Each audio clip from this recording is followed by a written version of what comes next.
Good evening. I'd like to call to order the business meeting of the Portland Board of Public Education. It is Tuesday, June 21st, 2022, and we're meeting in a blended format with some of us here in person at Casco Bay High School and others joining us via Zoom. Mr. Superintendent, will you please call the roll? Recording in progress. Yes, Madam Chair. 1 second.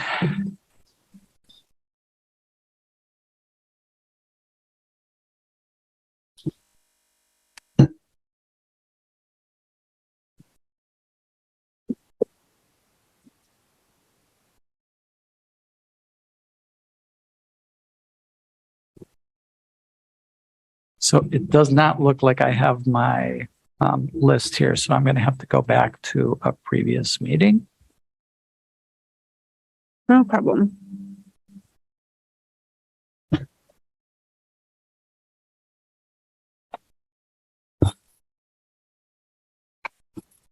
So I'll just take the opportunity while we have a minute to note to the board and our and the public that we have a new seating arrangement here as we're adding our we have 3 new board members who will get sworn in today. And I want to encourage board members to make sure when you want to speak that help me see your hand. You can also use the raise your hand feature in Zoom if you're in person and I'm not seeing you.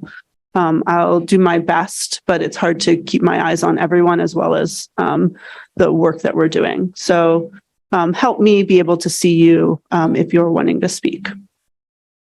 Okay, I am ready. Ms. Bondo? Mr. Burke? Here. Ms. Russell Better? Here. Ms. Biliu? Here. Mr. Youssef? Here. Ms. Answami? Ms. Ellis? Here. Mr. McLaughlin? Mr. Alzamili? Here. Ms. Santiago? Ms. Diu? Here. And Chair Figdar. Here. And Ms. Bondo is not able to be with us tonight because of a death in her family.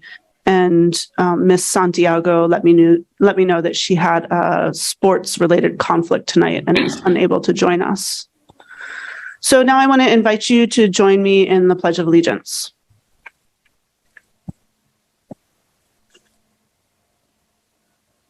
Pledge allegiance to the flag of the United States of America and to the republic nation and God, indivisible, with liberty and justice for all.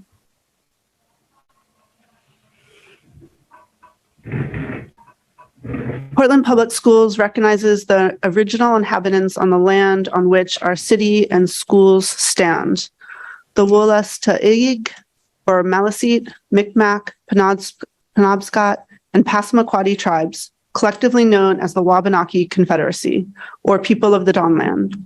We are honored to have Wabanaki children among our students today, and as a district, we are committed to making the past, present, and future of Wabanaki peoples visible in our schools and classrooms. All right, we are going to start off our meeting tonight with public comment. So if there are members of the public who would like to address the board on any issue that we're not voting on tonight, please come forward or use to the podium or use the raise your hand feature in Zoom. And I will go ahead and recognize you for 3 minutes. In terms of the issues that we're voting on tonight, members of the public will have an opportunity to comment on those, to speak to the board about those when we get to those agenda items. So again, if you have any, if there's any members of the public who want to address the board tonight now on issues that we're not voting on tonight, now is your opportunity.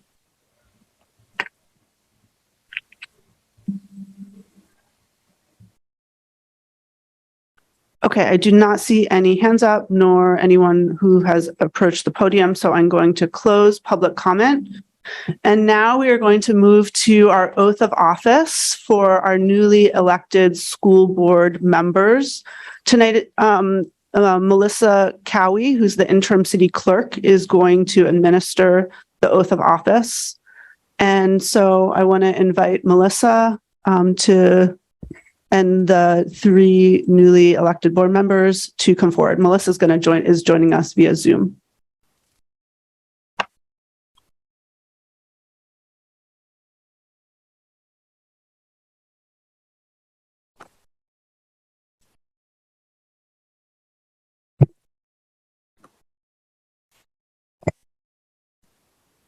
All right, so whenever we're ready, I'll have you raise your right hand and repeat after me. So I do solemnly swear that I will support the Constitution of the United States and of this state so long as I shall continue a citizen thereof, and that I will faithfully discharge to the best of my abilities the duties incumbent upon me as a school board member according to said constitutions and the laws of this state and the ordinances of this city. Congratulations.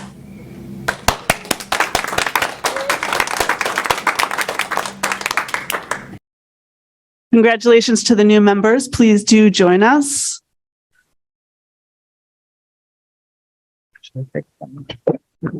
Yes, and yes, so Mr. Superintendent, could you please call the roll again? Yes, Ms. Bondo, Mr. Burke, Here. Ms. Lentz, Here. Mr. Grant, Here. Ms. Russell Better, Here. Ms. Biliou, Here. Ms. Braden, Here. Mr. Youssef, Here. Ms. Ellis, Here. Ms. Aslami, Mr. McLaughlin, Mr. Alzamili, Here. Ms. Santiago, Ms. Dew, Here. and Chair Figdor. Here. So I want to formally welcome our 3 new school board members. We are so excited to have you join us in this work. Congratulations. And I thought we could start before we get to our next agenda item, just if we could go around and do introductions with our names, our pronouns, and the district we represent or the school that we represent, since we have not all worked together before. So perhaps, Mr. Grant, you can start us off. Hi, good evening, everybody. I'm Ben Grant. I'm an at-large member, he, him pronouns. Sarah Lentz, at large, she, hers. Yusuf, at large. Javier Botana, Superintendent, he, him. Emily Figdor, I'm the District 2 representative and the chair, and I use she, her, hers pronouns. Adam Burke, District 3, they, them. Laura Russell Better, District 4, she, her. Sarah Bryden, she, her, District 5. Jody Diu, the student representative for Portland Adult Education. I'm Abdul Al-Zamili. I represent Portland High School. I use he, him.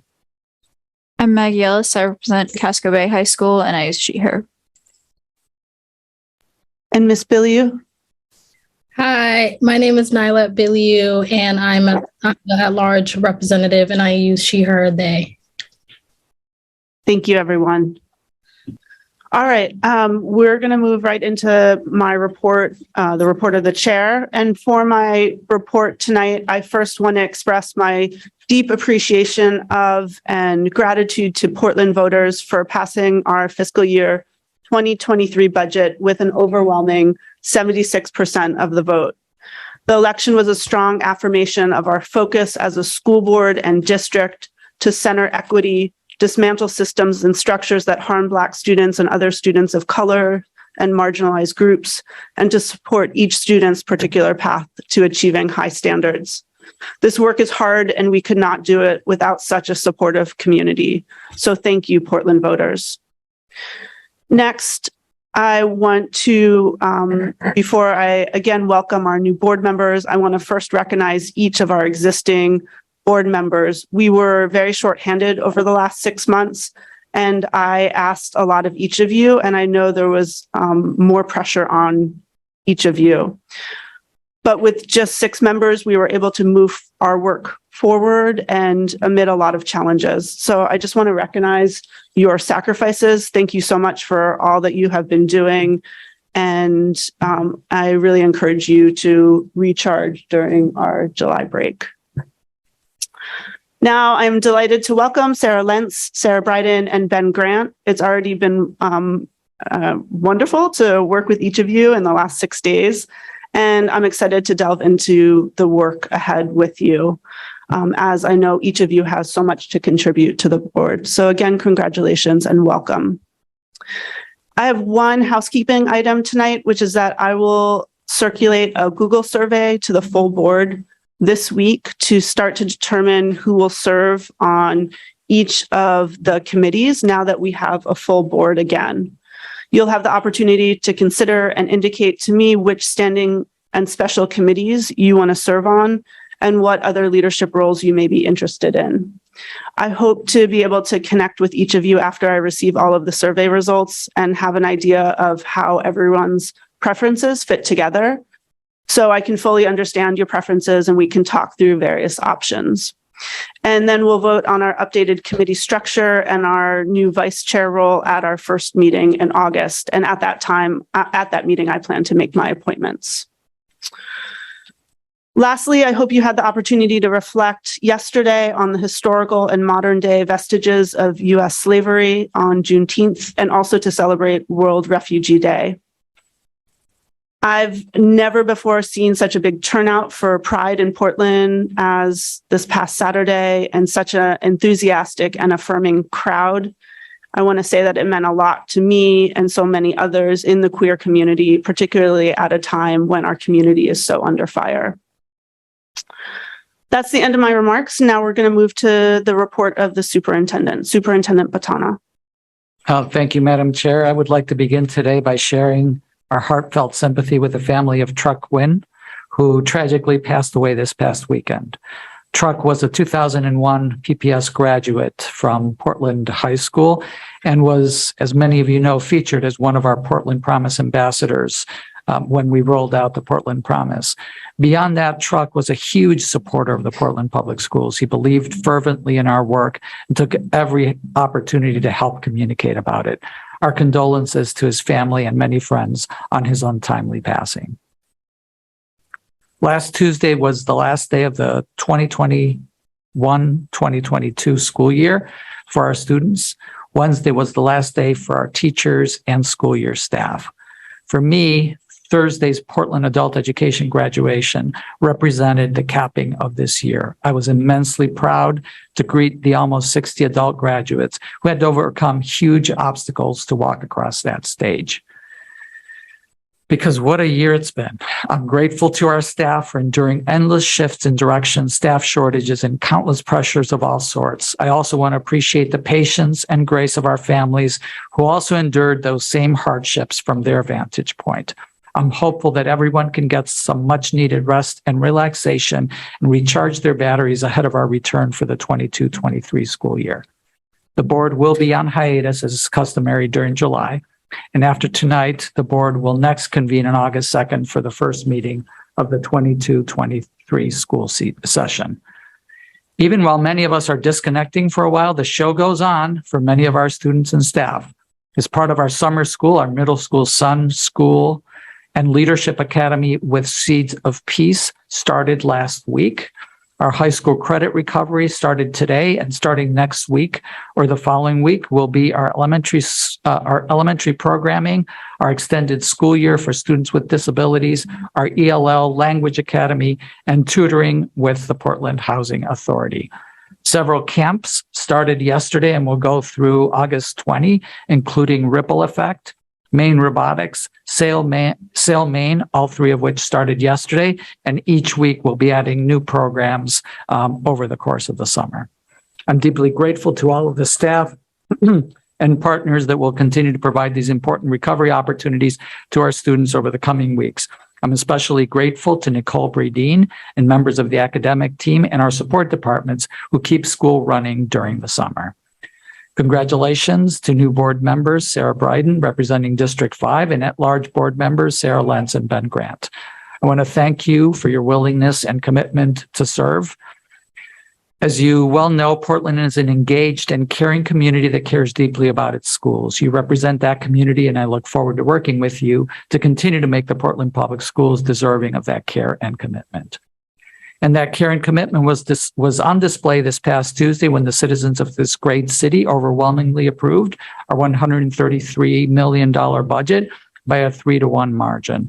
This was a low turnout election, which traditionally represents a lower approval level for our referendum, so it was affirming to see this high level of support. We're now ready to move forward with executing on that budget. Yesterday was Juneteenth, our newest holiday, where we remember the 1865 enforcement of the Declaration of Emancipation for the last of the enslaved Black Americans in Texas, a full 2 years after the Declaration.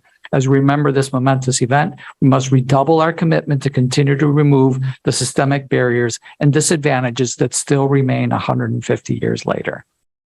On Saturday, an enthusiastic group of PPS staff, students, and supporters showed their support for our LGBTQ staff, students, and partners by marching in Portland's Pride Parade. It's hard to believe that it's been 3 years since our last parade. It was heartwarming and powerful to once again be in community with so many others in that celebration. It's been way too long. I would like to thank Executive Director of Communication and Community Partnerships, Grace Valenzuela, Director of Diversity, Equity, and Inclusion, Barrett Wilkinson, and our Executive Assistant, Janet Tobias, for all the detailed groundwork that went into organizing our participation in this event. As I mentioned at our last board meeting, our Food Services Director, Jane McLucas, was selected to lead school nutrition at the Maine Department of Education. Jane will begin there on July 1st, but she's here today so that we can formally honor her for her contributions. Jane has done incredible work to make school meals accessible and desirable for our students and has proven to be an enthusiastic and tireless partner and advocate. She will be hard to replace, but I'm happy for Jane and believe it will be good for Maine to have someone with her qualifications, vision, and energy at the state level. Please join me in thanking Jane and congratulating her on this important career step.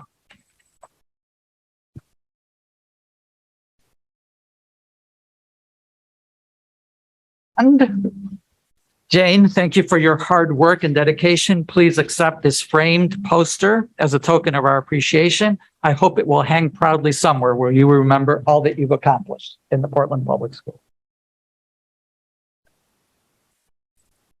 Why do we get to do these in-person things again?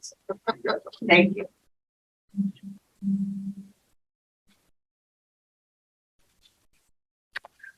Thank you all very much. I leave this district with very mixed emotions. Sad that I'm going to leave my staff and the students here in Portland, but excited for new challenges that face me ahead.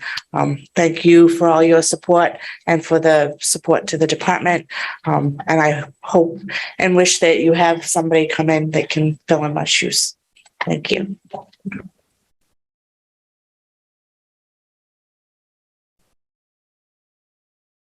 And that concludes my report.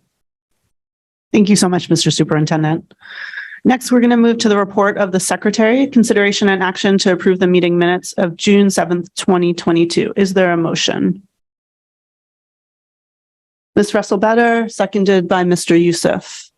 Is there any discussion on the motion? Are there any questions on the motion? Excuse me. Seeing none, I'm going to move to public comment. So this is public comment specifically on the meeting minutes from our last meeting on June 7th. Is there any public comment on the meeting minutes? If so, you can come forward or use the raise your hand feature in Zoom.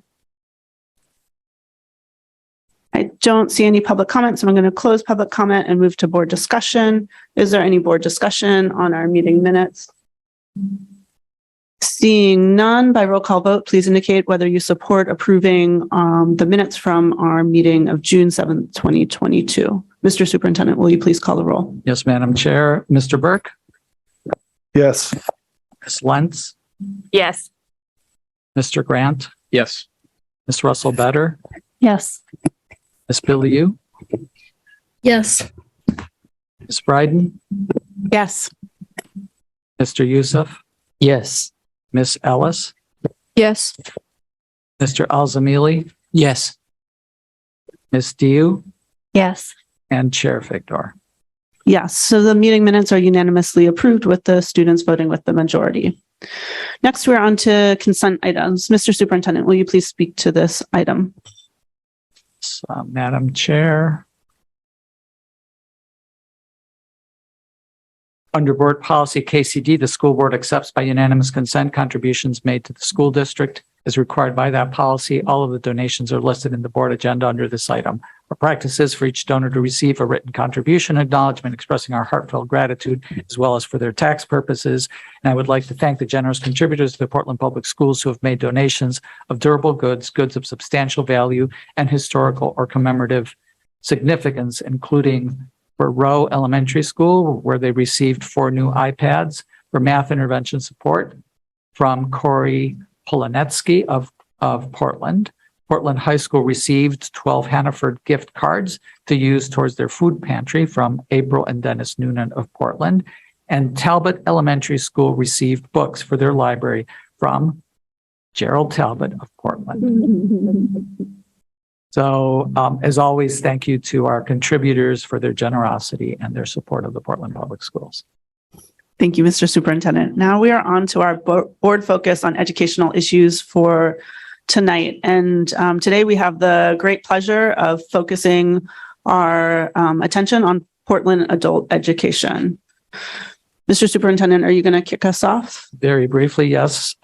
Tonight, we have a presentation on Portland adult education. This is an overdue update to the board on the great work that's happening at our single largest school in the district. Portland adult education serves over 1,500 adult students in multiple ways, whether through their high school diploma or equivalency programs or through workforce development and preparation.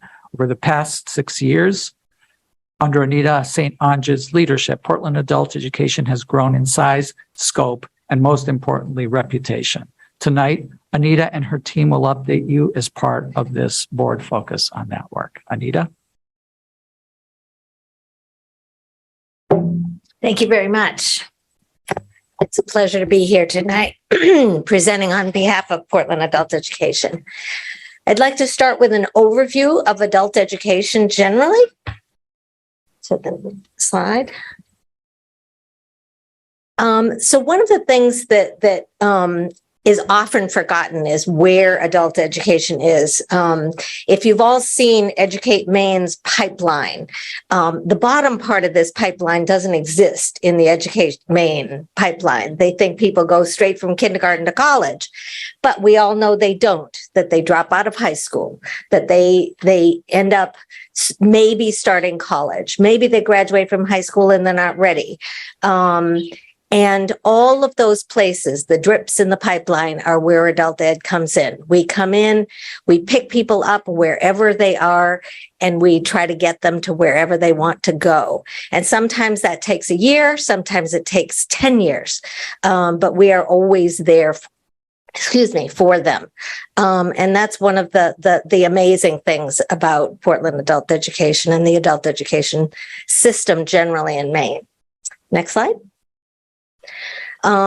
Across Maine, there are over 70 adult education centers. In FY21, there were over 7,800 learners.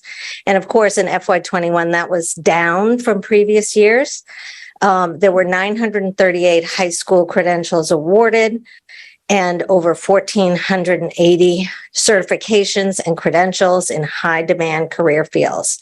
54% of medical, 8% manufacturing, trucking, and 8% technology business, and 30% other. Next slide, please. Portland adult education is part of a broader Cumberland County College and Career Development Hub. We serve as the fiscal agent for that hub, but there are 10 adult education programs in Cumberland County, and we work together to try to meet the needs of students. We share ideas, we share resources, sometimes we share classes. And again, we serve as their fiscal agent for 4 grants and 1 private grant. That's a grant that we've had for 4 years with the United Way, focusing on high school diploma and high set credentials. Next slide, please. And this is Portland Adult Education. We focus on academics, enrichment, and workforce issues. Next slide. This gives you the broad brush look at our total program. If you look at the workforce programs, and you're going to hear more about each of these, our focus on business, healthcare, education, banking, transportation, and the new Mainers Resource Center. That is and again, you'll hear more about that later, but focusing on foreign trained professionals in particular. Our academics include ESOL, which is English for Speakers of Other Languages. We have classes from literacy right through level 5, pronunciation and workforce intensive. And then we have classes focusing on high school diploma and college transitions, preparing people to either get their high school diploma, get their high set, or be prepared to graduate, to enroll in SMCC or some other higher institution of higher education without the need for remedial classes. I think it's really important for people when they get to the university to be ready, and you will notice a lot of PAE graduates on the dean's list at SMCC because they are very successful, they are very driven. Our enrichment programs have suffered in the last couple of years, but we hope to get back to our vibrant enrichment programs focusing on business, personal finance, fine arts, fitness, home and life skills, languages, and wellness. Next slide. Who do we serve? In the 21-22 school year, and again, our numbers are still somewhat down from previous years, but we had 1,596 who attended academic and workforce classes. This does not include our enrichment program. Those students ranged in age from 17 to 84. 90% were BIPOC.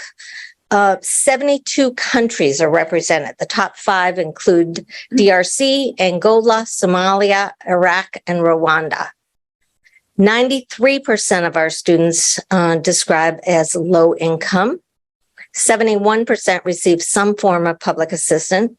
24% self-report that they have children in the local school system, and 19% are single parents. Next slide. The education levels, because we serve a number of people who have come here as refugees, immigrants, asylum seekers, many of them already have a high school diploma and or a college degree from another country. You'll see that 34% have less than a high school diploma. Some people who come here are illiterate in their own language and have had no education, even though they are adults. 35% have a high school diploma or equivalent. 8 Is that 8? I can't see that. 8% have some college, 3% have an associate's degree, 16% have bachelor's, and 3% beyond bachelor's. And we certainly have had students who were doctors, nurses, judges, lawyers in their home countries, but they're coming here and they're starting with a high school diploma. They are amazingly resilient and tenacious and just the most amazing students you would ever want to know. Next slide. Okay, focusing on our English language classes, we had this past year 1,248 ESOL students. We offered 48 courses from beginning, and that's literacy, to level 5. They generally meet 2 times a week for a couple of hours, and classes run from 9 in the morning till 8 at night. One of the things that happened during the pandemic is that we went from being a place that was all in person. We were a place that said, oh, we don't do distance learning. We like our in-person classes. And we had classes with 30 people in them. And, very quickly on March 13th, 2020, we shut down.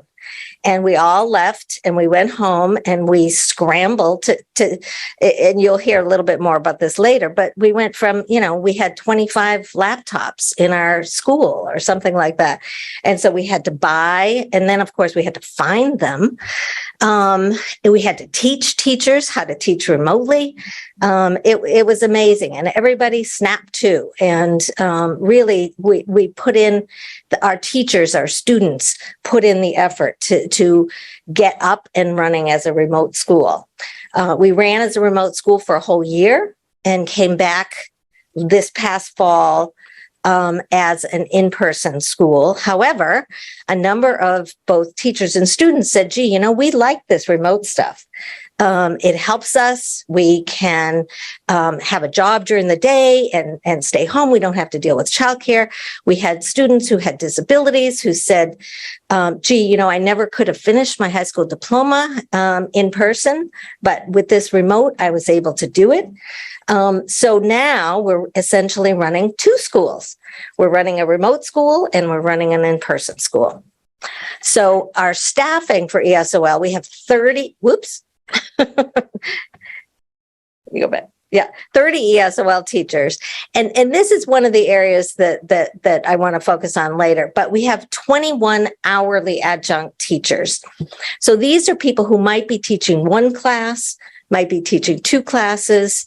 And it is a challenge for our department chairs to both to schedule them, to supervise them. It really is a large responsibility. We have 9 contracted teachers. Some are full, some are part-time, for a total of 6.75 full-time equivalent. Again, look up at the top. That's for 1,248 students. So it is a big challenge. Next. Our high school diploma and HiSET program, we have 93 students enrolled. This past week, we had 53 students who got their high school diploma and 20 students achieved high school equivalency, which is a little low. I mean, typically we will do, we will have 50-50. We'll have around 100 graduates, with 50 getting a diploma and 50 getting a HiSET equivalency. Next slide. So one of the things that's relatively new is the ongoing support for high school students. We have a former Casco Bay High School teacher, Allison Perkins, who is focused half teaching at Portland Adult Ed and half of her time based out of central office, focusing on students who are either aging out or not college ready. She's been working one-on-one with those students in order to understand more about what they need and to hopefully make the transition to Portland Adult Ed seamless and in a way to get them in a better place when they go to SMCC or wherever they choose to go. We also have received money as part of our United Way program. We have a summer program. It is for people who have graduated from high school, but may need a little extra support to get them to college. And we have 40 students enrolled in that. The other program that's really critical for us is the Street Academy. And the Street Academy has been around for a very long time, but it has changed a lot in recent years. It is housed at the Preble Street Teen Center. And this past year, they identified 130 unaccompanied homeless youth and young adults, ages 15 to 21, who needed services. When the Street Academy first started, the reason it was at Portland Adult Ed is because these were high school dropouts for the most part, who did qualify as adult students. But now a lot of the particularly unaccompanied minors are actually in high school. So this past year, of those 130, 60 are unaccompanied minors living at the shelter, and attending Portland Public Schools. And so the Street Academy provides support for them, both working with their high school counselors, as well as running a weekly support group so that they feel connected and supported. 4, we're working with teachers on credit recovery. These are students who may needed one course or something like that. And then 28 worked with the Street Academy to prepare for HiSET. One of the other things they do is advise students to explore college and career opportunities. 26 students were pursuing higher education, and 15 were assisted with obtaining employment. 5 in the Learn to Earn program. And the Learn to Earn program that they have is there are 2 aspects of that. One part of Street Academy also has a United Way grant focusing on their work. And the Learn to Earn program is where they work with employers and students to essentially give them kind of an internship opportunity with a stipend, and also working with them on work-ready skills that they need to have. So providing that support for them so that they can be successful. They did also work with some young adults, but that population was significantly smaller than it has been in the past. Next slide.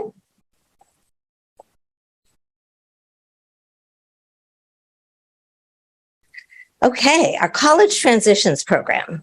And again, this is the program that focuses on getting our students ready for college.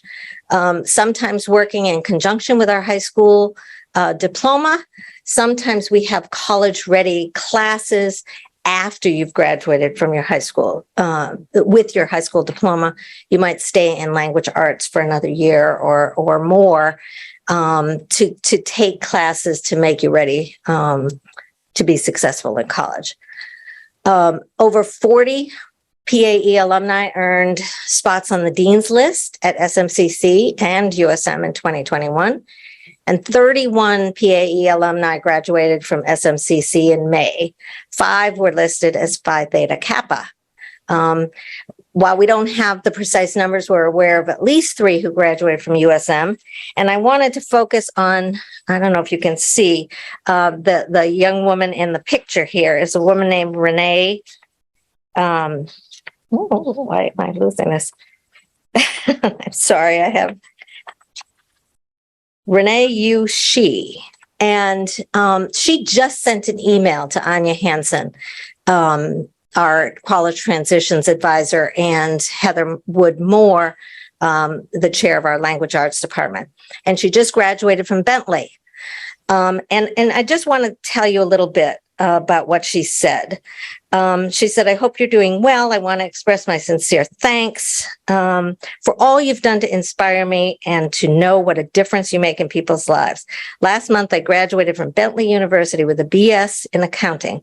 While at Bentley, I was on the president's list every semester with a cumulative GPA of 3.9. I'm proud to say that I graduated summa cum laude in my class and was invited to be a member of Beta Gamma Sigma Honor Society. It's difficult for me to believe all these achievements came from a woman who came to this country 8 years ago and hardly spoke any English at that time. PAE gave me the confidence, encouragement, and confidence to go forward with my education. And she goes on from there. And, you know, she's not a rare person. I mean, we get these emails all the time. And I truly believe that the staff and the students at PAE are just, it's such a special place. And I've been very lucky to be there for the last 5.5 years. Next slide. Okay, so I am now going to turn the program over to Liz Love, who is my assistant director. And I will say Liz has been an incredible partner for the last few years since she arrived at PAE. She has taken the workforce area and propelled it. I mean, from everything from getting grants, we this year applied for $200,000 from the city in tax increment financing, and she just got a grant from the Department of Labor for over $600,000 to establish a pre-apprenticeship program.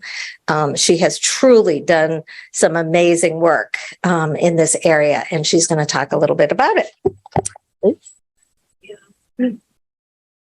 Thank you for the opportunity to be here this evening in person. So in addition to the programs Anita mentioned, I want to highlight our New Mainers Resource Center, which was started in 2013 with support from the legislature, and it's focused on supporting foreign-trained professionals. They've become a statewide leader in understanding both the barriers and opportunities for foreign-trained professionals in Maine and the value that they create and bring and add to Maine's economy. They provide career advising, credential evaluations, licensing support, and have published several reports and licensing guides and are involved in statewide advocacy efforts. Next slide. So you can see here a snapshot of the students served last year.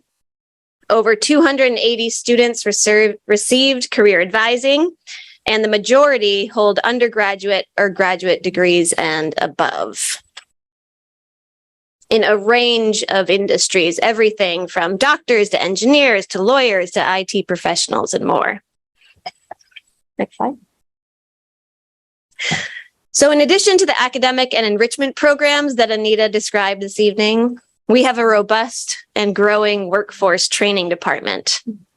We have a long-standing history of offering digital literacy and work readiness programs that are focused on individuals who are new to the U.S., entering the workforce for the first time, or are returning to the workforce after being away for an extended period. Next slide.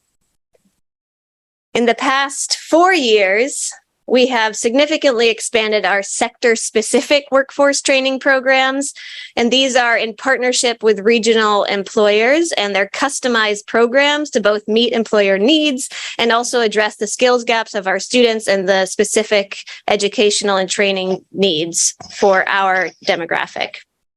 So I'm going to spend a few minutes highlighting a couple of these programs. As listed here, they range from CNA classes, both for traditional students and students who are English language learners.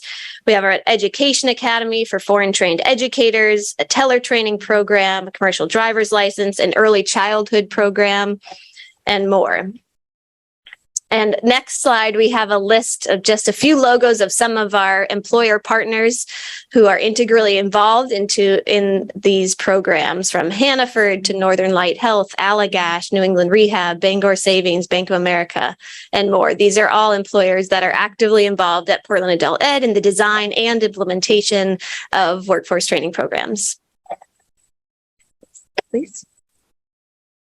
So I want to take a moment to talk about one of my favorite programs, which is our New Mainer Teletraining Program. So this was launched, conceptualized in 2018 in partnership with Bank of America and the Regional Chamber of Commerce. And it was in response to the regional financial institutions' need for labor shortages and seeking additional tellers, and as well as identification that we have a number of students who have financial and banking backgrounds and who are seeking to enter the industry. So we landed on a New Mainer Teletraining Program that ultimately is 12 weeks long, 150 hours, so Monday to Friday mornings, that involves 4 PAE instructors, our partner Prosperity Maine. And we started with 6 banks and credit unions.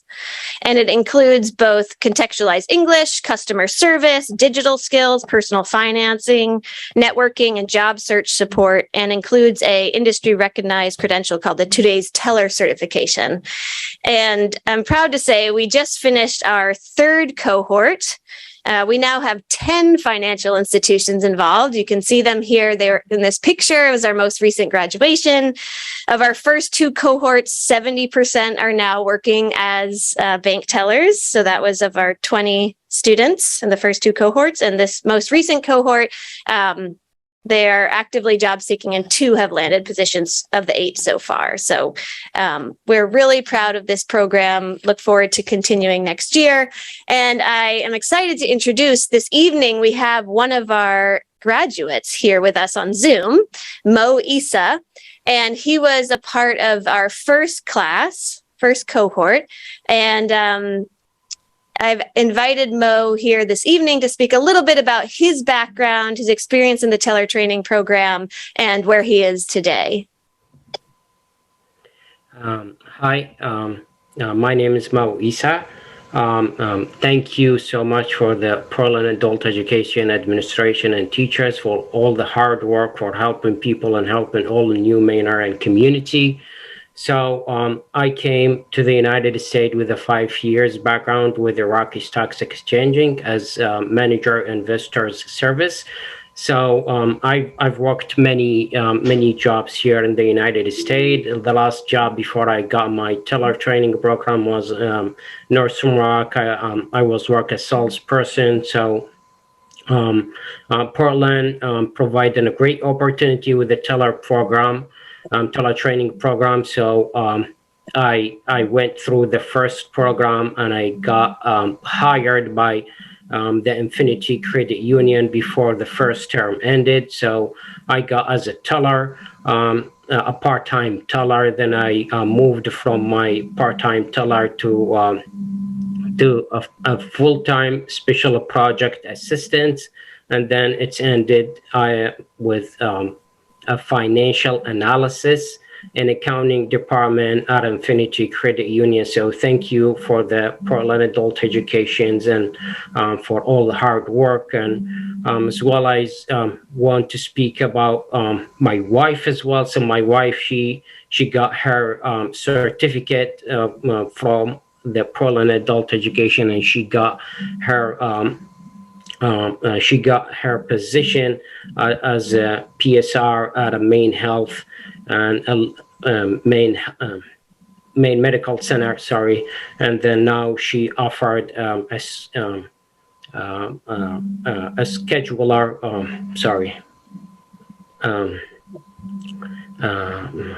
Sorry, I forgot something. Take your time.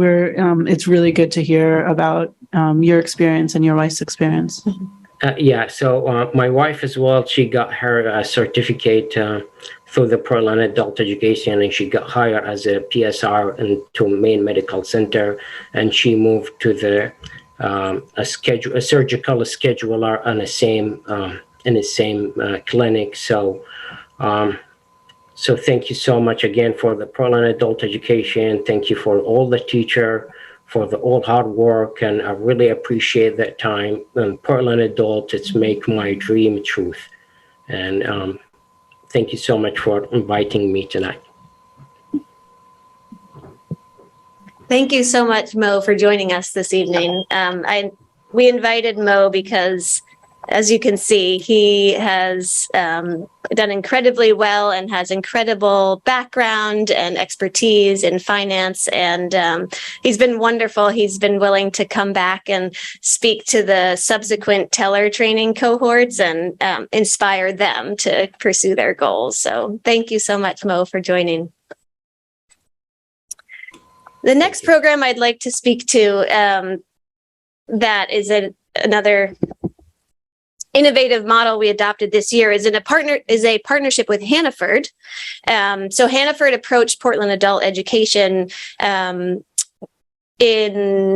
as part of their effort to diversify their workforce at higher levels in the organization. And so we worked with them to design a program, and we ultimately landed on a 12-week New Mainer retail leadership internship program. So this was a 12-week it was 10 weeks, 10-week paid internship where students were both, they were hired by Hannaford, were working as interns, and then they also had a classroom component at Portland Adult Education. And we started small. We decided to start with a cohort of 3 students. And Hannaford actually created a video to feature this program. All 3 students are now working at Hannaford as department leads. And so I thought it would be worthwhile to share the 3-minute video with you so you can meet the students.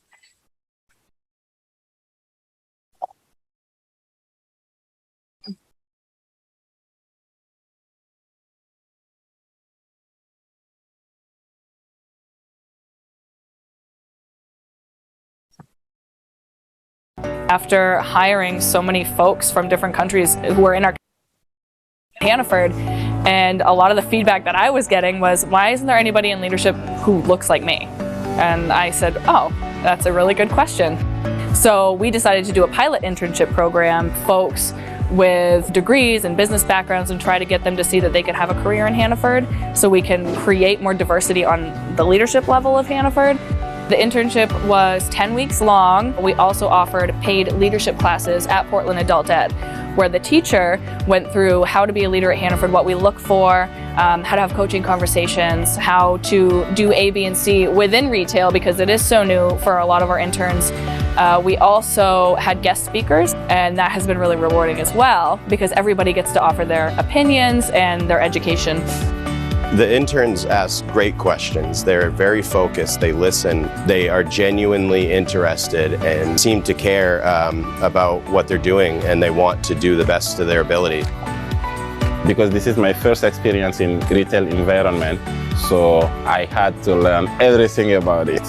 So I went through several departments, standard store, Hannaford to go, produce, and also some management tasks. When I came in and I had a chance to be part of the team, I knew how they value people. And this is one of the main reasons I'm here. You spend a lot of time at work, so you have to enjoy where you work. There's so much that you don't think about by growing up in America. So it's been an educational experience on interacting and training. We've learned quite a bit, and it's going to be really beneficial moving forward so we can kind of coach our stores on how to better train and better interact with our immigrant communities. Hannaford as a company, it's great. They always taught us that, Hannaford is for people. I kind of experienced that, the company really care for us. So I'm really excited to work as an associate. So Hannaford is my first attemptation for a job. It's my first company. Since I am here, I try to work with. Personally, I like to stay in one company, growing there, so I can do my lifetime in Hannaford if they wish to. But that's my wish. If everything goes well, Hannaford is home. All 3 individuals do want to work with Hannaford, particularly enjoyed our culture and how friendly everybody is. And I feel like they really feel like they can make a difference by, giving us their perspective on what they look for as customers, and also just to help our customers with all the languages that they speak. They're helping everybody feel welcome at Hannaford, and that's awesome. But they have all accepted positions within our stores, and we're excited to watch them grow.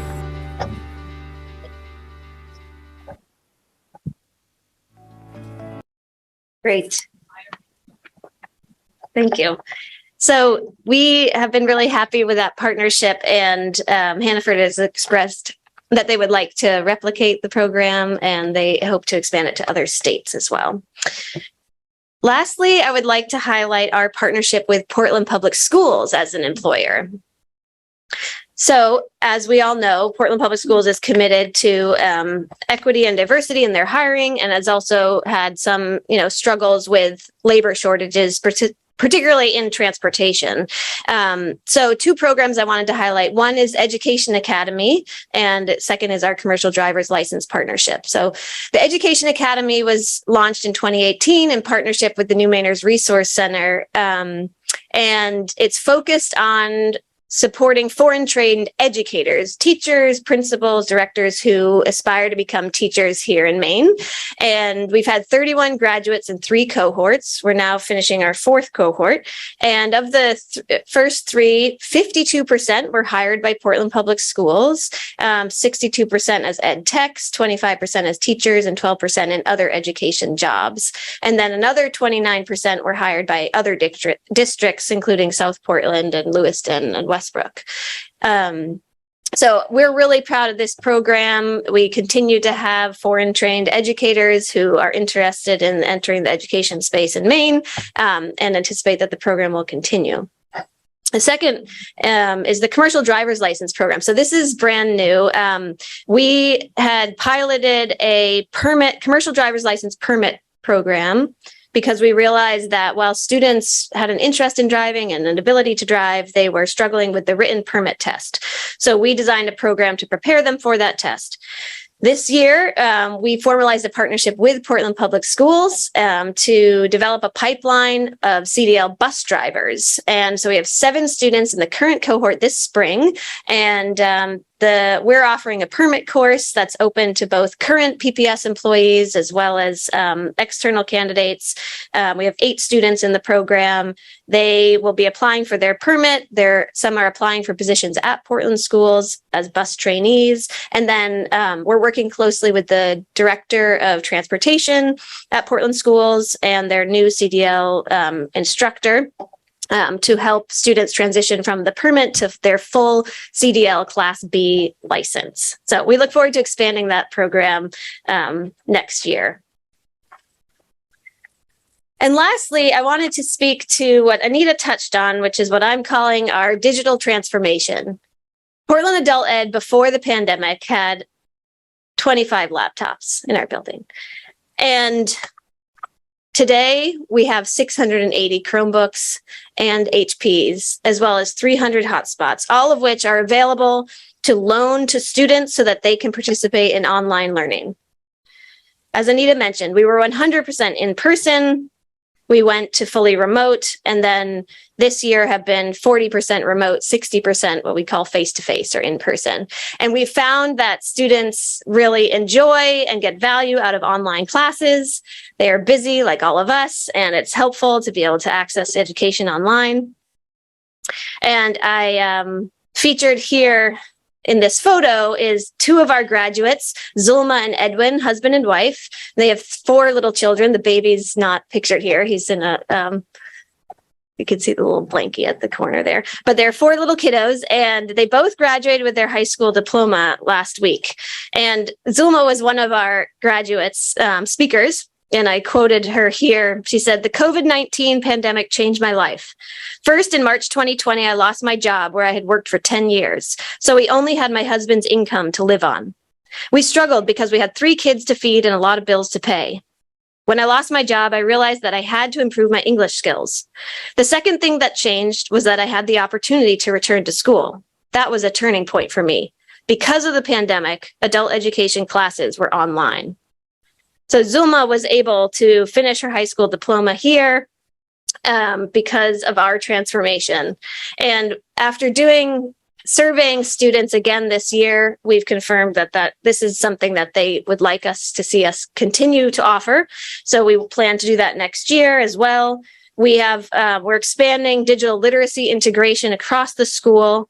We have a student technology team now that's involved in loaning devices to students, and we've implemented student emails and IDs for the first time. A lot of this was made possible because of ESSERF funding. We hope that we will continue to be supported in this way so we can continue to offer online classes next year. And happy to say that there is a silver lining to all that we've gone through the last couple of years, and it really has helped us bring us to the 21st century and the contemporary needs of our students. So thank you very much. And Anita will speak to our funding. Thank you very much. Okay, the fun stuff. So we just wanted to give you a little bit of snapshot of our expenses. This is our FY21 expenses. So in FY21, we spent $3.6 million. 45% of that was local funds and 55% grants. There has been a 32% increase since 2018.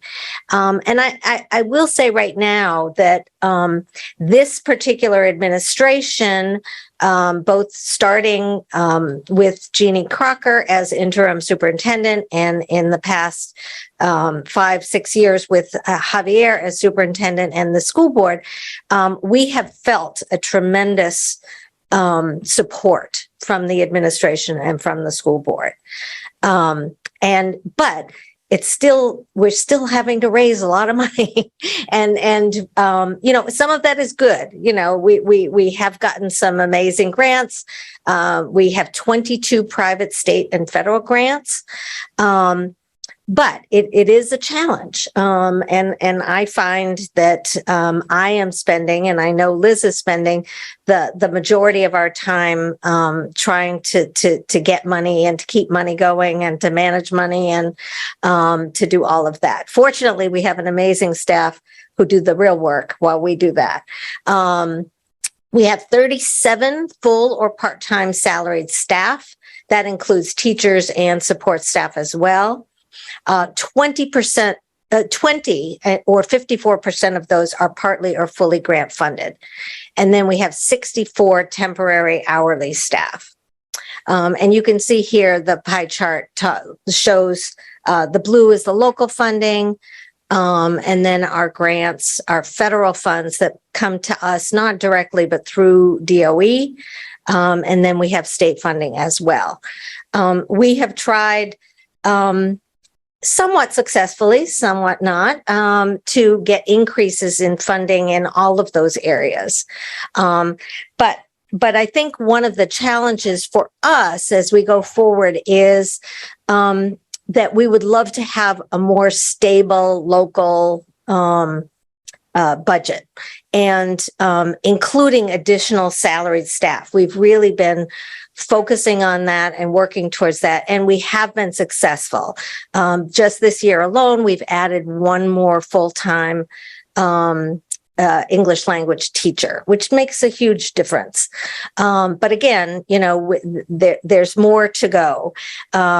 We fortunately also have a 501c3 called Friends of Portland Adult Ed that was started by a previous director of Portland Adult Ed, Rob Wood.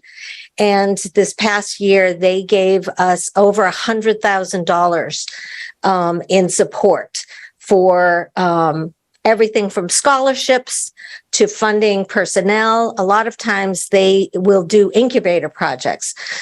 So, you know, we started a writing center and they were able to secure funding for that, either through private foundations. They started our learning lab a number of years ago, and that has turned out to be very successful. We did have to shut that down during the pandemic, but we are planning to have that begin again in the fall. And that's a really critical piece of our work. And FPAE has been instrumental in that. This past year, FPAE has had to spend over $10,000 on bus passes to get students to Portland Adult Ed, many of those coming from the hotels in South Portland. And or wherever else. We have students who live, you know, outside or even in Portland, who need to get to us. And that has been a huge issue.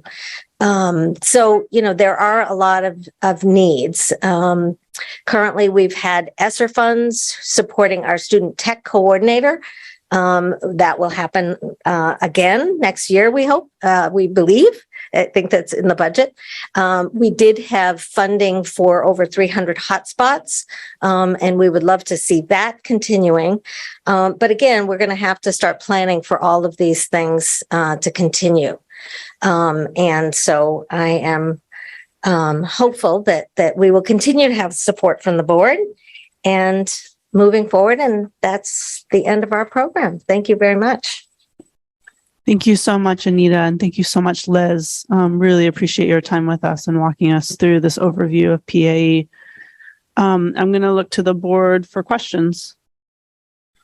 So at this point, any board member can raise their hand, and we can move forward with questions. Yes, Miss Lentz. Thank you. Thank you so much. Like, it just was so lovely to hear about all the critical places that PAE is filling in our community.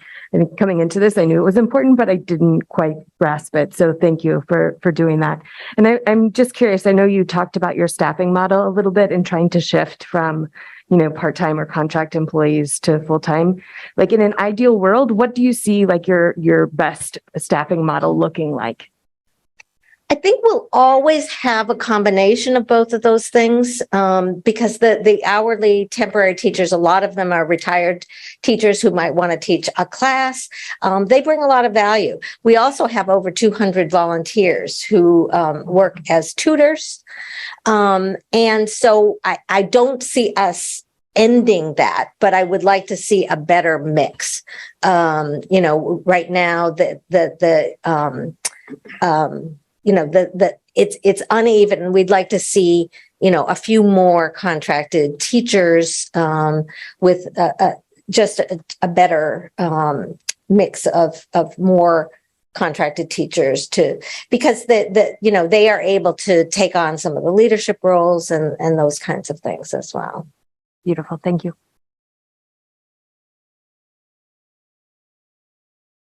I'll go ahead and ask a question as I don't see other hands. Anita, I have, I know this has been an issue. This was an issue before the board when we considered our budget this year, our fiscal year 23 budget. But there's this lingering question in my mind about, and I think we addressed it some then, but in terms of Weightless for English language classes. Can you talk about what that looks like now, what the trend has been over time, and what you see moving forward, and how the board might help address the situation? Yes. So one of the issues in terms of Weightless, when I first arrived, there were long waiting lists to get into classes. Part of the way that was resolved initially were we had classes of 30 students, and we established the Learning Lab. So I was always able to say, you might not get into a class, but you can get something because you can come to the lab any time of the day or night. When the pandemic struck, we had to both reduce class sizes. We also, I mean, a sort of side benefit is that we realized we were killing ourselves trying to teach literacy to 30 students. And so, you know, we don't want to go back to that. We don't want to be teaching more than 20 students in a class. So we have reduced our class sizes. And, you know, again, we had to do some remote, some in person. So there was a period of time where we had a long waiting list because of the lab being gone, because of our reduction in class sizes. I will say this past spring, we increased our class sizes to 25, and largely not because we wanted to have 25 students, but we also know that there's a fairly large attrition rate. So we knew that staffing at 25, we might end up with 20 because we were having some, particularly our in-person classes this year were a struggle. And people are still, you know, having challenges with the pandemic. And again, next year, we are hoping to, we are planning to have the lab open. So we will have that resource again. So I believe right now, this spring, there were some people still on the waiting list, but largely that was because we didn't have a class that met their needs. For instance, we have somebody, you know, who needs a class during the daytime. We had an evening class, or vice versa. One of the problems is we have a lot of people who want evening classes, and it can be a bit of a challenge. But the other part is, you know, that again, with the lab, we'll have opportunities. We also have, I think right now we have 300 people who are waiting for intake starting in July. One of the rules with the Department of Education is that when we do an intake, we give someone a pretest. And that can't be more than 90 days before their class starts. So we anybody who came in the last several weeks, we basically said, you know, wait till July, you can come in, we'll do intakes and you'll be ready to go to school in the fall. So we know we have over 300 right now ready to do that. And in the summertime, last year, I believe we did over 700 intakes, and there's a lot of churn. I mean, we often, you know, we have these 2,000 students, but they may be 2,000 different students. And then somebody may come for a year, a couple of years, and then they have to go work, and then they come back later. So it is a fairly fluid situation, but we do, I guess I'm giving you a long answer to a short question, but I think that we're okay in terms of the waiting list right now. But certainly having additional classes would help that. Thank you. That's very helpful context. Ms. Russell-Better. Thank you, Chair. Thank you, Anita, for the presentation. That was wonderful and helpful. I just had a quick follow-up question about what you were just talking about. So you said last summer, you said about 700 intakes were done, and right now there's about 300. So does that feel doable with staff? I mean, are those certain staff that do that, or are there any of those volunteers that do those, or how does that look? Yeah, we have right now 2 full-time intake coordinators. Oh, okay. And they work all summer long. We do, when it comes time, at some point, we'll have teachers who will work some of these hourly temporary teachers may come in and help with that. We have some other people who do help as well, but we do have 2 full-time intake coordinators. Okay, great. Thank you. Yeah. Are there any other questions from the board? I will just encourage thank you, Anita. Thank you. And I want to encourage the leadership of PAE to help the board understand your needs and desires as we move into our next budget cycle. So we recognize the work you do as incredibly valuable to parents in our community as well as to our full community. And we want to, as a board, I think we can say that we want to understand how we can better support your work. So please make sure that we're aware and you're asking for what you need. We might not be able to accommodate that, but at least the more that we understand how we can help you do what you do even better, the more successful we'll be. So thank you so much for this presentation tonight. And I do believe that the superintendent wants to wrap up. Closing remarks. Yes. So as I said at the beginning, Anita has led PAE for the past 6 years. She began as an interim director, and it became obvious that she brought so much to the work. It was clear from the start that her passion for the people and the mission, her vision for what PAE could become, and her ability to market and network Portland Adult Ed made her the ideal person to lead PAE for the future. Fast forward 6 years, here we are, and Anita is retiring from PAE. And you heard tonight what her legacy is. She's positioned PAE for a great future. So Anita, as you leave us to go hang out on a houseboat in France, know that we are in your debt for all that you've done for PAE and Portland Public Schools over the past 6 years. Your team with Liz and all of the other folks that are there is well positioned, thanks to your vision and capacity to assist Abby Yamamoto as she takes over in early August. We want you to have this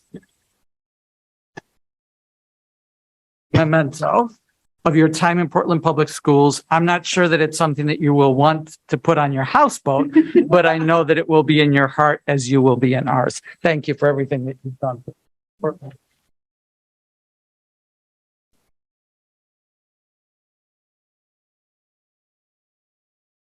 I know that Grace is not here. Nobody took a picture? Yeah.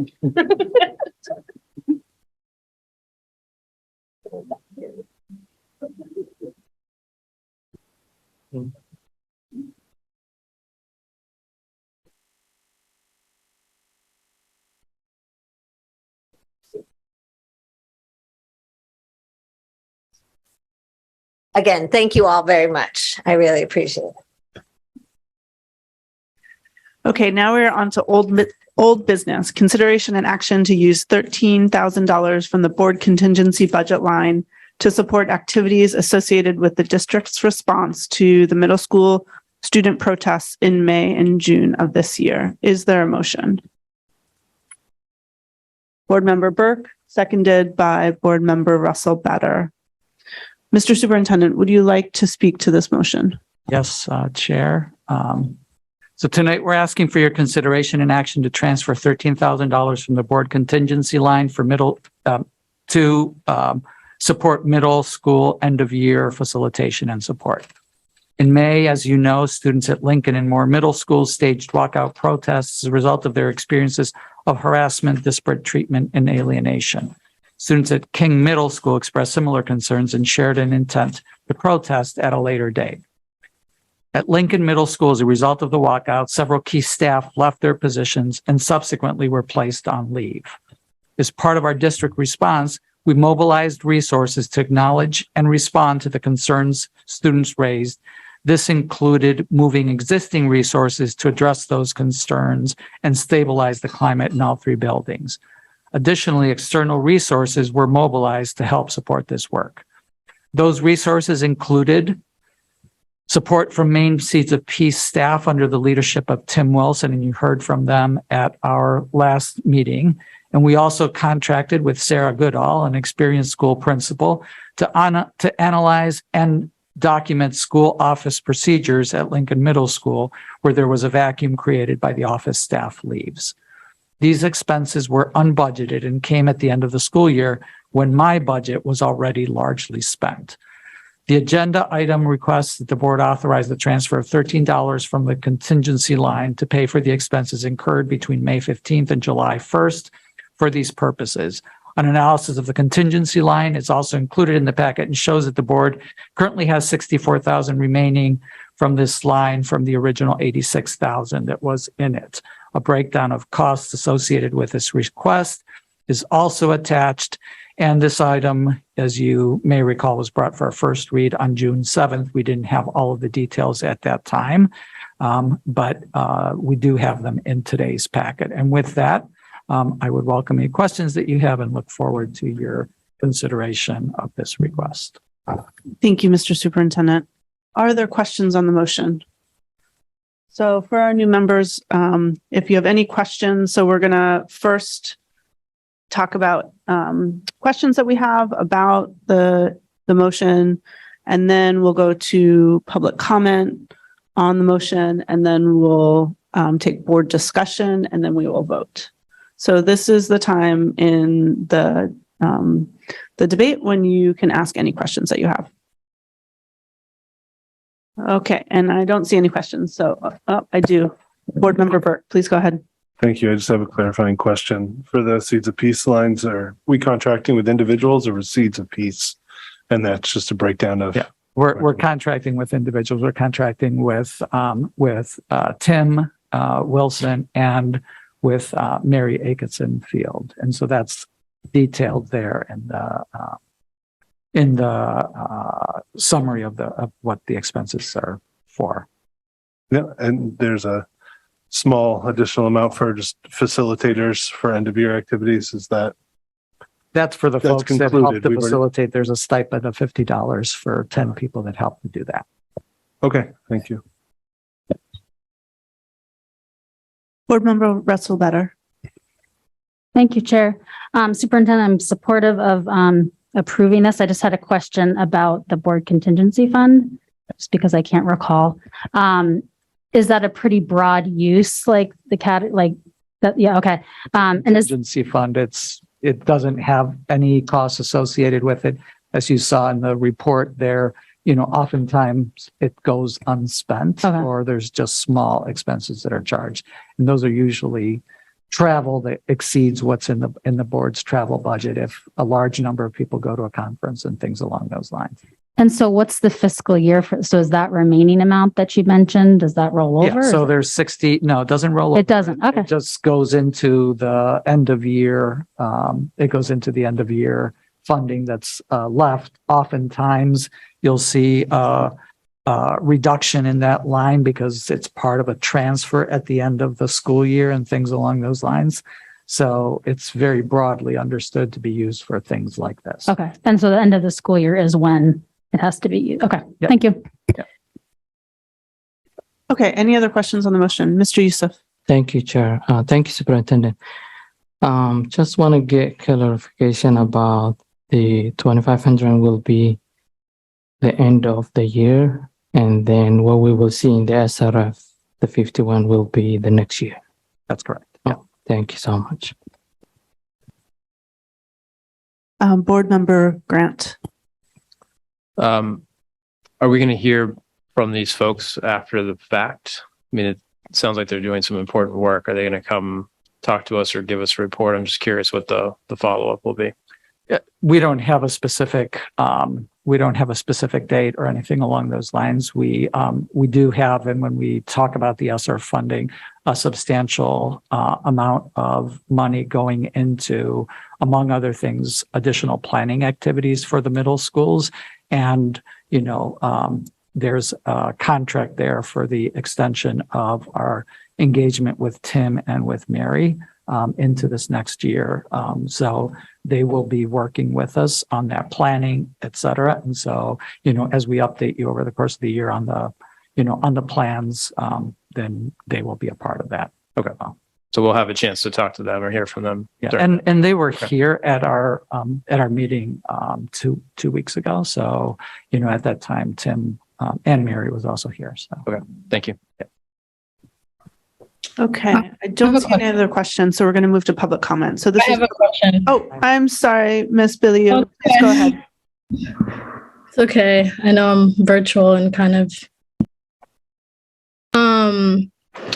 is like the facilitation and the work that they'll be doing, is that what they highlighted in last week's meeting? Like the color days, like structuring that, and then the cultural days, is that that was what this is paying for. So all of the work that they did between May and today is what this particular item is for.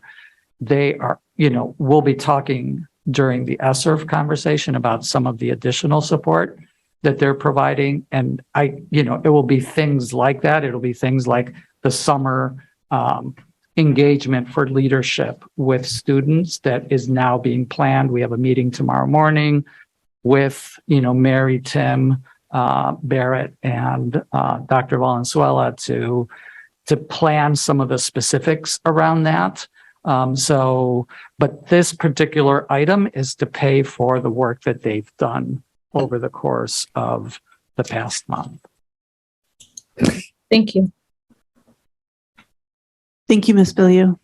Okay, with that, seeing no other questions, we're going to move to public comment. So this is public comment specifically on this motion to use $13,000 from our board contingency line item to support activities associated with the district's response to the middle school protests. Is there any public comment? If so, you can come forward or use the raise your hand feature in Zoom.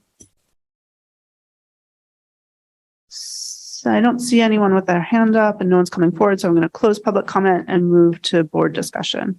Is there any board discussion? Seeing none, by roll call vote, please indicate whether you support using $13,000 from the board contingency budget line to support activities associated with the district's response to the middle school student protests in May and June of this year. Mr. Superintendent, will you please call the roll? Yes, Chair. Mr. Burke? Yes. Ms. Lentz? Yes. Mr. Grant? Yes. Ms. Russell Better? Yes. Ms. Billiou? Yes.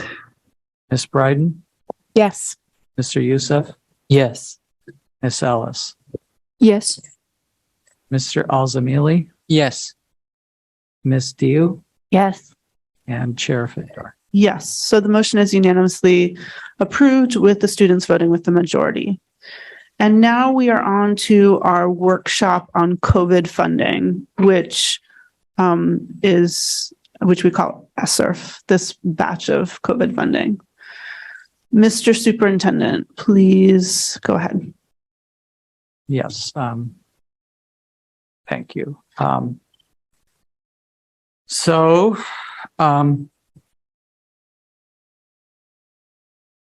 Second. As you're getting that started, I'll just say for our new board members during our workshops are kind of our least formal presentation mode. So for workshops, go ahead and ask questions as we go. It is really the goal is to provide you background.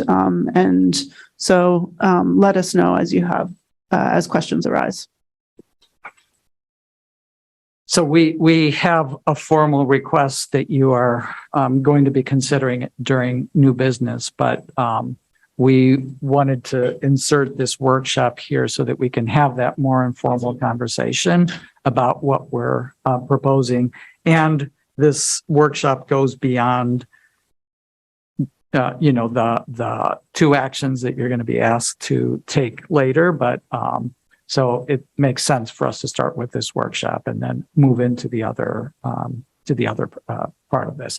So next slide, please. So I just want to remind the board that, throughout our FY23 budget process that we talked about the fact that we would do this, that, following the budget, we would have, a process to look at how do we allocate the unused federal funds to support unfunded priorities. And so that's what this is all about. Next slide, please, Aaron.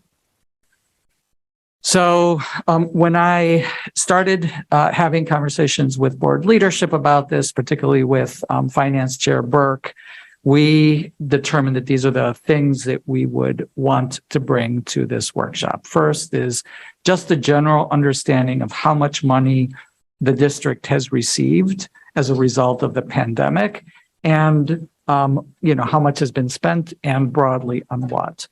And then the request that we come to you with the documented commitments that we had previously made for FY23 and beyond. So all of the things that we had that we did last year that were rolling over into FY23, as well as any other new requirements that we as a staff felt we needed to have in order to be able to effectively run school next year. And then to quantify the costs of the unfunded investments that were reviewed during the FY23 budget process, as well as any additional investments that the board may come up with, and also to detail a process for allocating what would remain at the end of that using a participatory budget process. So that's what we're going to do in this presentation. So first, we're going to start with an overview of federal pandemic-related funding, and I'm going to ask our Chief Financial Officer, Kathy Winchenbach, to walk you through that.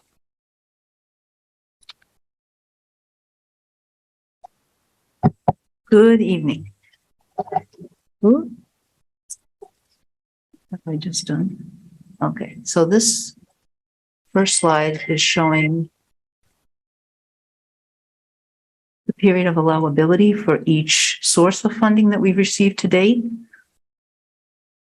and also a little legend that has some definitions for the acronyms. That's on the left side of the screen. On the right side, we have how much has been budgeted, how much of the award letter was for each one of these sources, and also how much we've spent to date through May. And then that shows a remaining balance. So we have essentially spent our ESSERF 1 money, our CRF funding, and we're now currently spending our ESSERF 2 and our ESSERF 3. And those are the two funding sources that we currently have available that we're working through. This is only how much has been spent on the actual side, not how much has necessarily been committed for each one, but showing the award, the amount that's actually spent, and the remaining to be spent. So we'll take any questions that you have about what was, about any of this. So we just wanted to provide an overview of the different fund sources that we've received over the past couple of years, and then, an overview of where we are in terms of spending and funds remaining.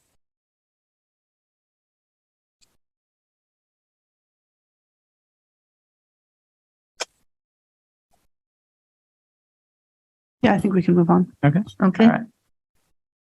So next, what we wanted to do was give you an overview of what we're, where we are now with the largest of our remaining fund sources, which is ESSERF 3.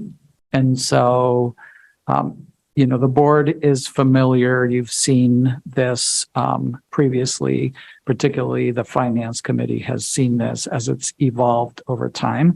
And so Kathy's going to walk us through this as well. Yeah, sorry, Kathy, but may I also make a request that this the final presentation is posted in board docs. Some of us with eyes that aren't so good anymore, it's hard to see these numbers, and the presentation is no longer in board docs. All right. Thank Sorry you. about that. I'll do that as we speak. Thank you. Okay. Kathy, please go ahead. Thank you. So on the left side, this is the proposed project budget that we've submitted to the state that is yet to be approved, pending finalization of this. But there are certain categories that we laid out as projects under ESSERF 3, and those are listed under preliminary budget on the left side. And that totals our approximately 18 million award that we've received or will receive. On the right side, under projected, those are the categories and the amounts for each project that have been requested to be spent. And they have been costed out on an annualized basis. So, for example, if there are some salary and benefit requests that have been made, we costed that out as if they would be incurred all year, where we might be hiring people mid-year. So those costs are an estimate of what an annual cost would be for each one of those projects. So we projected that approximately 12.7 million of the 18 million is committed, if you will, for various categories. You'll also see there's a column that says uncommitted, and some of those areas look like they're overspent or overcommitted right now, pending finalization of each project and the movement of funding from different categories. So the presentation should be posted on board docs. And this particular one was presented to the Finance Personnel and Operations Committee on June 9th, which has since been adjusted, but this is the one that was presented a week ago. And then on the actuals, we had the actuals through the end of April. And those are the amounts that were actually spent through April, pending the close of May, which we have now done. So the month of May has been closed, and those numbers have been updated, and they'll be shown in following slides. I have a question, Kathy. In terms of summer programming, so if we're using for this year, most of the summer programming is anticipated to be charged to ESSERF 2. Does that mean that the summer programming line currently that we can anticipate having using ESSERF funding for another 2 years? So both 2023 and 2024. Yes. Okay, thank you.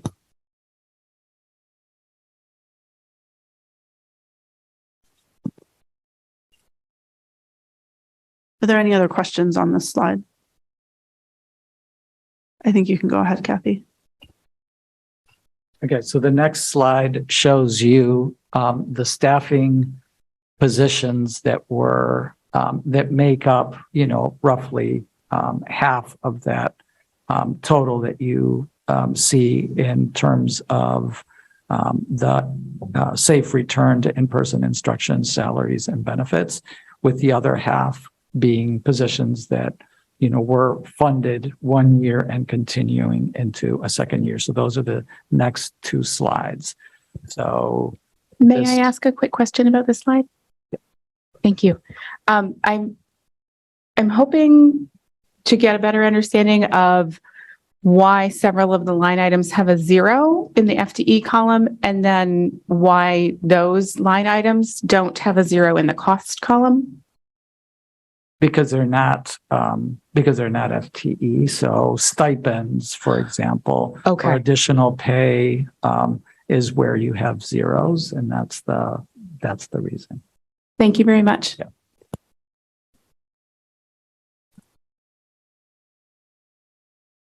So I think we should just pause here and give you an opportunity to look at those and see if you have any questions. These are all positions, again, just want to be clear, positions that were funded 1 year that are not continuing into a second year. Okay.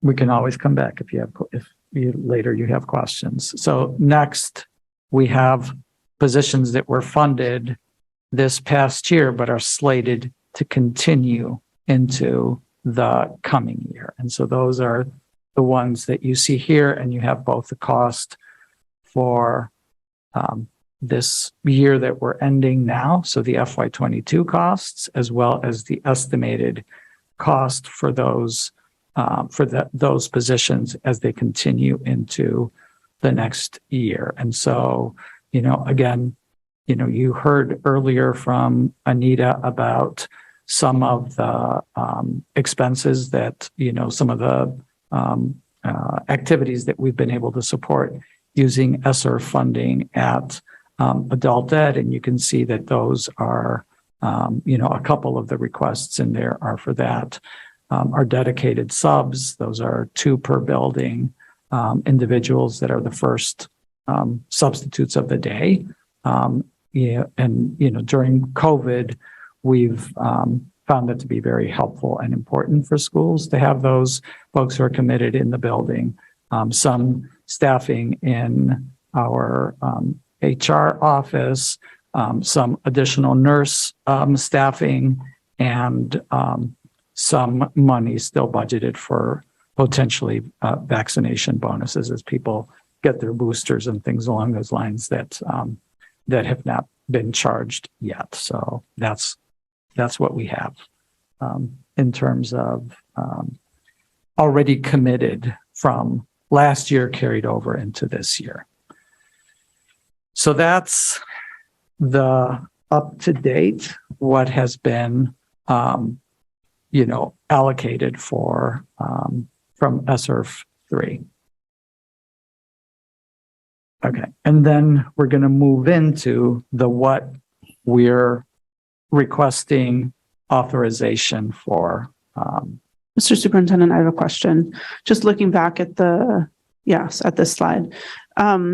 As we're thinking about this total pot of money of federal COVID funding that we still have access to, and we're going to make some decisions tonight. Thinking forward to FY24, I know the dedicated subs have been of great value. And how much of that has been as a result of the pandemic and people, people getting sick and being out and dealing with the pandemic, and how much of it is, it's, very helpful to have staff on hand to sub when that's been a real challenge for us to maintain subs.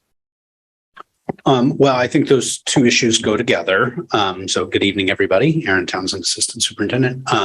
Definitely in terms of the reasons for absence, both their own personal, COVID leave needs, but also the family ones, in the time I spent at Lincoln to close the year, numerous staff members who, childcare issues, things of that nature that had multiple days long repeated absences. So, we certainly could, produce that data in terms of absence reasons, but, anecdotally, it's a strong driver of increased absences, both for students and staff.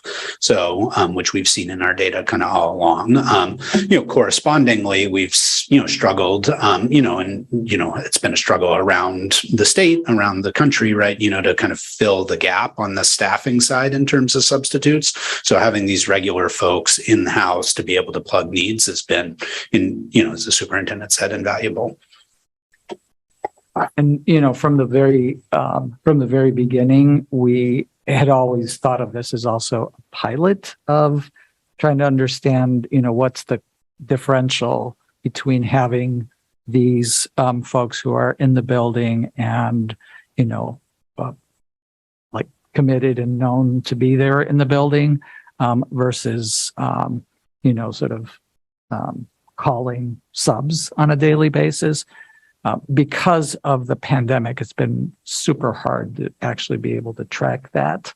But that's something that we hope that this next year we'll be able to get a better sense of, to what extent are we actually, there's definitely going to be more costs associated with this than what there would be with, calling in subs. But, does it actually bear out as, less than the full amount? Okay, that's very helpful. Thank you so much. Okay. Anyone else on this before we move on to the new requests? So in the new requests, which are it's the next two slides, what I have here is I left in what was posted over the weekend, just in case it apparently was no longer online, but I thought it was. It was until just now. So we did have access to it earlier today. And I wonder how it got taken.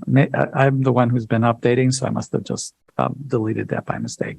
But anyway, so this first slide that you have there with the 919,000 is what was previously posted. And then today we made some additions to that in response to a couple of things that I will talk about as I go through these. But, so broadly, these additional requirements are for things that fall into the categories of our finance department, behavioral health investments, transportation, and technology. And so we have those, both as, the first slide that we're going to talk about is FT, and then there's another slide that is non-personnel costs. So the first four things that you see there are all associated with our finance department. The members of the finance committee know that we came to the board with this back in May, after we got our audit. And, one of the things that we recognize is that we need to increase our staffing in the finance department. And so those first two positions that you see there, the grant accountant and the purchasing manager, are envisioned as being ongoing positions. So those are positions that we would expect to see in the in the general fund budget or you should expect to see when we bring you a budget next year. The other two positions, the senior project consultant is, it's some additional time for Kathy as she transitions. And also the ESSERF grant manager is to help support the finance department and my office in actually being able to manage what is being requested and track all of that as it comes through. So those are the finance positions. We have a proposal that is also included in the packet for some significant behavioral health investments. Some of the personnel costs that you see here were previously discussed during the budget process. So they've actually been transferred from the unfunded to this as part of a package. And I'm going to let Assistant Superintendent Nally talk about this in a moment after we walk through both the, all of this and the non-personnel costs.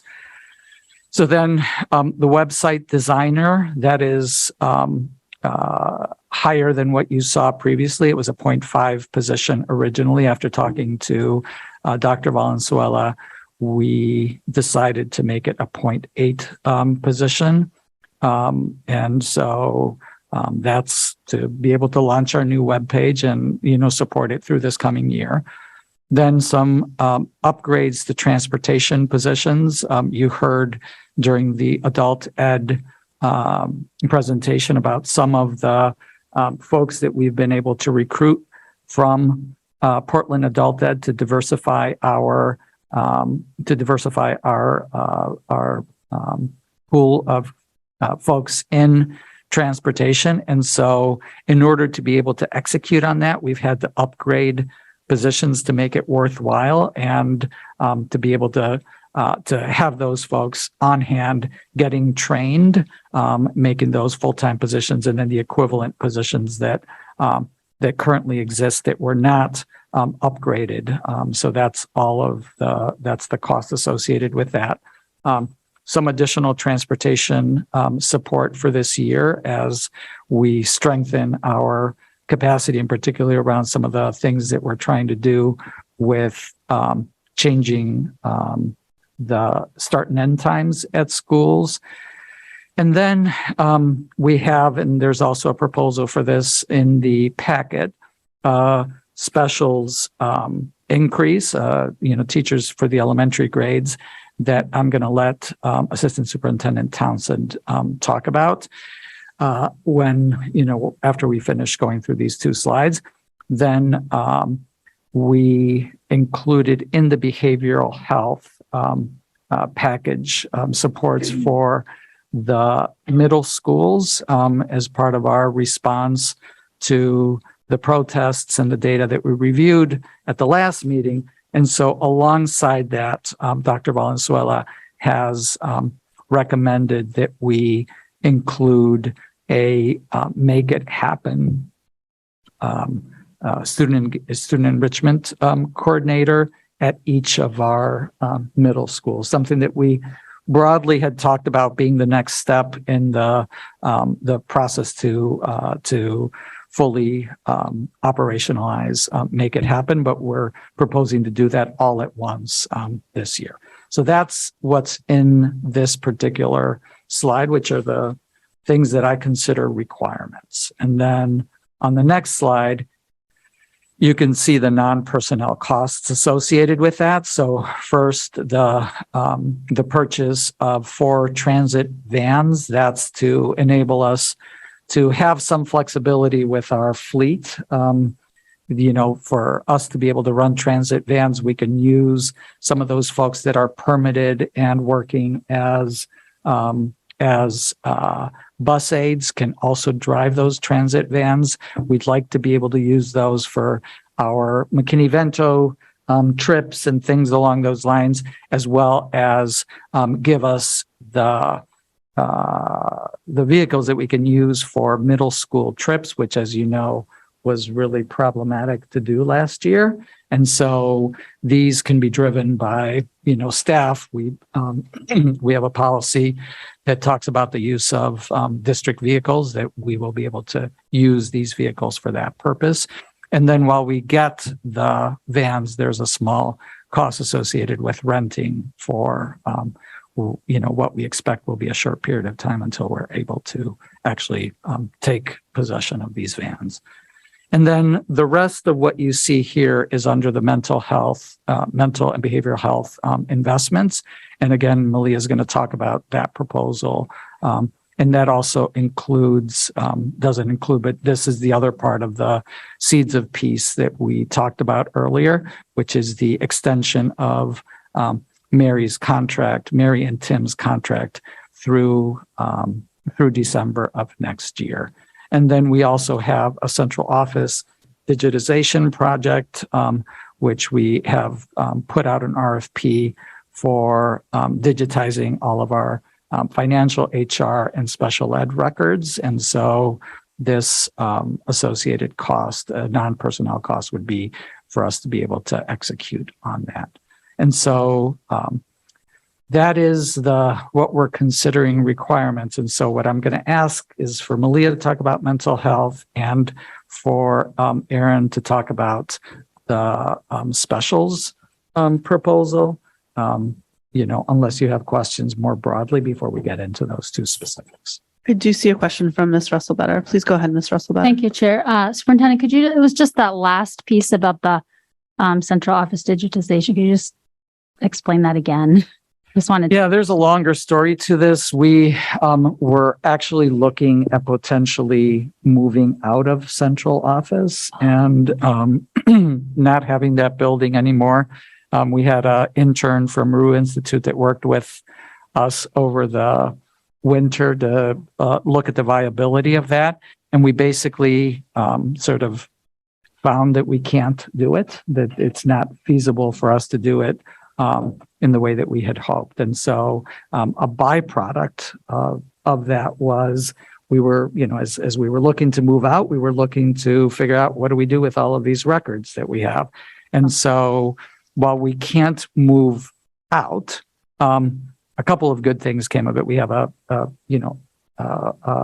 very thorough documentation of what it would look like, what it would cost for us to be able to move out of central office. And we also, as another part of this, came up with a digitalization project. And so as part of our interns' work, we RFP'd that and procured a vendor to help us to do that digitalization. So as a result of that, we will have a methodology in place for all of our finance, HR, and our special ed records to be digitized instead of kept in gigantic rooms filled with cabinets. Okay, thank you. So this would be to have a plan to digitize the past records, but also moving forward that would be used for all of our records for students. Right. Okay. And so you're saying that regardless of moving out of the central office space, this is still, understandably. Those files are only getting bigger. Right, the modern way to manage our records. And so that's okay. Thank you for that clarification. Helpful. Mr. Grant. Just to follow up on that point, is it doing this make it more likely that you'll be able to move out of that building? So it's not really tied. So this is a byproduct of it. Okay. We needed to do it in order to be able to move, but even not being able to move, it's still worthwhile doing. Yeah. I work at a law firm that has a basement full of cases from the 1970s. So I appreciate the need to do such a thing.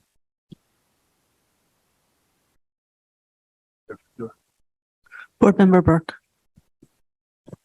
Thank you, Chair. I have a few questions. Going back to the website designer, saying that the increase in cost and time allocation that we're looking at today, did we look at outsourcing this need? No, we did not. Okay. It's just we've had, cost. So a couple of things. We have we've outsourced the development of the website. We have an outside contractor that is doing that. We have an employee that has been with us for this past year at a 0.6, who is our internal project manager for that project, reporting to Dr. Valenzuela. And so this is to continue and expand that individual's role for this year to help us to actually, launch and maintain for the first year. Oh, okay. So they're actually not maybe the website designer is what threw me. That's not really an accurate title for that. Probably. Okay. Thanks. You threw something in there when you were talking about the transportation positions about the start and end time implications.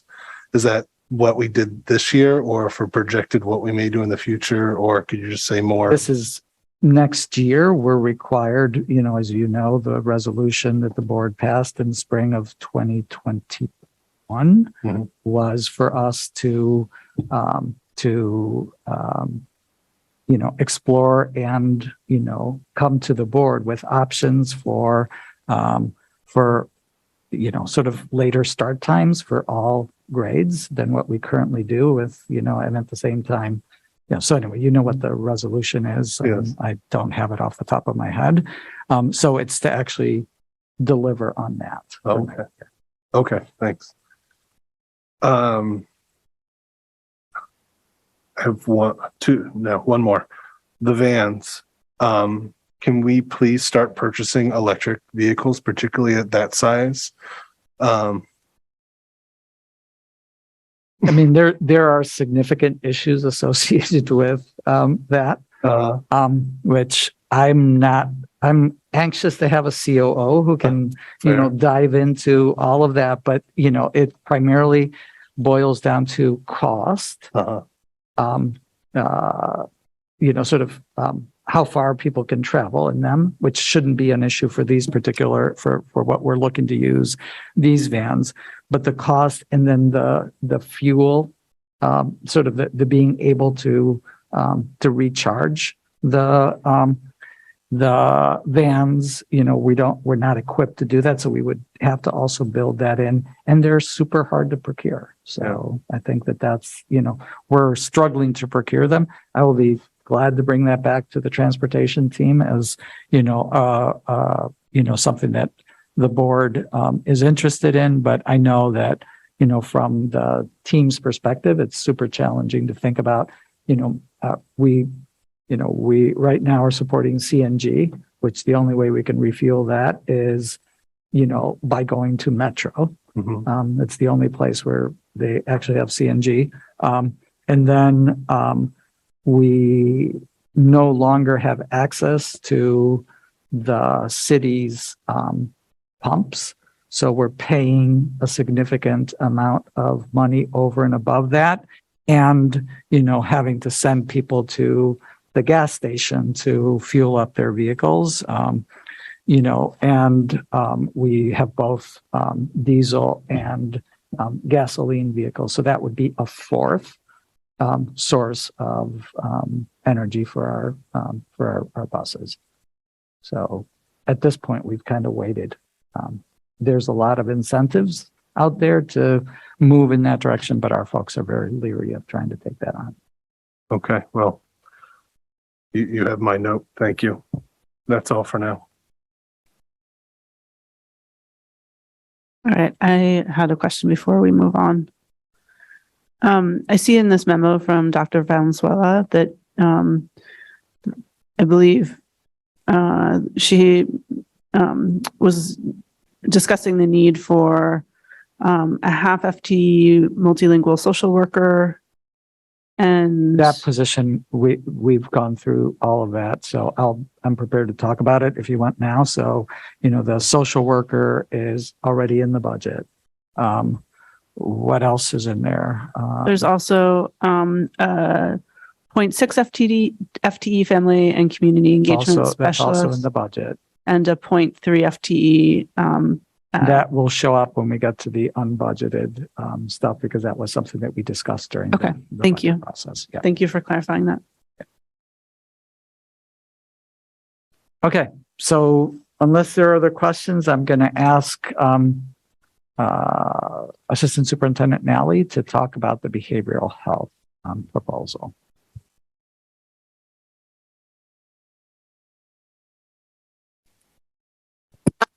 And the actual proposal is included in the packet, unless I deleted it by mistake. Yeah, and I'll just get a little bit of voiceover, put it in there. Is this working?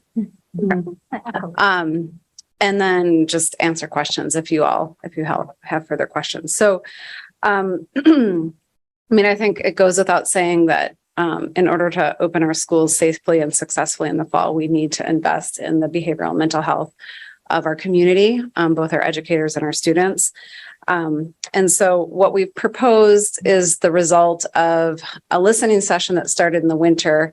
Dr. Reiger and I, he's our Director of Clinical and Behavioral Health Supports, interviewed all of our administrative teams and in many cases with our social workers, and then later talked to our social work team about what we framed at the time as what are the biggest unmet behavioral and mental health needs. And then our line of inquiry went from there into are the strategies we have the wrong strategies, or do we have the right strategies, but we're just not implementing them effectively enough?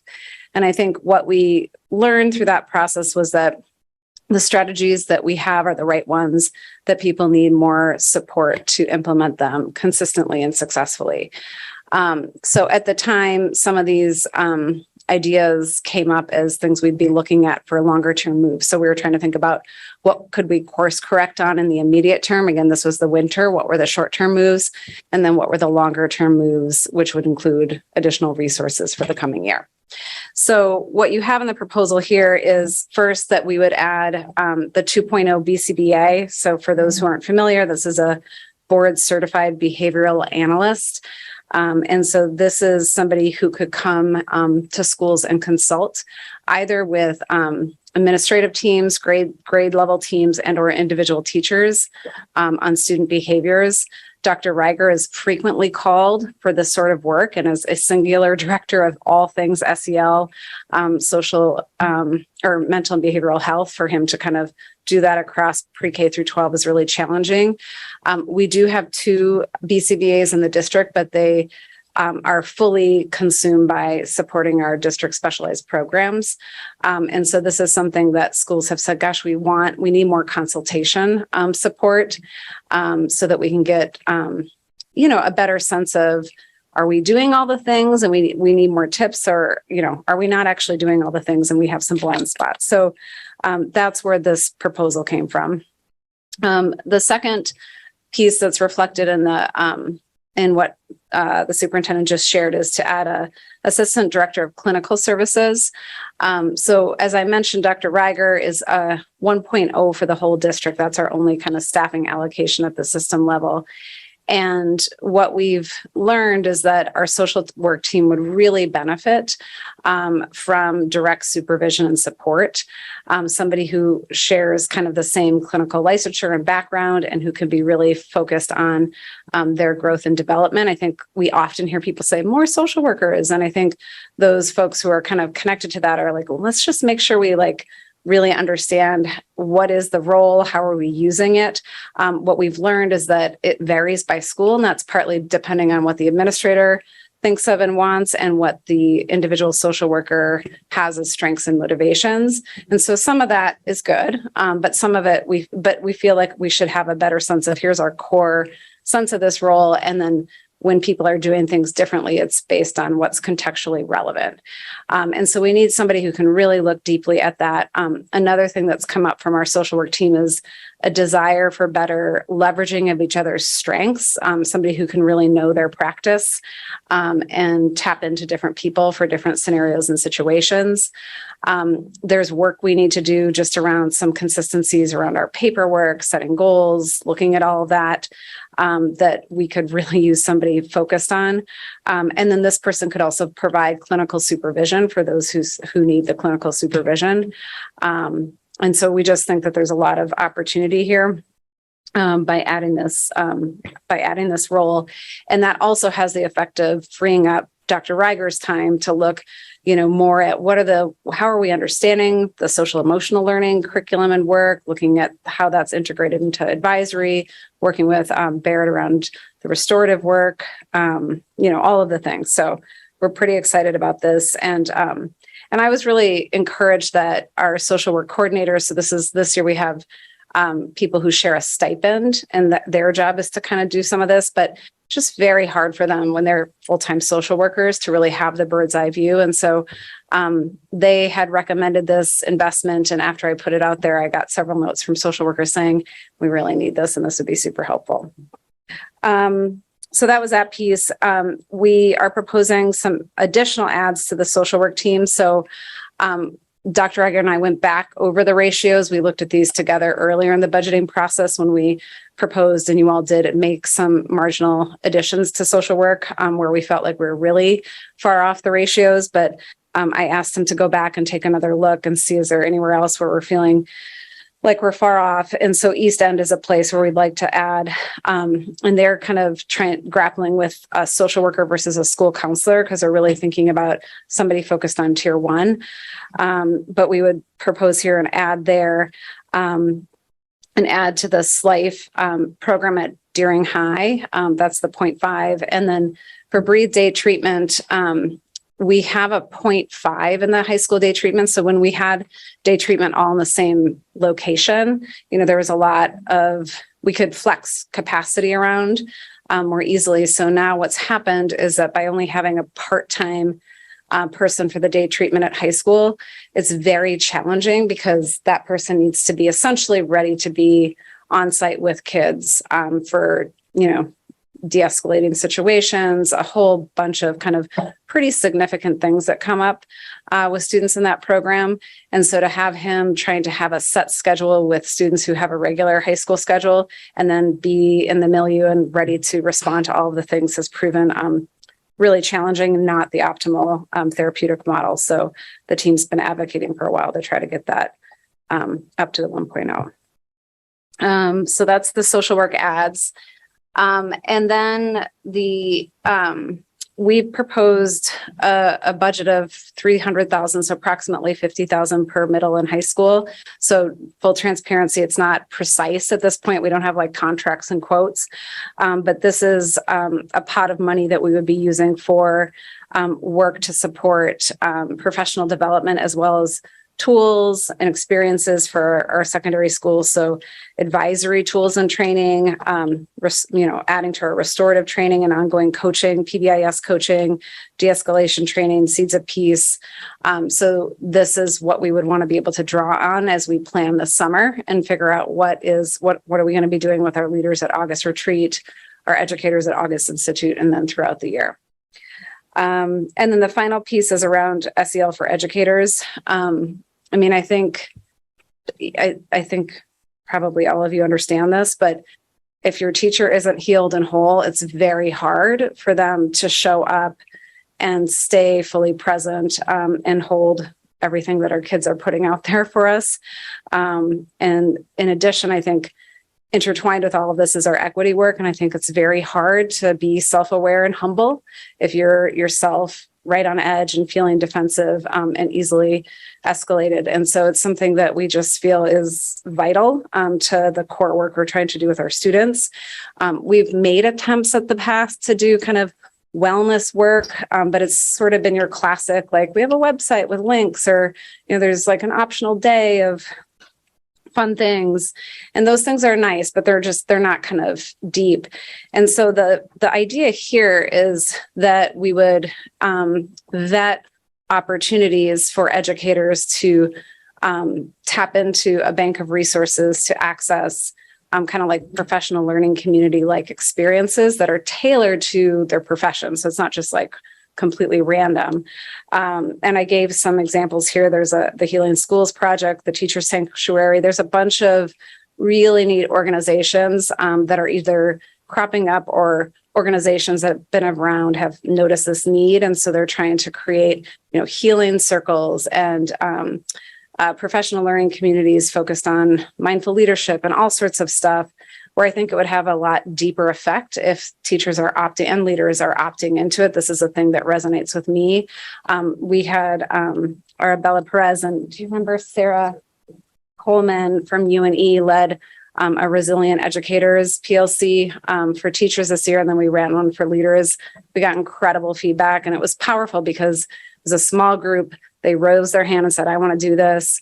They had a really well facilitated experience. And so that's the kind of idea here, is that we actually would have a fund and a process whereby teachers could access things like that. I just also wanted to highlight we have our own educators who are brilliant in this way. Katie West, you've met. She's our outdoor learning coordinator. She had already pitched, what if I could do a couple excursions, into nature with teachers. Julia Hazel, our BIPOC Leadership Pathways Director, and I talked about some affinity group kind of experiences that she's been imagining. So that's where we would picture this money going. So I think those are the pieces that I wanted to highlight. Again, this is in the kind of brief overview, but would love to answer any questions if you have them. Ms. Russell-Better, go ahead, please. Thank you so much, Malia. I just wanted to first say I'm just thrilled and appreciate all that you and the team did to put this together, because this just captures a lot of what I've been sitting with and thinking. And I know you've been looking at it for a long time, but just, in the context of the middle school protests and just kind of sitting with what I'm hearing and seeing from staff about what their needs are. So I think this in my both professional life as a social worker and as a board member and parent, just feel like it really captures a lot of what I've been hoping for. So I just wanted to say I really appreciate that. And the SEL and training, I feel really excited about that, and just want to put a plug in for Kripalu and how awesome they are. and just what you said about the experiential kind of work that really gives that opportunity for self-reflection, I think is so important. And I think I just want to give that comment about, I know that our schools aren't always set up for that, right? Like our educators, I don't think have that time and space. If you get a great training, that's great, but really the time to be able to dig in and have support from your peers to really learn the new material and then practice it, and how are you using it with your students? So I think one of my questions was just about, I think this really gets to a lot of what staff has expressed a need for. And I guess I'm just trying to figure out from the implementation of that piece, kind of if there's been thinking about how, support for staff, the professional development time, opportunity for kind of teamwork and processing things. So that was one of my questions, just kind of, I know that's sort of another piece that isn't necessarily, asking for the funding, but just kind of in the implementation of it, just wondering kind of maybe even some beginning thoughts about that would be helpful. Yeah. And I mean, if I'm not following your question, just interrupt me. But I think that the other big resource is time, right? So there's money and then there's time. And I think I'm pretty excited about the thinking we've been doing about the way we approach professional development and collaboration. So a challenge we've had in the last couple of years is that we've been trying to launch a lot of new work. And so we haven't had, our instructional vision has been co-created by educators over the past few years. And so that's new. We've tried to adopt some new high quality curriculum aligned with our vision. We're still rolling out things like Wabanaki studies, et cetera. And so what makes that tricky is that we're kind of doing this new learning. So it's like, I'm excited to have our instructional vision internalized and our materials really high quality. So then really people can be kind of choosing their path based on where their strengths and needs are. But we've had this common need to kind of launch some new work together. But what's happened in the last couple of years is our professional development has felt like I'm doing math on this Wednesday and then I'm doing phonics here. And it's just a lot of stuff. And there hasn't been what I would call spaciousness for what we need as adult learners to do that kind of reflection and practice and dialogue. So it's a huge thing that we're talking about and we'll be working with our school leaders on. Is how do we really think about a cycle of learning that gives that spaciousness for meaningful, authentic collaboration and dialogue, rather than having here, this Wednesday, we all sit and look at this PowerPoint, and then this Wednesday we do that one. So that's a big focus. I think in our, process with our negotiations, we'll see where that lands, but it's something we've been talking about. And I think I'm hopeful that we'll have a structure that will really help support and facilitate that as well. Thank you. That's helpful. So does that mean you said in discussing with leaders and also with in negotiations, would it be potentially these certain professional development days would be more in that kind of model? Is that maybe one of the thoughts versus the more didactic, just more experiential or self-reflection time? I mean, as an example, this is draft thinking, but I just like at August Institute, a draft example of the plan is that the first day is really about community building with adults. And I love Katie West because she has all the research that supports the things that just make sense to my soul. But she talks about structured play and the value of that. So, our leaders, we just went out to Cow Island for a day. And, we didn't finish our plans, but I would say we made significant progress in other ways that will be deep and lasting in how we interact and lift big work together. So I think we've talked about, time for that, and then really deep time around our students' mental and behavioral health, restorative work, circles all the time, circles. And then for the first 6 weeks of the year, the first 2 months, rather than having new topics every Wednesday, the idea would be that you come back into smaller groups and collaborate on what we launched as new learning or that kind of shared priority work at the Institute before, launching into another deeper body of work together. Thank you. That's so helpful. I think that, again, gets to what I hear that district staff has heard, but also just hearing from staff that it's like there's more new things coming at us.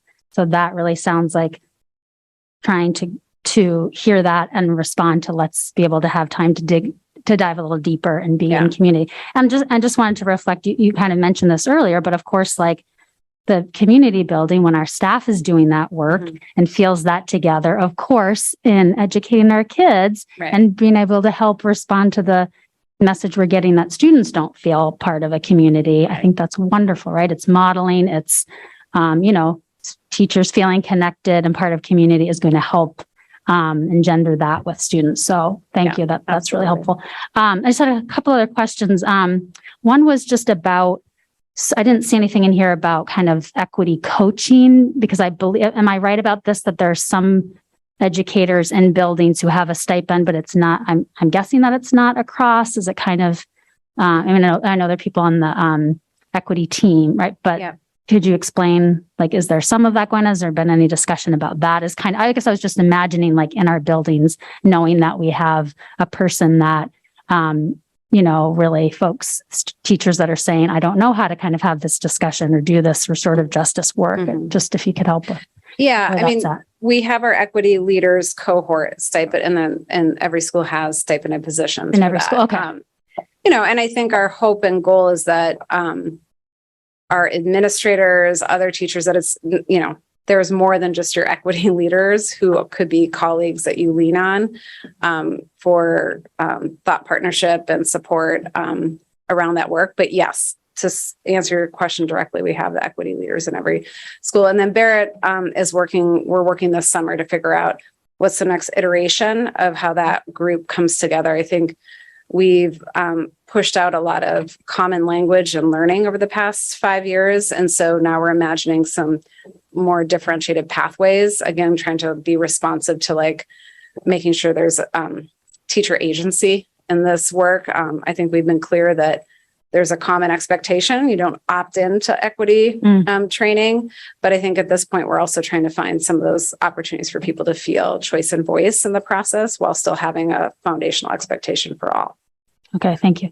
And thank you for humoring me, my social work hat, for another minute. I just had another couple of thoughts or questions. So when you were, I was really excited about the Assistant Clinical Services Director role. And I'm guessing, would that be an LCSW? Because you were talking about being able to directly give guidance and supervision. Was that what you're picturing? MSW, LCSW, there's all the, yes. Yeah. So license, maybe if there are any social workers that don't have their license, I don't know if they have to have, they should probably have LCSW, but their social work background is what you were. Right. And we do have some people that are needing clinical supervision. Yes. So yes. So licensed social worker. Great.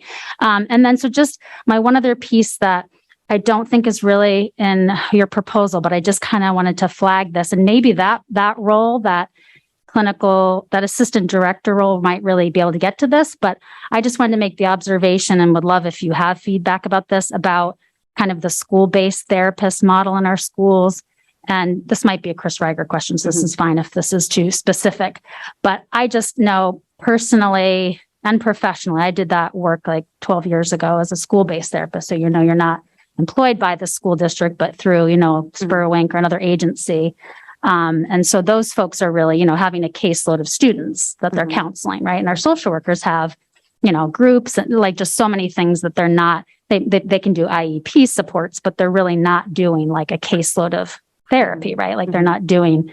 So I just was curious if, I don't know what those positions are like. I think it's probably different every building, but just kind of looking at needs for mental health in our community and just, kids being on wait lists, and just if you have a sense of where that's at for like, are there lots of kids on the wait list for getting that school-based counseling? Are school-based health centers doing that? I think I saw in the note for the assistant director role, it might have said something about partnering with agencies. So would that be a piece of that? Yeah, I don't know where we're at with waiting lists right now. Yeah. So that would be something you could follow up with Chris on. But I think, or I could follow up with him and get back to you. But I think, yes, that's definitely something we would want this assistant director to be able to look at really deeply. And in kind of looking at it, a big question Chris has had is how are those folks coordinating, collaborating with the school-based people? And I don't know that there's a lot of intentionality, or at least not consistently around that. So I think it's just, again, there's like these opportunities we're hoping to better maximize through more thoughtful and intentional coordination of that work.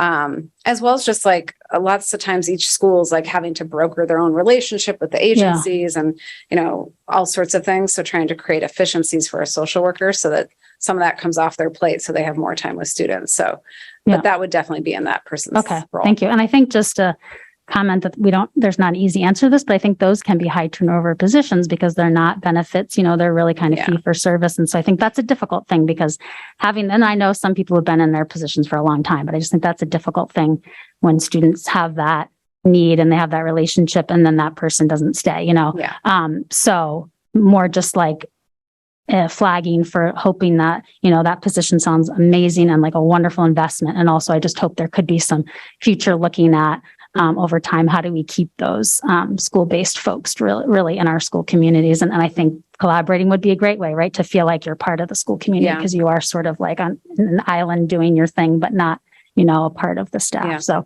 okay. Thank you so much, Millie. I'm so excited about all these investments. So thanks for your time. Better. Ms. Lenz, go ahead, please. Yes, thank you. Likewise, I'm very excited, and this just really kind of addresses a lot of concerns that I've heard in the community from our teachers and staff and families. So I'm really excited about it, and I just have a couple of questions. Do we have any established affinity groups within the district now? Yeah, for staff. Yeah. Yep. We have a BIPOC educators affinity group and an LGBTQ plus affinity group. Beautiful. And I also recognize that some of my questions might be redundant based on previous meetings, but I'm new here.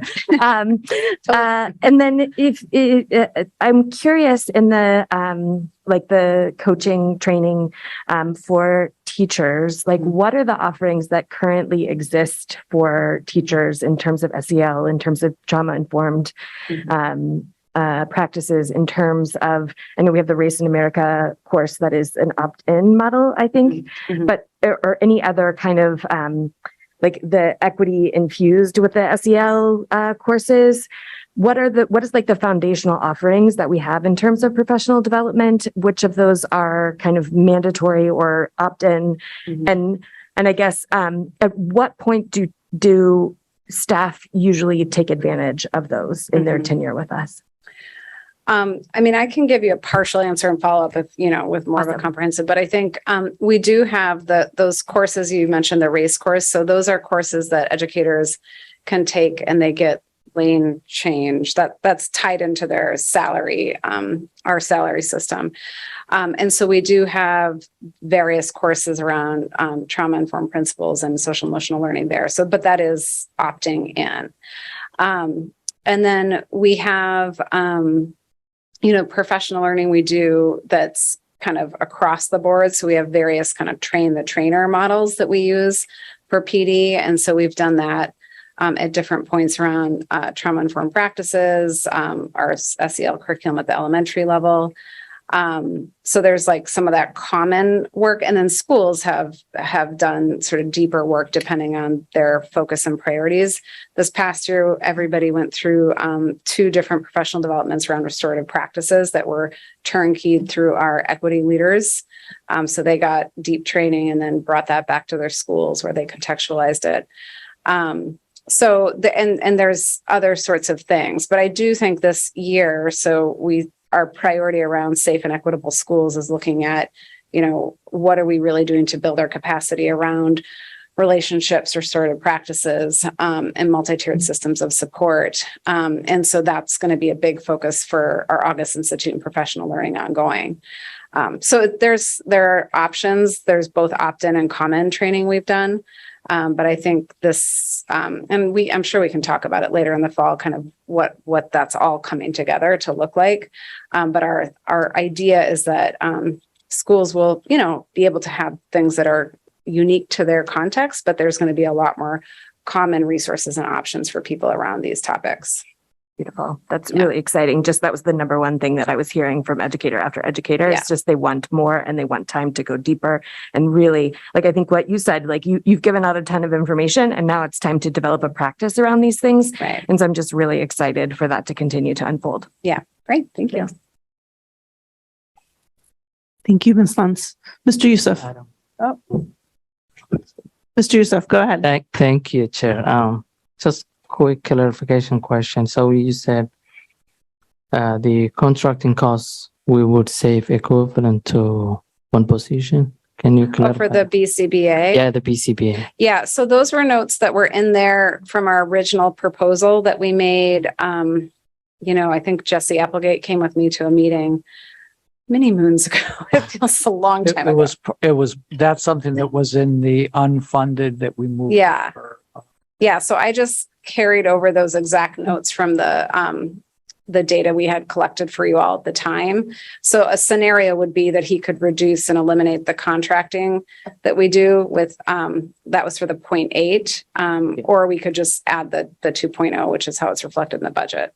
But his original proposal when trying to move it through the local budget was to eliminate the contracting line to save money there to make it more possible for us to get it through the budget. Does that make sense? Yes. Okay. Thank you so much. Yeah. Thank you, Chair. Thank you, Board Member Youssef. Board Member Burke.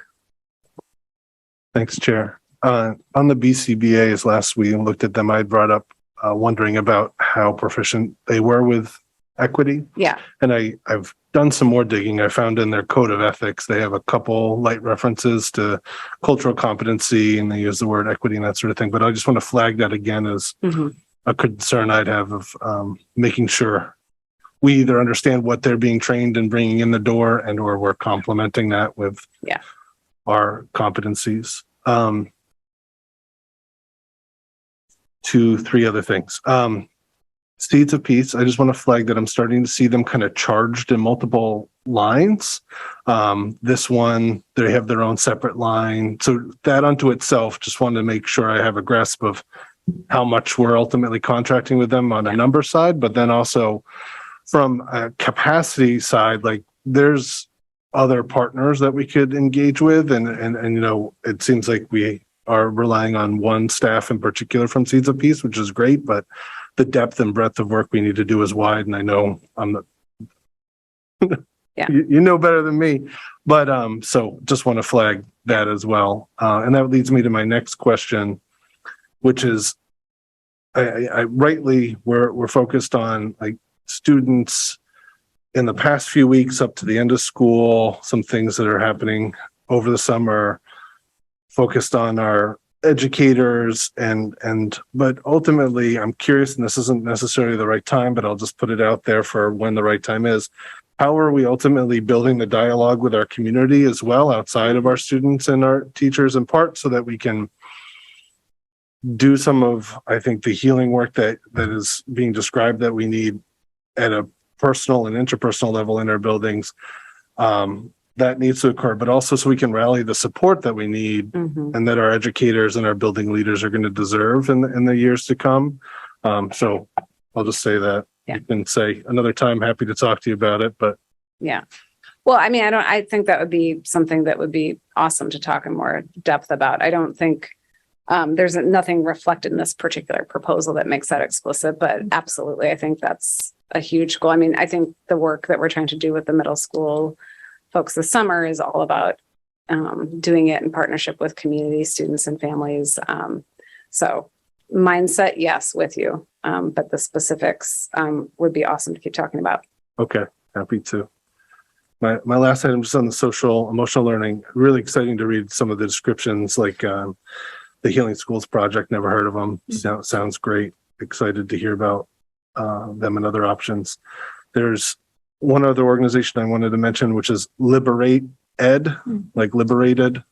Dina Simmons, who was formerly with the Yale Center for Emotional Intelligence, and she was featured on an Ellie Mae conversation earlier this year. Was wonderful. And then IDEA, which is the Institute for Democratic Education in America, offers an anti-racism course for white educators. And we've had folks in our buildings that have taken that and thought it was wonderful. And I think that could be a compliment to some of the in the building equity work that you were discussing earlier too. Great. Thank you. Thanks, Annie, or Mr. Burke. Thank you, Board Member Burke. All right, I don't see any other questions. I have one last question, and just want to say that I'm very supportive of this proposal and think it really meets the moment. So thank you so much for your work, Assistant Superintendent Nally in particular, for putting this together and bringing it to us. But can you just remind me the optimum ratio for social worker to students?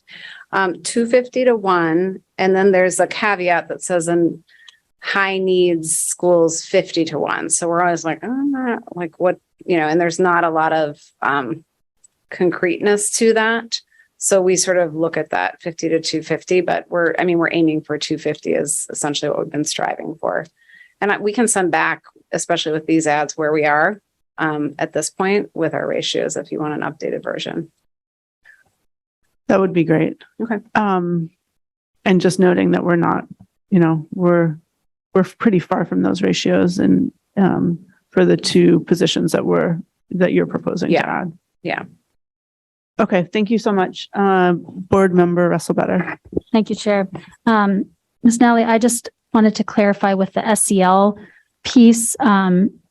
I know it had I don't have it in front of me, but I know it had the amount per educator potential, but was that for like pre-K through? Because I know the other investments were specifically middle and high. Yeah, but I can't recall. SEL for educators, we're trying to have a pot of money for all. For all, okay. And administrators too. And administrators. Oh, great. Thank you. Yeah. I think we can move on. Okay. Great. Thank you. Sorry, I have a question. Oh, I'm sorry, Miss Billiou. Please go ahead. I'm wondering, Malia, with kind of just all of this programming to start new programming to try to, I guess, advance some of the equity work, how are you guys measuring success, or how, especially with the professional development the professional development process that is already in place? Mm-hmm. How do you plan to measure success?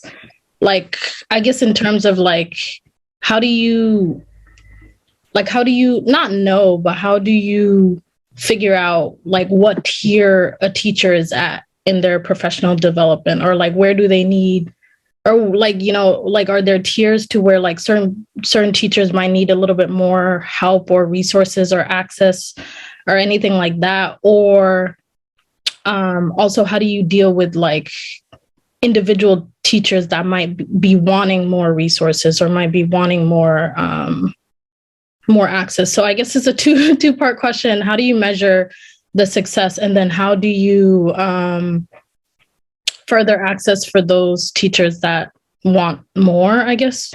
Yeah. That's a really good question. So you always ask such good questions. So I think on the measurement, I'm hearing when you're asking about at the educator level in terms of the impact of the professional learning. So correct me if I'm wrong on that, but I think that at that level, we do kind of self-perception type things. So we'll take surveys after PD. So every equity PD, there's a survey afterwards where people respond and talk about, just how they felt in terms of, was it relevant and engaging? And then there's, we ask people what their biggest takeaways are. And then we look at that data, and then we'll, debrief it with the administration. So we do things like that. But in terms of getting at do we have a real sense of, in a given building where educators at in terms of their mindset, skill set, knowledge base, and then what's our next move? I would say that is a work in progress. That's not something super precise. We've been making moves like changing our evaluation system to include explicit content that speaks to our expectations around equity. But I would not say that at this point we have data systematically on where everybody is at.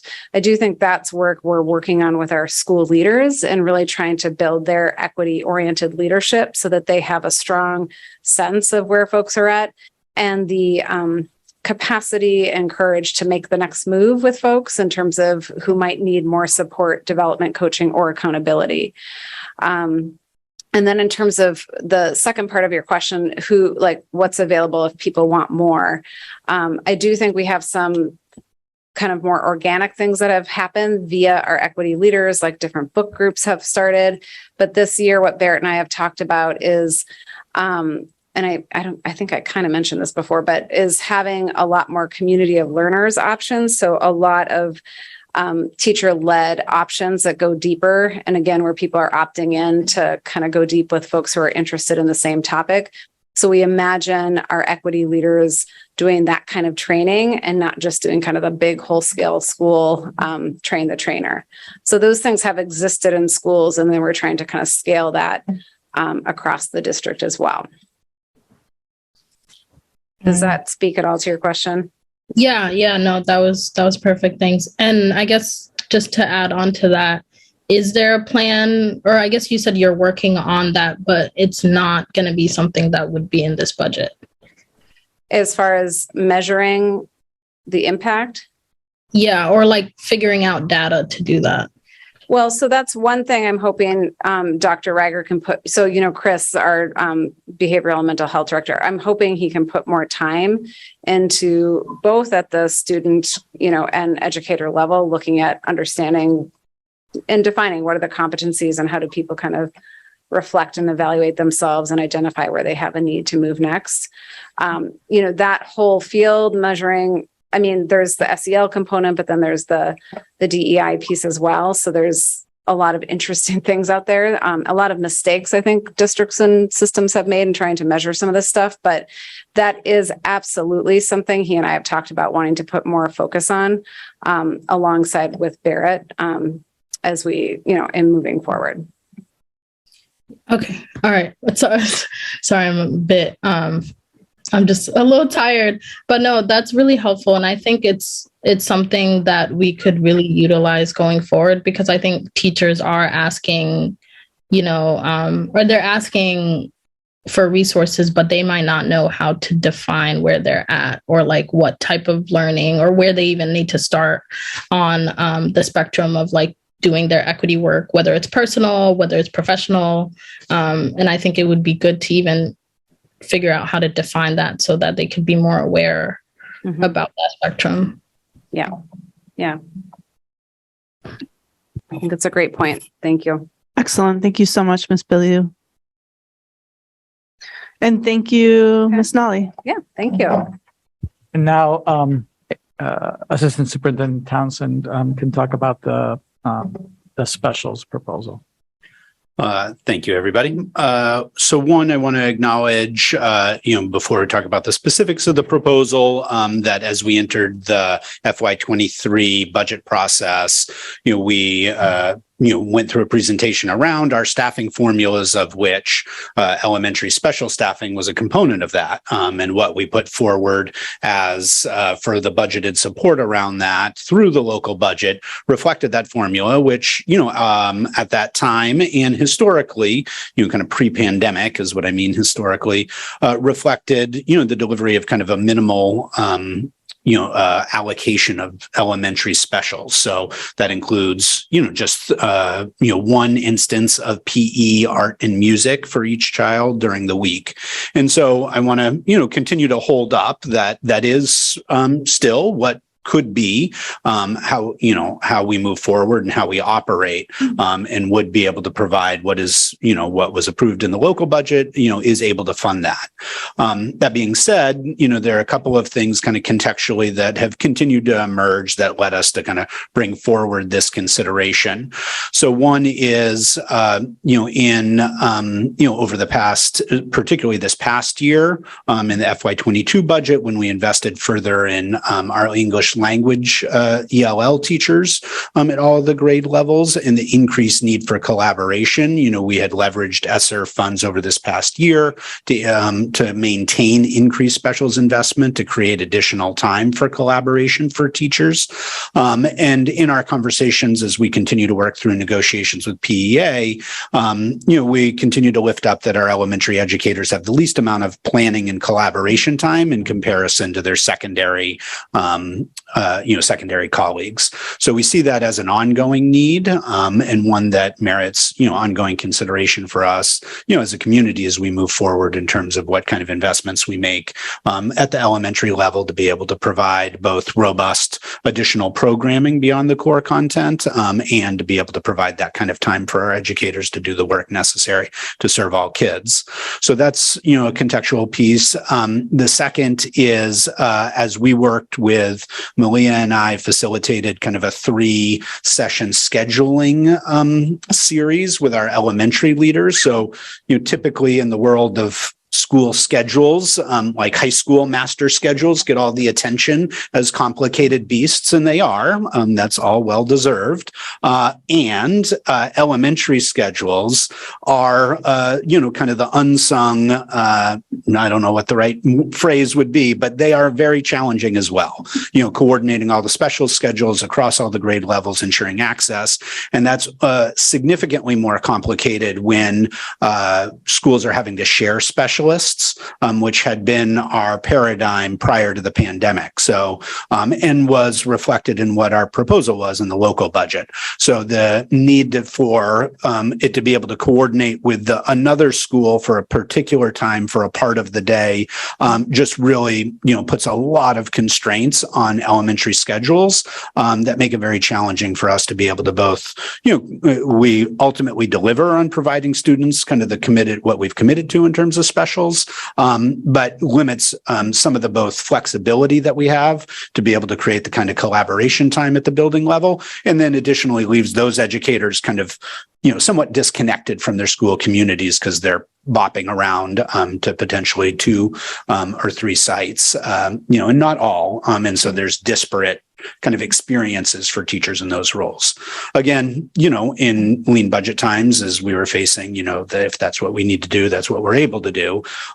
Given the availability, of some of these additional resources, we wanted to bring forward this for consideration of some incremental adds. So, this 2.7 reflects just essentially some rounding up at a number of our elementary school sites such that they do not have to share specials across buildings and can kind of maintain full-time PE, art, music teachers, at the vast majority of our buildings, except for our smallest elementaries, Longfellow, Presumpscot, and our island schools. I want to acknowledge this is put forward kind of as well with an understanding that there's an additional proposal that'll be considered, subsequently in this meeting tonight around garden teachers in our living schoolyard that's been, for consideration education. There had been a version of that had been implemented. So this, proposal reflects a reduction from what we had invested in the past 2 years through ESSERF in additional specials allocations, recognizing, that, this additional proposal is out there, and that, this is already over and above what we've put forward in the local budget. So we believe, that, the goals of this is it provides some increased programming for students beyond the core classes, at our elementary schools. We believe it provides some additional flexibility for the kind of collaboration time that our elementary educators, have the least amount of access to. And then that, it enables kind of like full school communities so that educators are committed to an individual school community and can be able to participate fully within those schools. So there are details about the kind of incremental ads to kind of just round up here and there, at schools like Ocean, Rowe, East End, Reiki, sorry, going off the top of my head because my notes are here. But, at 5 of our elementaries with some increased ads at both Presumpscot and Longfellow as well. So that's what the proposal reflects, and happy to take questions about that. Thank you so much, Assistant Superintendent Townsend. Are there questions on this proposal?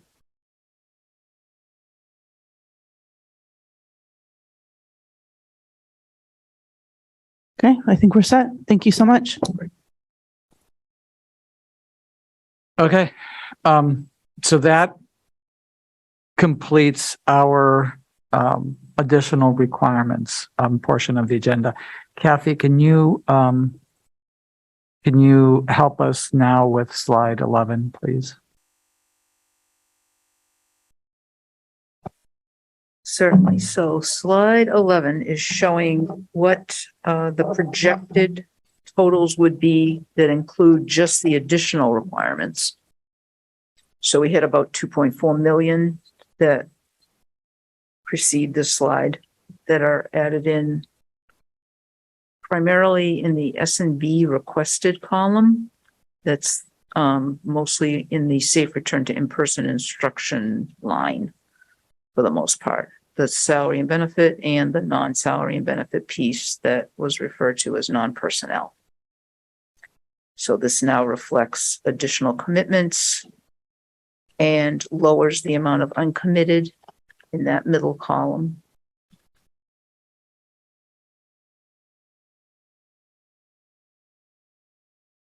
Are there questions on this? Okay, I think we're good. Thank you. Great. Okay, so then we'll move into the last portion of this, sort of the ESSERF funding, and that is the things that we vetted during the budget process that did not get into the final budget. And, so there were additional things in there, and, that some of them are now included in what Malia presented as the behavioral health proposal. So there's, again, 2 slides here just to show that there was some additional pieces, and that's specifically the Somali family engagement specialist that we talked about earlier. So you can see there what we have are some additions in special education that were discussed at the time, the physical therapist and the chapter 104 teacher, 0.4 for that program. There are a couple things here which I do not feel comfortable recommending, so that's noted, although they're still included in that total. And I'll be happy to, explore that if you would like. So the duly identified special ed ELL teacher for the district programs is the next one. The district program staffing increases for the BREATHE program on additional ed tech. The other one that I'm not recommending is the middle school language immersion teacher. and we have the Chinese language teacher. We thought that we had a solution for this using the federal grant, but when we explored everything that was associated with it, we just don't feel that that is a feasible option for us. So we need to address that through some means. Pre-K ELL supports is another position here, and then this is where it's a little bit more fleshed out from what you had previously seen. So the SLIFE teacher, that's to make sure that we have full-time teacher focused on the needs of students with limited and interrupted formal education. Right now we have 0.5 at Deering, 0.5 at PHS, and so this is part of getting to where we actually have a robust program, and we've had a significant amount of time and energy this year trying to define what are the characteristics of a high quality program for these students. And so we'll have an update details on that with Carlos at some point in the fall. But for us to be able to get to that level of support, in addition to the social worker that you saw in Malia's proposal, we're adding that 0.5. And then we are also proposing to add a Portuguese language teacher for our SLIFE program. And Malia can explain that further, as that's also something that came out of that work in developing the full a full high quality SLIFE program, and obviously the Somali. So in the slides that you've seen previously where we accounted for this, there was 1.6 in staffing that wasn't fully defined. So this is the full definition of what we're looking for in that section. So it's the Portuguese language teacher and the additional Somali family engagement specialist. And then below, the last item here are the garden teachers. And again, there is a full proposal for that attached in board docs. And Ms. Nally can also walk us through that if you have questions. Thank you, Mr. Superintendent. Could you start by explaining why you're not, in more depth, why you're not recommending the two positions that are here? Yeah, so the dual identified, that's a relatively small number of students. We've last year added a staff person to help with working on dual identified students. They spent most of this year developing protocols for for how to deal with those dual identified students in general programming. And so I would like to direct that person's energy to working on doing the same thing in those district programs, where a significant number of the students in those programs, and there's a relatively small number altogether, but significant number of the students in those programs are nonverbal. So there's really not language. Language is not the primary concern. And so that's why I feel we can better think through what this position would be by using the resources that we currently have. In the middle school language immersion, we've been moving students up from the LICEF language immersion to more. And so we've been able to do that with the resources that we have at more. And, as we now bring the 8th grade, so this will be the first time that we have an 8th grade. I would like to see us sort of think about, moving those kids to advanced classes at the high school, as opposed to, trying to figure out how to meet their needs at the middle school. Thank you. All right. Are there questions from the board? Ms. Russell-Better. Thank you, Chair. Superintendent, can I just get a little clarity about the garden teacher position? So these are positions that already exist, but these would be, who should I be asking? Malia? Okay. So those 5, Malia, are ones that had been funded, and this would be to continue those? Yes, with some not exactly. Okay. How many ed techs do we have right now? Yeah, 5. So we have ed tech positions. Right.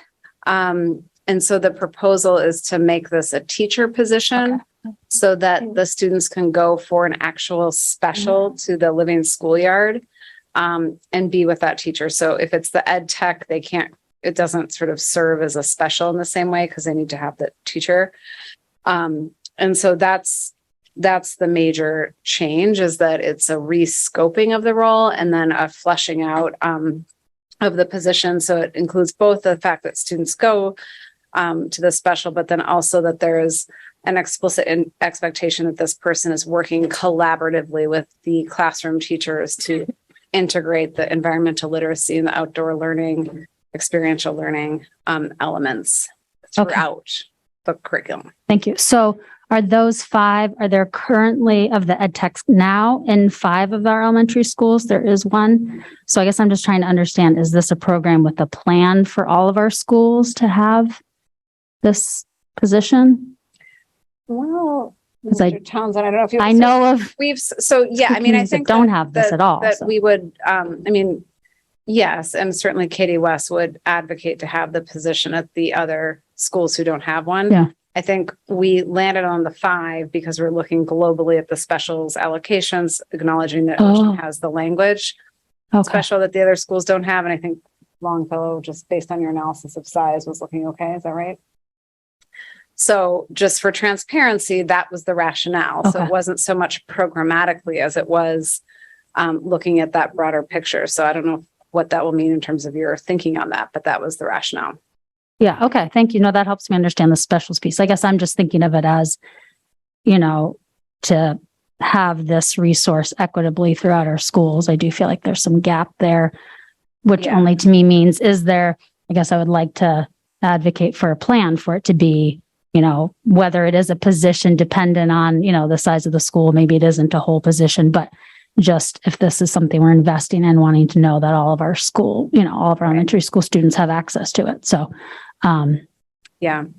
I mean, I will say that, so it would mean that Ocean and Longfellow don't have this special in the same way. I think that the component that's related to consultation with schools to integrate it into the curriculum, I think that will happen universally. That's already happening. And I know Katie West is planning to be at Ocean next year in particular. She's doing some deep work there. So I think all schools will benefit from the curriculum integration. But then the Longfellow and Ocean wouldn't have the special with this particular 5.0 proposal. Okay, thank you. Yeah. Sorry, one other thing, Ms. Bristol-Better, is that linked, I don't know if you all could get the link in what was on board docs, but linked into the little overview is a hyperlink where in the rationale it says possible trajectory for the positions. That doesn't really speak to adding FTE, but it's a little bit speaks to some preliminary thinking Katie's done about how this might evolve over time. Sorry, can you say where that is again? Down in rationale number 2. And if the hyperlink doesn't work, I can share this with you. It's just this kind of a simple sketch. Okay, great. Thank you. You're welcome. Thank you, Ms. Russell-Better. Ms. Breden. Thank you, Chair.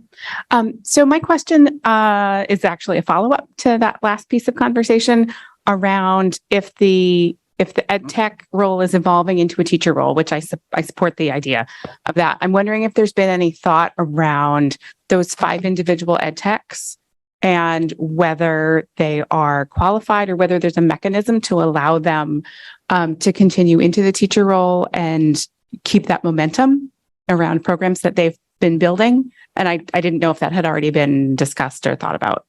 Oh, very much discussed and thought about. And I don't know the details of where everybody's at with their credentialing and that we could follow up, but very much on radar. Okay. So there's an effort to try and have that continuity. It'd be awesome to have. Yeah. Okay. Yeah. Thank you. Yeah. Just on that last issue, one of the reasons that we have all of this on the agenda now as opposed to in August is, to be able to make some staffing moves that otherwise we would not be able to make. Yeah, and thank you for pointing that out, Superintendent, because that was explicitly came up where we were saying this would be terrible to lose these people who built this program and these relationships, only to know 2 months later we can hire them. So yeah, where it would work credentially, I'd love to make work.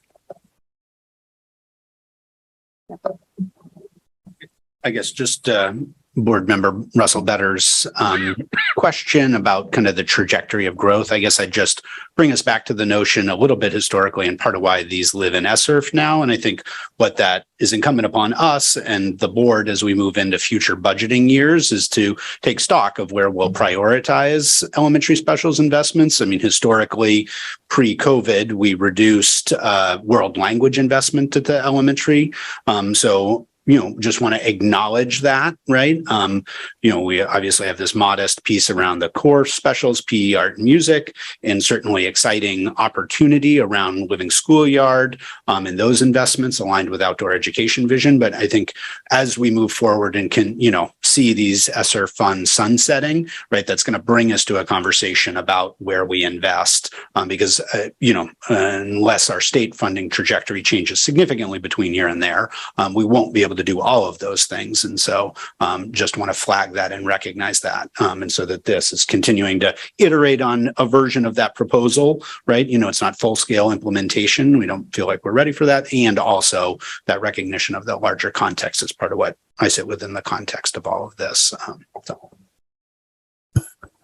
Thank you, Assistant Superintendent Townsend. And I'll just make the case that that's the point you're making is the case for all of these positions. And so we are in a place now where we can make investments and we're going to have to, in the future, once we no longer have this funding, we're going to have to make a lot of difficult choices. But it's, we're in a pretty great position now to be able to respond to the needs of, the needs that have really surfaced and to do some work that we know will really add a lot of value to to our schools. Are there any other questions on the second bucket of positions that weren't included in the local budget? I think we can move on. Okay, so then. Board Member Burke. Sorry. It's not perfectly in this category, so I apologize for perhaps wrong time and place. But I just want to ensure, and I'm saying this in a redundant manner because I'm sure you have, vetted that we are putting forth positions that will help us deal with the other longstanding issues as it relates to achievement and/or opportunity gaps in the district and the chronic absenteeism that we've been looking at changing that trajectory as well with some investments already in place this year and in this budget.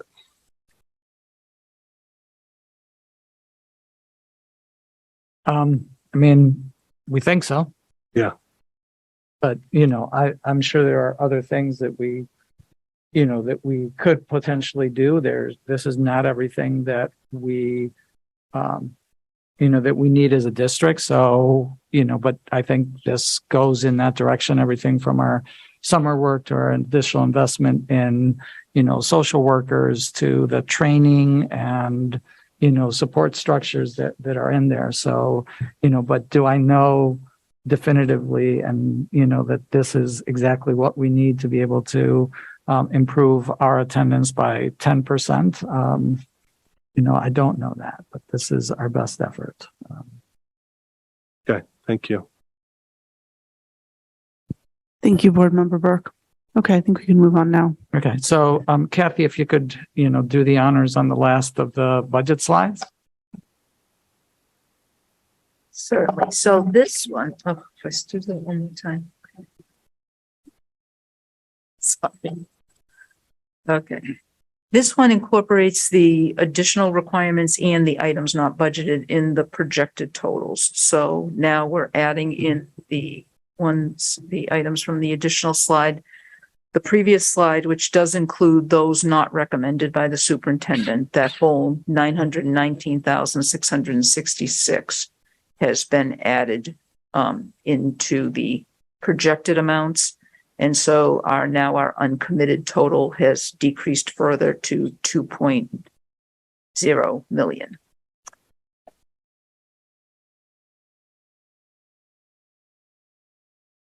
So this is all in this version.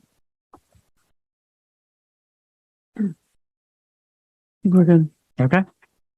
All right. So that is in essence what we can forecast at this point, that we would have left over, when we get to the approvals. These are all of the things that that you approve for investments for this coming year. So the next and final portion of the workshop is to talk about,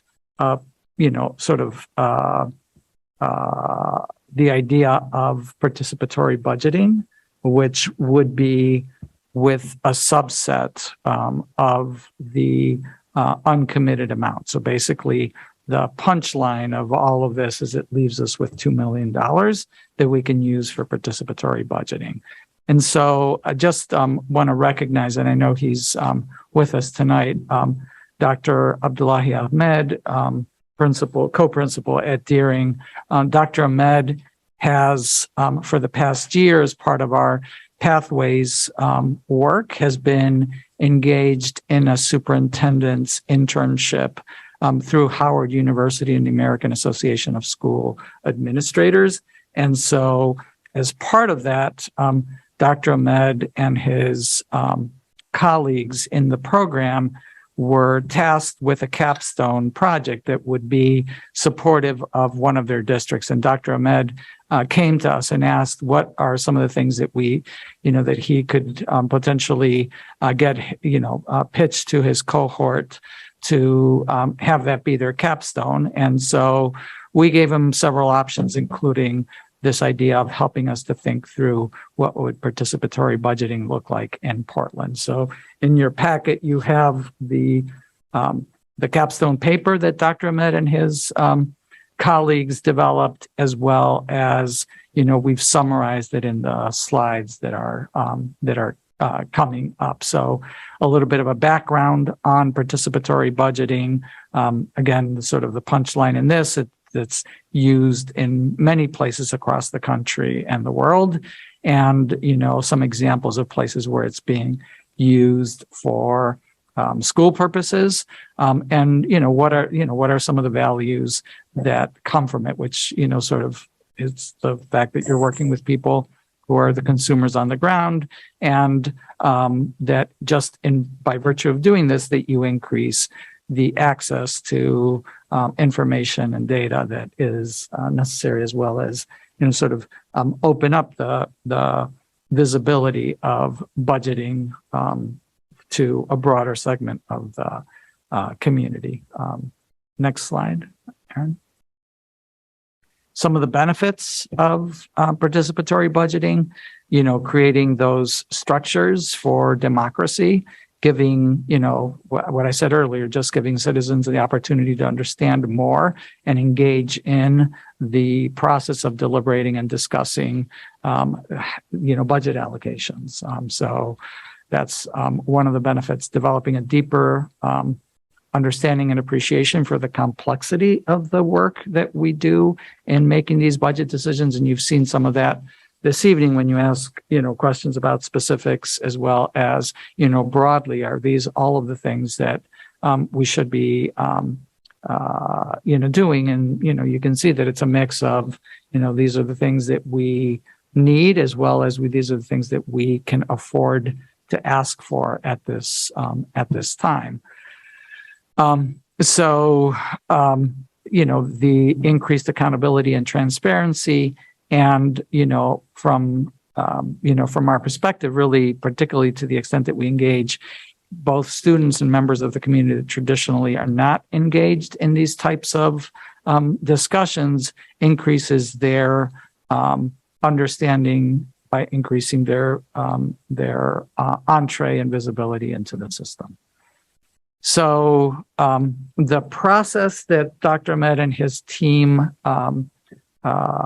suggested is summarized in this next slide that outlines basically a 6-step process. You know, the first is to, you know, the kind of work that we're doing today and on an ongoing, you know, basis for a while, to just sort of learn and internalize both participatory budgeting in general, but also these next steps that are proposed. The first one being a planning phase where we would establish the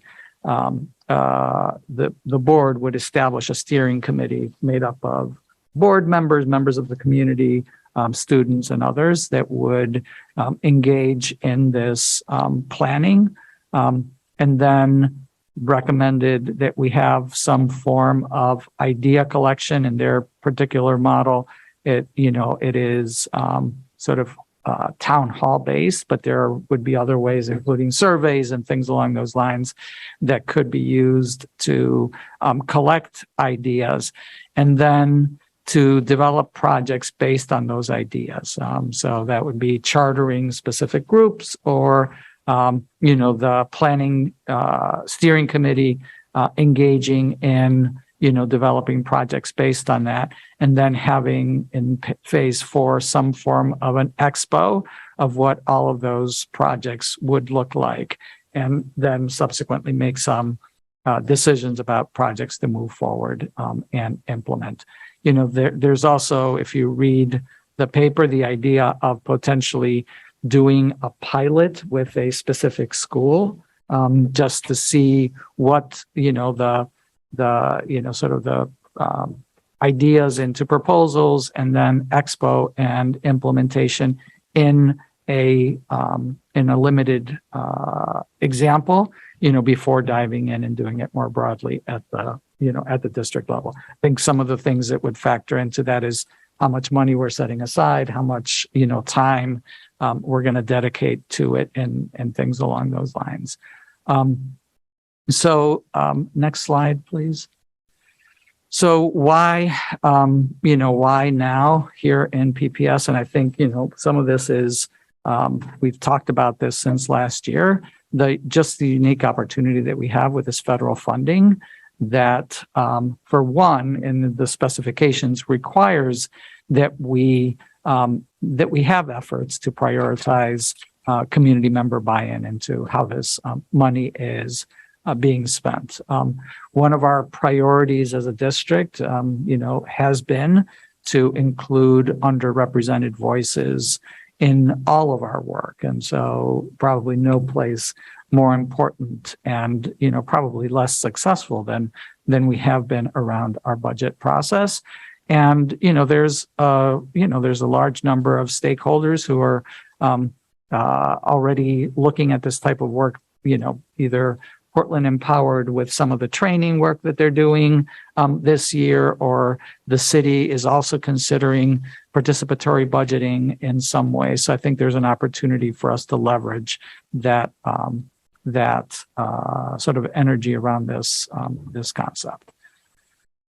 So, just some parameters for us to think about as we engage in this is, sustainability of the project. So things that, we just reviewed what really amount to like $4 million in additional spending, of which $3 million more or less is, stuff that, as you described earlier, is going to require some really difficult decisions, because there are things that we will want to see, for the most part, things that we're not envisioning as, sort of passing, but rather things that are going to be,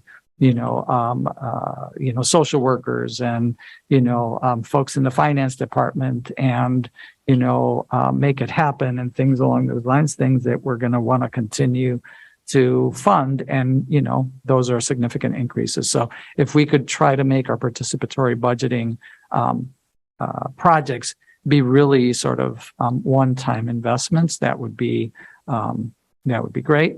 Obviously from I think my perspective, but obviously from, I believe from the boards as well, is, having those projects be directly aligned to our equity work.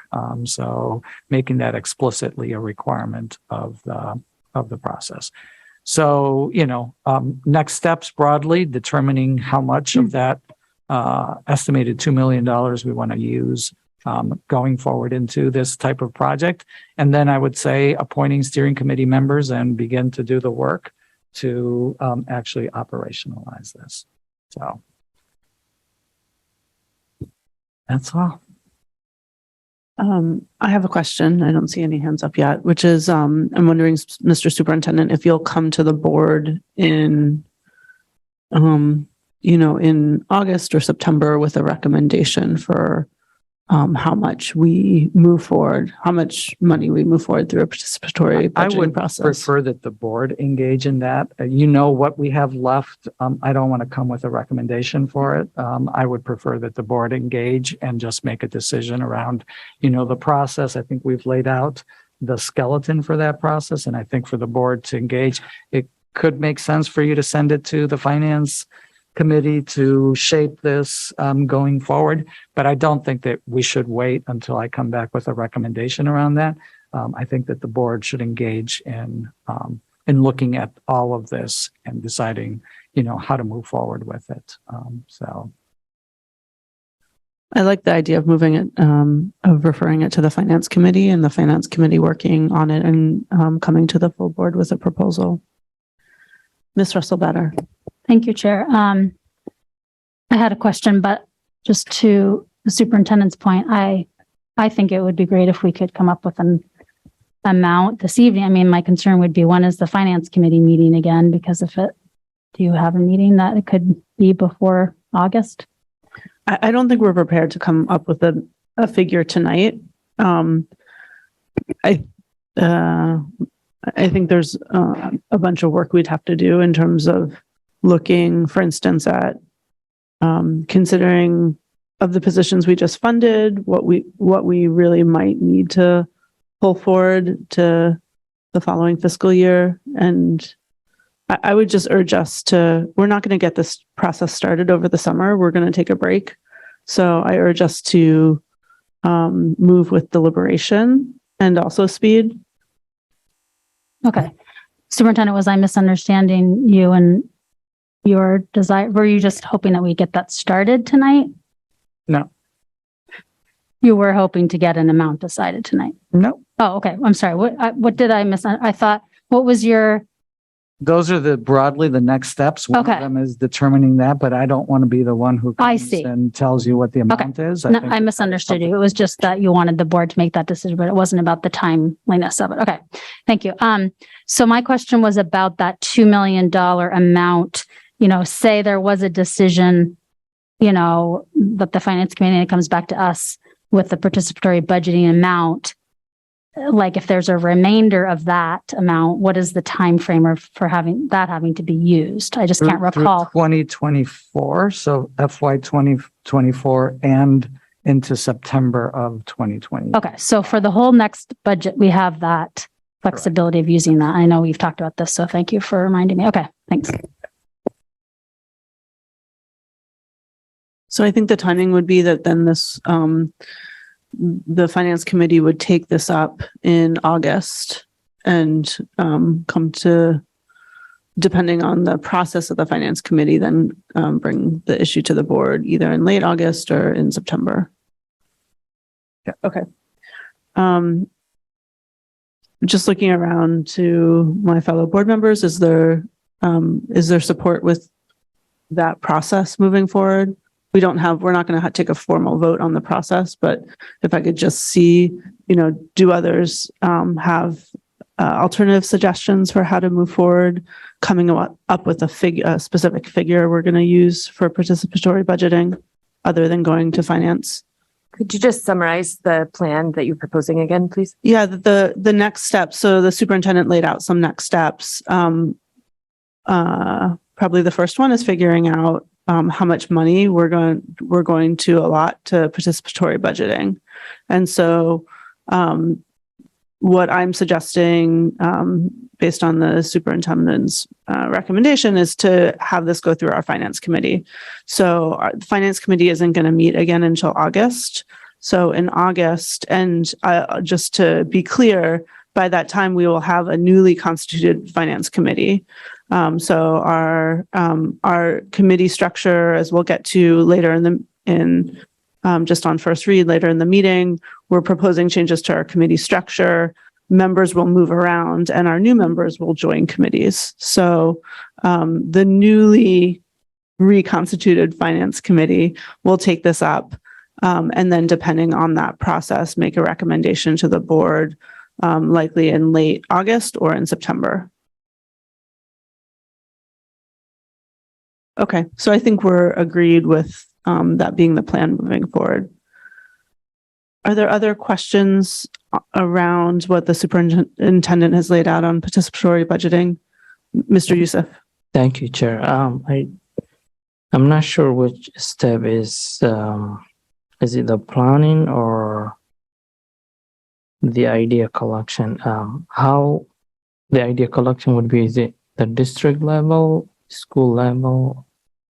Well, in the paper, the idea collection is the steering committee holding some listening sessions, or they could be workshops, or they could be something along those lines, but open to the community for people to come and understand what the district is doing with participatory budgeting and, provide ideas to the steering committee around what are some of the things that people would like to see. So I would envision it being, a workshop type format where, the steering committee would talk about, the process, would talk about the parameters for how the money can be used. And then we would engage in, so think about it as a shared space cafe where different ideas come up and, then they're brought back to the steering committee, and the steering committee makes sense of that and works on developing actual proposals, then having an expo where those proposals are shared, and then some form of, voting, decision making by the community around, which ideas to move forward. Thank you, Mr. Youssef. Ms. Lentz. Yeah, just a clarifying question. So as a board, we can say of that 2 million and change, we're going to hold some of that back to supplement next year's budget and give a smaller amount to the participatory budgeting. Is that correct?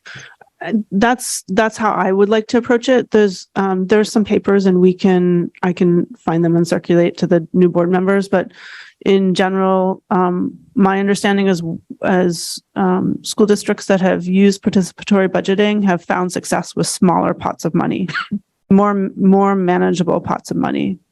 So we want to right size this, make it really meaningful, and have the process.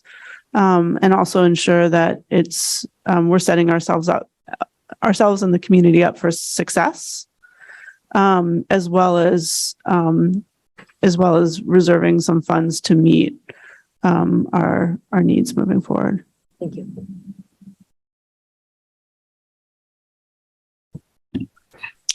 I have a question. So if we decide on that process, there's like no light in the room I'm in, so there's no point in turning my video on, but how would other board members be a part of that process if they weren't on the finance committee? Would it just be they would get their vote when kind of like how we've been doing it here? Yeah, the finance committee would bring a recommendation to the full board, and then the full board would consider it and amend it and vote on it. So, and then even members who aren't on the finance committee are very welcome to attend the finance committee meeting and participate as well. But absolutely, Ms. Bailey, you as a board member would have final say. But you would have an ability to absolutely shape, but then ultimately vote on what the final pot of money is for participatory budgeting. Okay, and when you say we can participate in the finance committee's meetings, do we get to vote in those meetings even if we're not? No, and that's a good clarification. So if you're not a member of the committee, you can't vote. But certainly I know that myself and others will very much take your input and feedback into consideration in how we vote or how members of the Finance Committee vote. Okay, thank you. Thank you, Ms. Billiou. I think that might be it for the workshop. It is. Okay. Thank you so much, Mr. Superintendent, and to the superintendent's cabinet for all of their help as we worked through this. So now we are on to new business, consideration and action to approve $2,363,336 from ESSERF Funding to support activities required for the effective operation of schools during the school year 2022-2023, as described in the attached spreadsheet. Is there a motion? Board Member Burke, seconded by Ms. Lentz. All right, are there questions on the motion? So we're going to move through the same progression: questions, public comment, and board discussion, and then vote. Are there questions? Board Member Burke. Yeah, just clarifying question that this motion, the 2.34 million, is accounting for what we just reviewed in the workshop. In my packet, it'd be slides 9 and 10, where the sums are 1,386,000 and then 977,000, and it's those combined, correct? That's right. Great, thanks. Thank you, Board Member Burke. Board Member Russell Better. Thank you, Chair. Could we have those slides up? My laptop's dead, so can we just have those? Aaron, did you hear that? Slides 9 and 10, please. Thank you.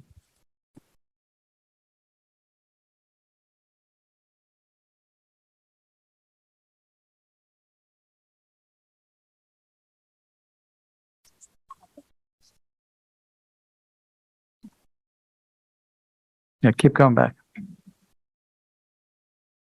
Yep, that's it.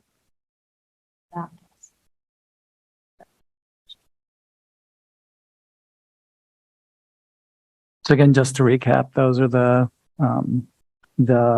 FT positions are concentrated on the mental health proposal, the finance department, some technology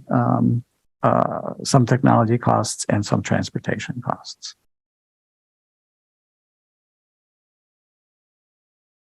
Okay, are there other questions on the motion? Seeing none, I'm going to move to board comment. So is there public comment? So is there any public comment on this motion? So these are the additional positions that we are proposing to reopen school next year, as well as some additional non-personnel items. Yes, please go ahead. Julie Opperman, Woodmont Street. I wanted to speak to a tiny little line that was in the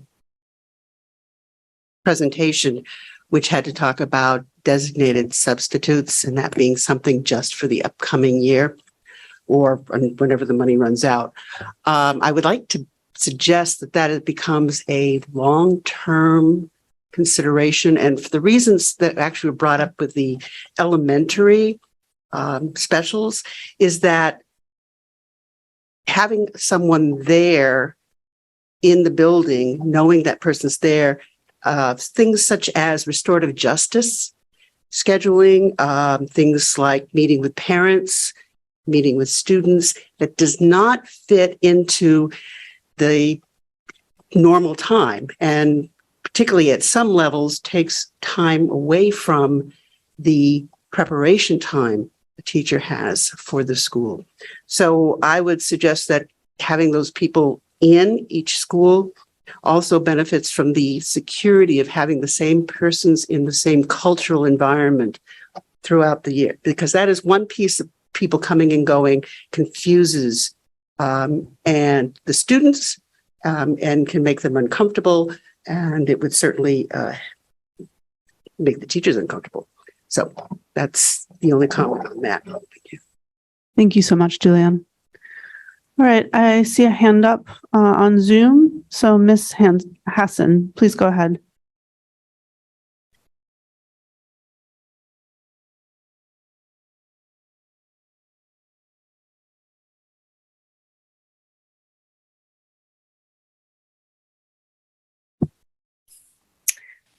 Good evening, Madam Chair and members of the board. My name is Kelly Hassan, and I am the teacher leader at both Peaks Island and Cliff Island schools. I'm also a resident of Portland and live in the Back Cove neighborhood. First of all, I would like to thank the board for taking up this important item that also includes elementary schools potentially not having to share specialists. By way of brief background, during our school year that just ended, with the exception of physical education, Peaks Island and Cliff Island school students did not share specialists with mainland schools. As a result of averting the complexities associated with traveling between the mainland and the island schools, our art and music teachers were able to offer the highest quality arts experiences through personalized learning that students received, along with learning opportunities that truly leveraged both island environments and communities. In addition, these specialists were able to integrate into the full fabric of our island school communities, which particularly enhanced social emotional learning, understanding, and support for our students. Our art teachers lived on the islands. Rachel Robinoff is an experienced art teacher who lives on Cliff Island, and she taught in person 1/2 day each week at the Cliff Island School. Laura Glendenning is also an experienced art teacher who lives on Peaks Island, and she taught 1 day per week at Peaks. And Faith York, an experienced music teacher and professional musician, also lives on Peaks, and she taught music for both island schools, 1 day per week for Peaks and one for a little more than 1 hour remotely for the Cliff Island School. Because of the relationships that each teacher built with students, they were able to offer more personalized time and one-on-one follow-up experiences with students to support their social emotional learning and to further deepen their arts understanding and experiences. I would say that the passion and commitment of these amazing educators was woven into their work with our students, and the confidence, curiosity, and joy that they cultivated with our students was truly palpable. And moreover, their work at our schools provided much needed time for collaboration with classroom teachers that has not been possible previously. And I just want to highlight a few examples of what our students experienced this past year, which was vastly different from previous years. And that's in no way discrediting the previous teachers that we've had when we shared, but they just could not offer the types of experiences that we had because of all the different constraints that were between sharing. Each island school had their own art exhibition that showcased the art pieces created by every student using a variety of arts media. The Cliff Island Student Art Show was exhibited at the Cliff Island Community Hall for all islanders to enjoy. Featured kindergarten through grade 5 student art in the styles of favorite artists, including Pablo Picasso, Faith Ringgold, Jacob Lawrence, Henri Matisse, George O'Keeffe, Vincent van Gogh, as well as self-portraits and landscapes and seascapes of island locations and landmarks. I actually wanted to buy some of their pieces, but they were not for sale. The Peaks Island Arts Exhibition was featured at Portland Public Library's Peaks Island branch, and that featured pre-K through grade 5 art pieces, including ceramics, murals, watercolors, and tempers of realistic and abstract art pieces, including those of the island environment in Casco Bay. And like the Cliff Island exhibition, the Peaks Island Art Show was simply stunning and celebrated by the entire island community. And students at both island schools have also enjoyed many, many outdoor art experiences in the woods, along trails, and at the water's edge, participating in authentic arts such as plein air painting, observational drawing of tide pools, flora and fauna, creating natural dyes, and so much more. And our music teacher, Faith York, provided unparalleled music instruction through voice and instrumental experiences. Students also enjoyed learning about award-winning musicals and composers, with Rent and Vivaldi being particular favorites. The Peaks Island end-of-year concert that Miss Faith led with our pre-K through grade 5 students performing for our families and the entire island community literally brought the house down. And it was a music fest, but also a love fest. And it witnessing just how much our students grew in confidence, stage presence, and their unmistakable love of music.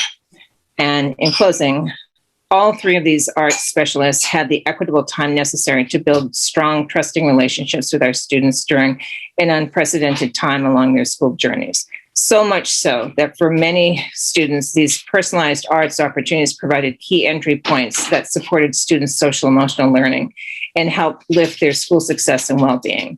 This past year, our island students have had the great fortune to learn and grow from these fine arts educators who have not been confined by competing school schedules, transporting and setting up materials on a tight turnaround time, and rushing to catch boats. I thank you for your consideration to approve this funding so that our Cliff Island and Peaks Island children may continue to thrive through these extraordinary arts experiences that maximize the potential of their unique island settings. Thank you very much. Thank you so much, Ms. Hassan. Thank you for making the time and sharing the experience that you had that the island schools had this year with the board. Really appreciate that and all that you do for Portland students. I don't see any other public comment, so I'm going to go ahead and close public comment and we'll move to board discussion. Is there any board discussion?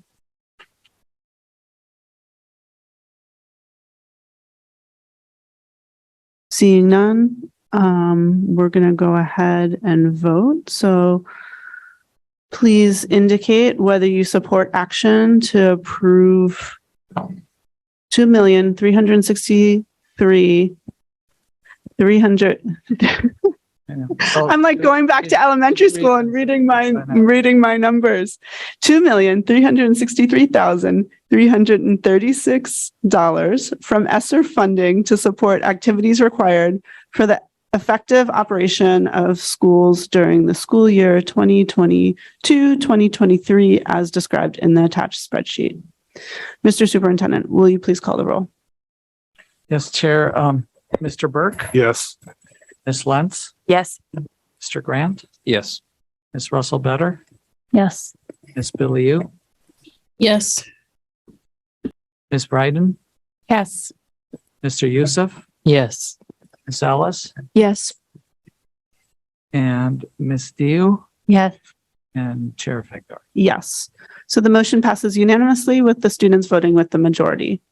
Now we are on to consideration and action to approve $919,666 from ESSER funding for investments discussed but not funded in the fiscal year 2023 school district budget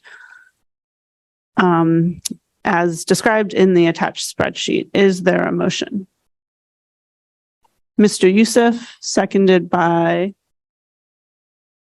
Mr. Grant. Are there questions on the motion? Board Member Burke. Thank you. My clarifying question is that this motion is for the $919,666, which currently includes $150,000 related to two positions not recommended by the superintendent. Is that correct? So the follow-up question would be that an amendment would need to be made to strike those two positions from this total or to make an alternative use of that $150,000.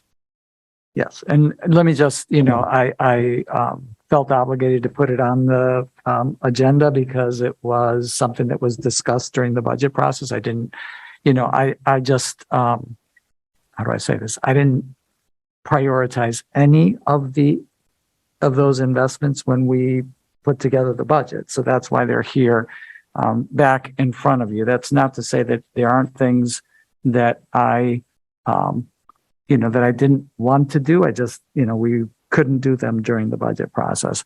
Those are two that I think we can do without. Thank you, Board Member Burke. Are there other questions? Go ahead. Could someone just speak to, again, the rationale for not expanding the garden educators to the buildings that currently wouldn't have allocated garden educators?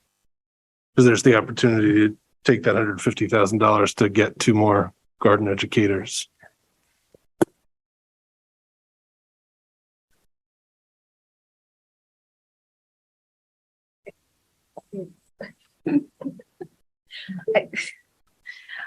I mean, I guess what I would say is why don't you start with the rationale for why not? Yeah, I think, what was in the original budget proposal was the 5 FTE. And so, the argument of, maintaining that consistency of what had been brought forward before. So, the rationale of distributing those 5 to our 5 largest schools was just kind of based on the incremental adds around the amount of specials being offered, right? And so there was a greater add at our smaller schools to just make the math work and to reduce the sharing in different ways.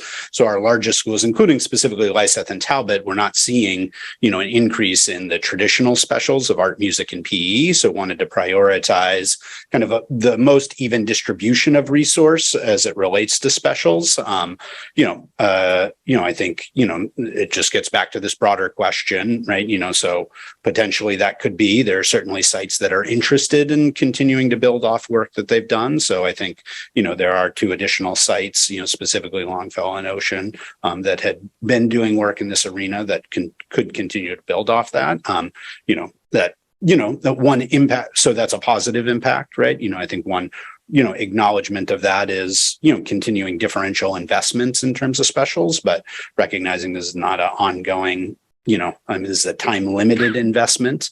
It may be a factor for consideration around that and, justification for that.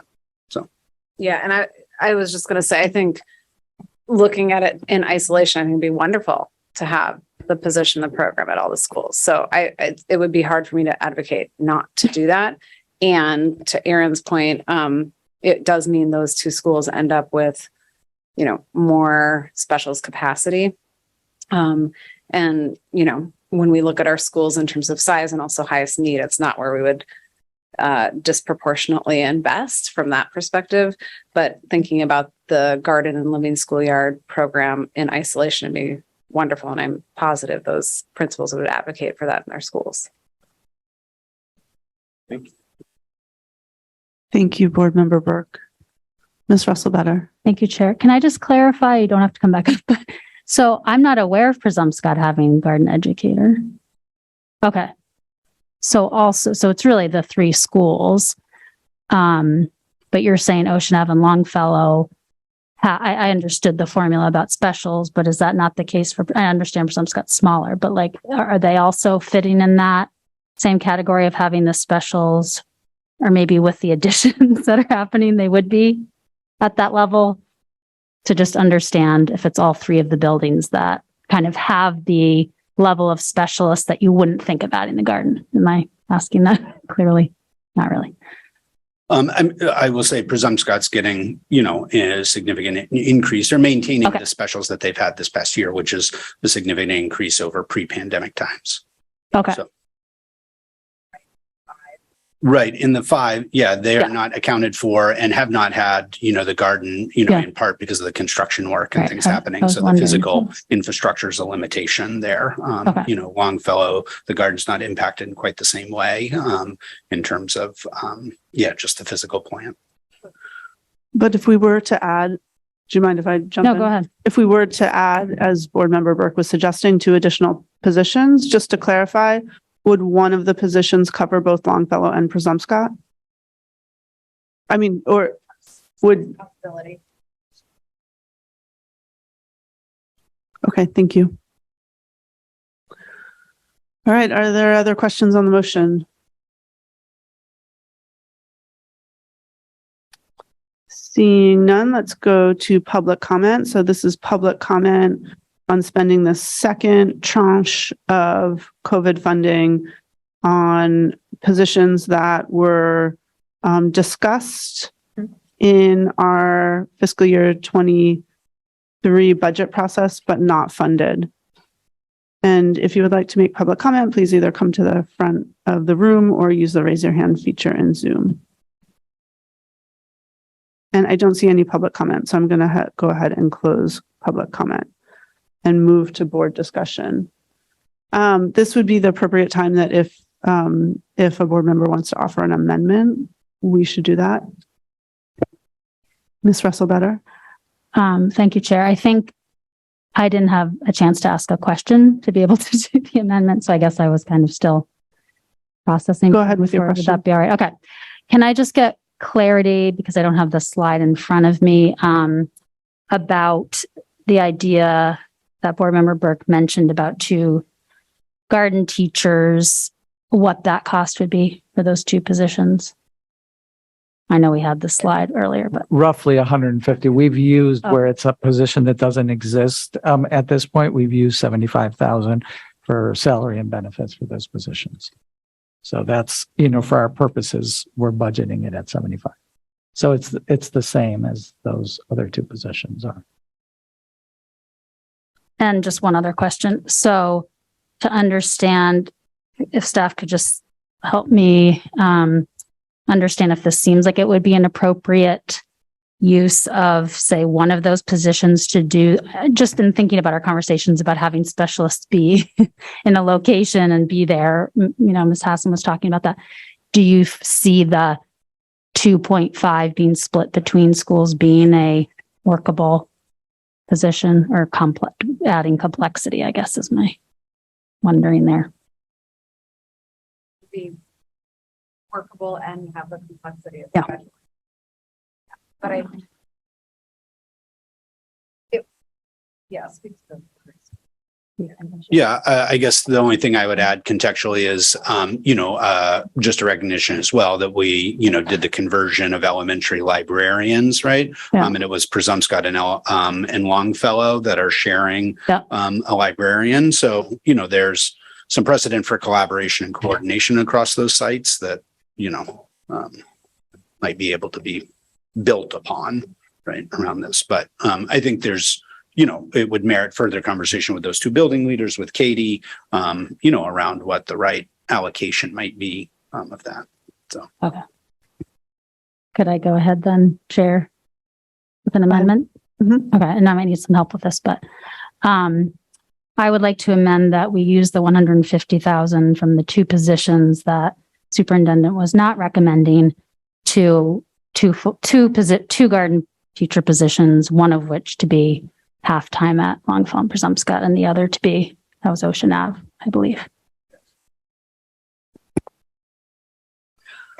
Okay, so Ms. Russell-Better has made amendment. Is there a second? Board Member Burke. So now, are there questions on the amendment? Does anyone want me to restate the amendment? Not yet. I have a question. Okay, go ahead, Ms. Bryden. Thank you, Chair. It's a clarification question. So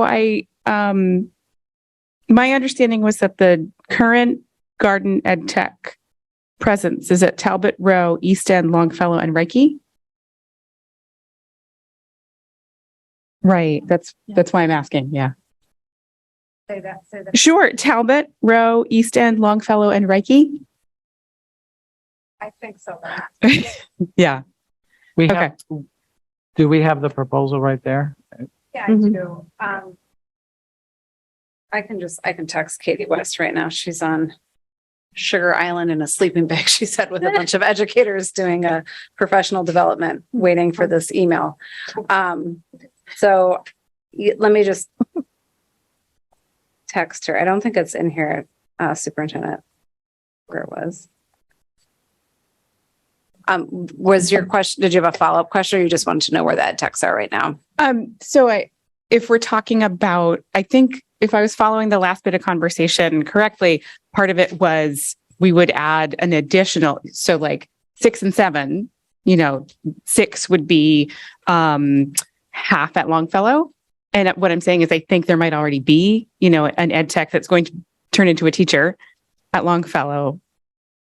So I just want to make sure that we have all of our schools straight. So just, to answer the question, Rowe, Reiki, East End, Lyseth, and Talbot are the ones that we were recommending. But who currently has the ed techs? Cool. Yeah, I'll get it. I think I have that information if you'd like. The current ed techs are at East End, Longfellow, Reiki, Rowe, and Talbot. And then the proposal with the 5 is not to place at exactly those 5 schools, however. Can you say that last part again? That the proposal for 5 garden teachers was not to place them at the 5 schools where there's currently ed techs. It was to reposition some of them, and that's why Longfellow came off that list. And I would just say from Katie West's perspective, her original proposal to us did include Longfellow, for example. So, Okay. So what was brought forward here was the 5 per the rationale that Assistant Superintendent Townsend spoke to. Okay. But from her perspective, they were in there with it. So if I can ask a follow-up. So if we have the 5 that we've already discussed ad nauseum, and we had 2, does that mean that there would be 1 elementary school with no garden teacher? Well, I think then we would end up doing the shared position. Okay. With Longfellow and Presumpscot, plus Ocean would have it. And then that just leaves the island. Okay. Yeah. Thank you. Okay.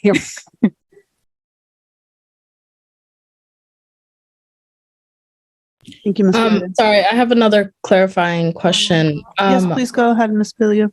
Are the gardening, so they can, I guess, can somebody clarify if they're already there and we would just be giving them we would just be giving the funds for them to continue, or are they completely cut out of the budget and we're trying to replace the like 2 the 2 positions that the superintendent was not recommending? I think so. I think I can answer part of that. So we do currently have garden ed techs. And so this was a new position funded through ESSERF. There is a strong desire to continue and to deepen that work. These are now repositioned as teachers instead of ed techs because that enables them to do more, like have a class by themselves as a special. They can do the co-planning with other educators. So that's one tweak. And then the other tweak is that right now Longfellow has the ed tech, and in this 5.0 proposal, it shifts it over to LISETH. But what's being discussed by board members right now is that they would add 2.0 more, which would keep Longfellow with garden capacity. They would split an FTE with Presumpscot, which would get it over to Presumpscot, which currently doesn't have it. And then we'd bring it to Ocean as well. And then the final thing I think you asked is, in the slide we're looking at right now, there's 2 positions that are in the total that were not recommended by the superintendent. And so I think what's being discussed is that those would be the positions that they'd repurpose into these 2 garden teacher positions. That's right. And so the 2 I'm trying to track.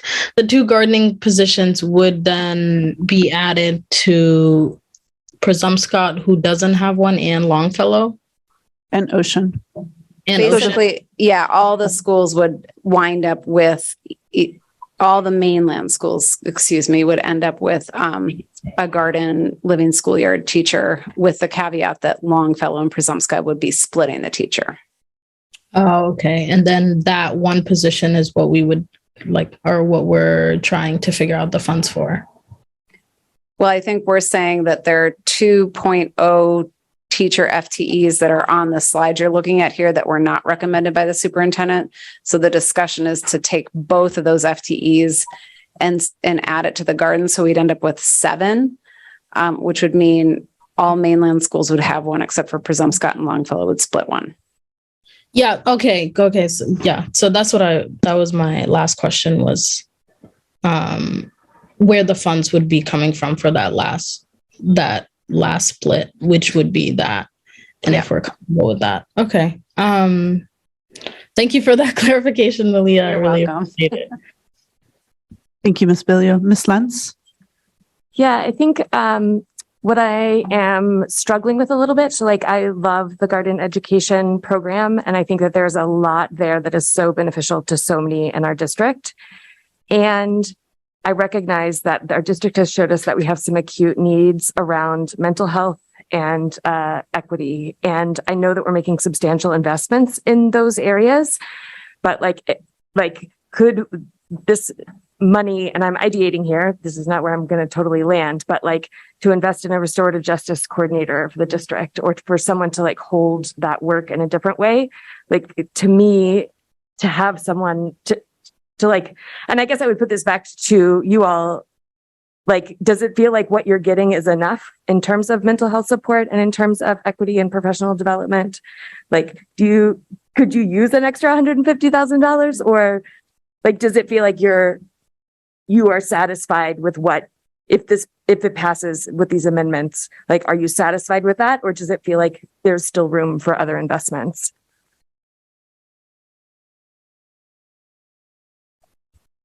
I think that we would be in a great place if you passed what we've proposed. Okay. Yeah. I mean, It was already passed. Thank you. I'm going back on it now. Okay. And I'll sit down. Just in response to Ms. Lenz's question, I'll just throw out, and we're not at the board discussion, but you did raise those questions. So there is another alternative here, which is to retain the $150,000. We know we will have needs moving forward, and we'll identify those needs as we go. So we don't need to spend that money. If we wanted, I agree that the garden educator positions are highly valuable, but if we think we might need to want to hold on to that money so that we can figure out the best investment for it going forward, we still can, we can subtract that money. We can subtract that money, and we need to do it through a different amendment and hold on to it. So it's just another alternative. All right, Miss Ellis. I just have a clarifying question, and I don't know if this is something that I'm wondering about because I'm not super familiar with the process for hiring, but if we were not to pass this and instead save that money for something that came up, would the ed tech still be employed by the schools? Like, is this money, would this more be for turning them into teachers, or would those like ed tech positions be gone too? We wouldn't continue on the ed tech positions. Okay, thank you. Yeah. But I will just add that, we obviously have lots of vacancies that happen over the course of the year that people that would not, that didn't have a position would potentially be able to apply for, or be, encouraged to apply for. Sure. Okay. Thank you. Thank you, Ms. Ellis. Okay, I think we're ready to move to public comment. So this is public comment on Ms. Russell Better's Miss Billy, your hand is still up. Did you have additional questions? And I'm sorry, I'm just seeing your hand up. No, is this discussion? Not yet. We're going to go to public comment first. Okay, perfect. Okay. So this is, we're now moving into public comment on Miss Russell Better's amendment to replace the $150,000 that in the budget, in the spreadsheet for the two positions that the superintendent did not recommend, and instead to use those two positions to add garden educators, one at Ocean Avenue and one split between Longfellow and Presumpscot. So if any member of the public wants to address the board, please use the raise your hand feature in Zoom or come to the front of the room. Julianne, please go ahead. Thank you. Did anyone ask Longfellow and Presumpscot if they wanted it? Did you? You did? Okay. I mean, that was just a question, is making a presumption. I would comment that I think the idea of saving the $150,000 is a good idea, and kind of let things move on. And you might use it there anyway. That's my comment. Thank you, Julianne. Is there any other public comment? Don't see any hands up. I'm going to close public comment and go to board discussion. So this is board discussion on Ms. Russell Better's amendment. Ms. Russell. Kelly raised her hand. Oh, I'm so sorry. Ms. Hassan, so we're going to go back to public comment. Ms. Hassan, I'm so sorry. I didn't see your hand raised. Please go ahead. Hi. It's Kelly Hassan here again, teacher leader at the Island Schools. I wasn't prepared to speak on this tonight, but I just want to make sure that, and I recognize and value that the board's intent on equity. I just want to make sure the Island Schools aren't left out of that conversation. And I realize tonight you're discussing the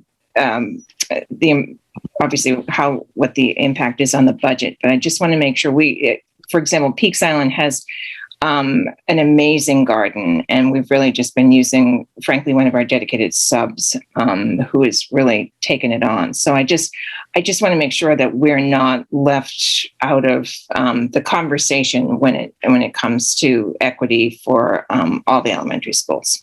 Thank you. Thank you so much, Ms. Hassan. Okay, now.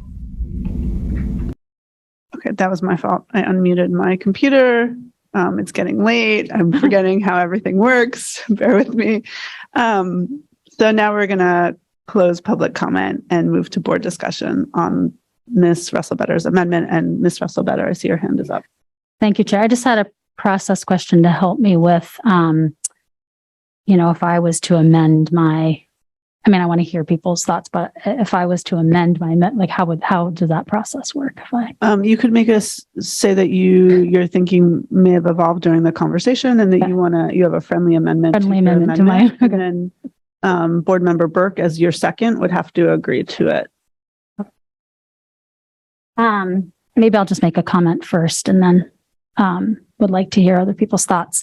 I appreciate what Ms. Hassan just shared, and also just had some thinking after Ms. Lentz commented. And I think my thinking is really this doesn't need to be an equitable program right now, but I would like to see movement towards that.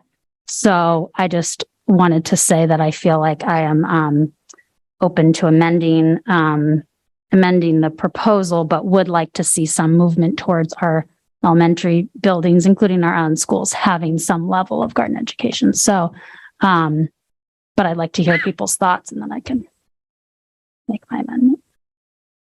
Thanks. Thank you, Ms. Russell-Better. Is there further board discussion?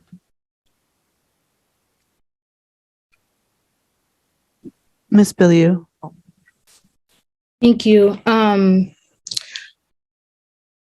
I think this is a really thoughtful amendment, and I think there is a lot of need for it. But I also personally feel, I think I might have missed out on the conversation about why the superintendent didn't recommend some of these things, but from the workshop that we had about the dual identified like SPED and ELL class, I just remember that conversation to be really rewarding, and the ways in which staff discussed the needs and how this is something that the school system could really utilize, especially for ELL students that are in special needs. So I personally would like to support that, and I don't think that's something I would be willing to take off. And I think gardening is, I don't know. I think I'm just looking at this in terms of what I feel like is more equitably, or what is more needed, or what is more equitably not important, but I guess I'm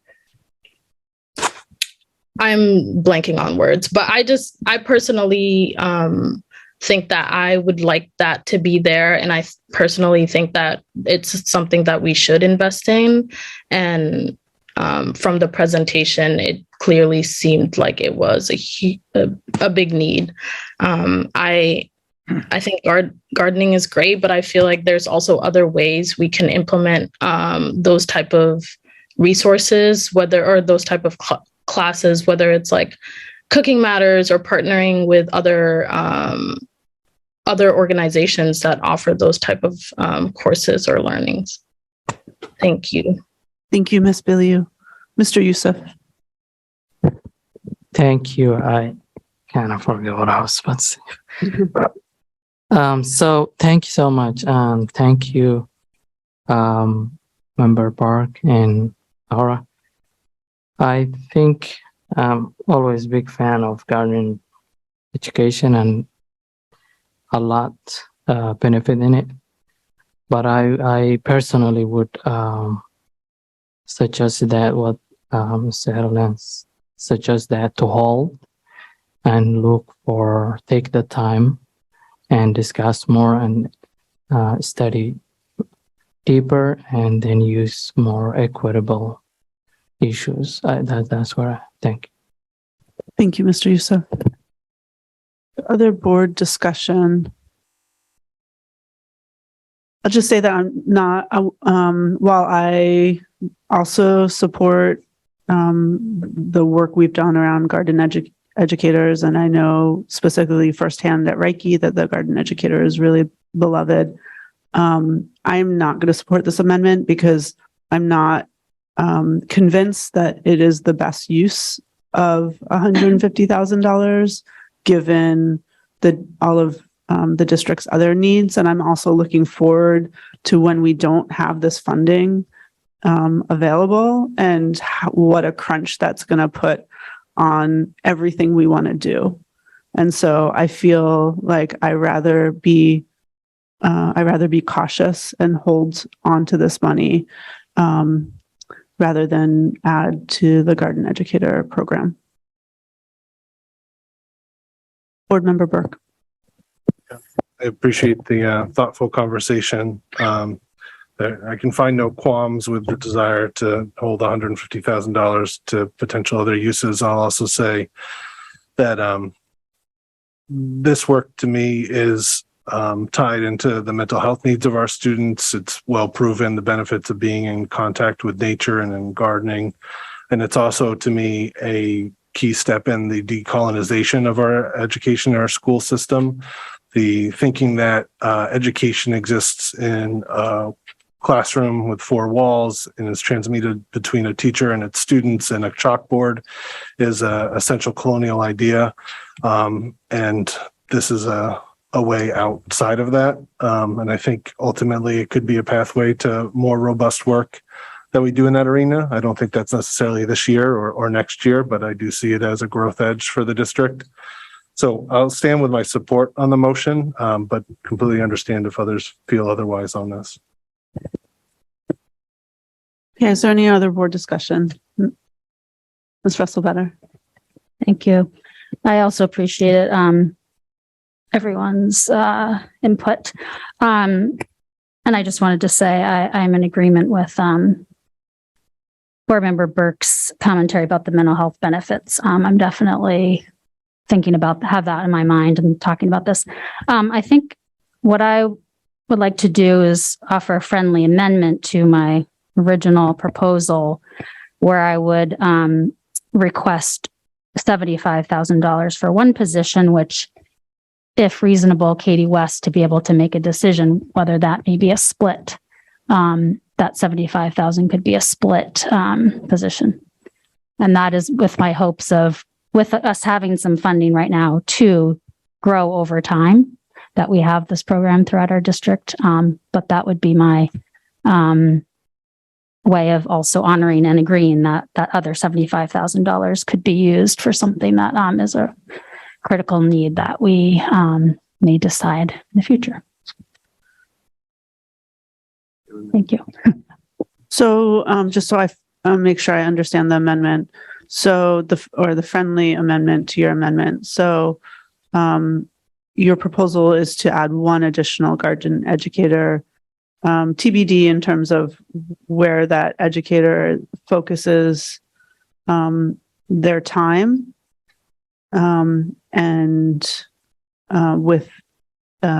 so the reduction from, are you proposing to reduce the total figure in our motion, which was $919,666 by $150,000 and holding on to the No, so that doesn't make, so you're just proposing to reduce it by $75,000. Yes. Okay. All right. So I just probably confused people, but maybe everyone was clear before before I said something. Yes, Ms. Bryden. Thank you, Chair. So my clarifying question is whether that the motion, the way it is in its current format, would that then also address Board Member Biliou's concerns about keeping the dual identified SPED ELL position? And that's why we're talking about $75,000, or I just answer that. Ms. Bryden, at your first board meeting, you get a star because that was an excellent question. So thank you, Chair. It is a very good clarification. So Ms. Russell-Better, I think you have, I agree with Ms. Bryden that there's additional clarification needed. If you're wanting to transfer, to substitute one of the positions the superintendent has not recommended and replace it with a garden educator position. That wasn't my intention. So my intention was only to take the 75,000 for the one position, and the remainder would be for future use, but not set aside for any of the positions that that were not approved. Does that answer? So in other words, you're taking the 150 out and then putting 75,000 back in to support a sixth garden educator. Yes. It's a team effort tonight to put all this together. Thank you. Thank you, Mr. Wait, Superintendent. sorry, I have a question. So this Superintendent Botana, did you say that this we approved this, right? Was that not correct? Yet. We haven't yet voted on it. This is what we're working on now. Okay, so Aura would like to take that the two non-record, like however much that is, out, and then would enter 75 in for that one position, and then 75 would be left out. Exactly. Okay. And I think maybe the motion, maybe I'll restate the motion when we get to the vote. Are there any additional questions?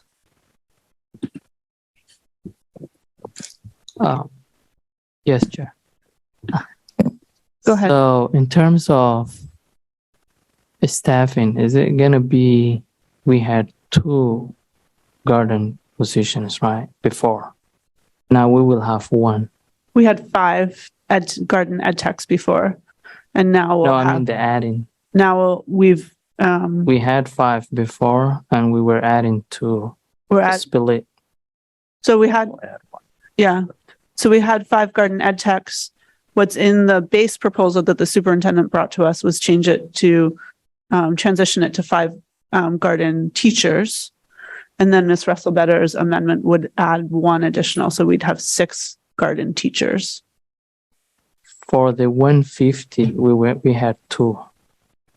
And then Ms. Russell-Better's proposal is to hold on to the additional $75,000 and not to spend that right now. Yes, but we ended up 1 garden position, right? Mm-hmm. Okay, yes. That would be split.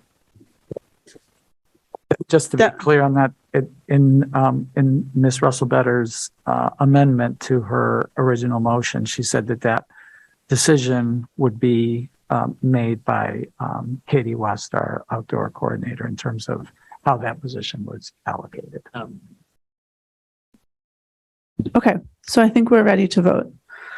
So please indicate whether you support Ms. Russell-Better's amendment, which is to remove the 2 positions from this tranche of ESSERF funding that were not recommended by the superintendent, and to add in, so that's reducing the total by $150,000, and then to add 1 garden educator position, and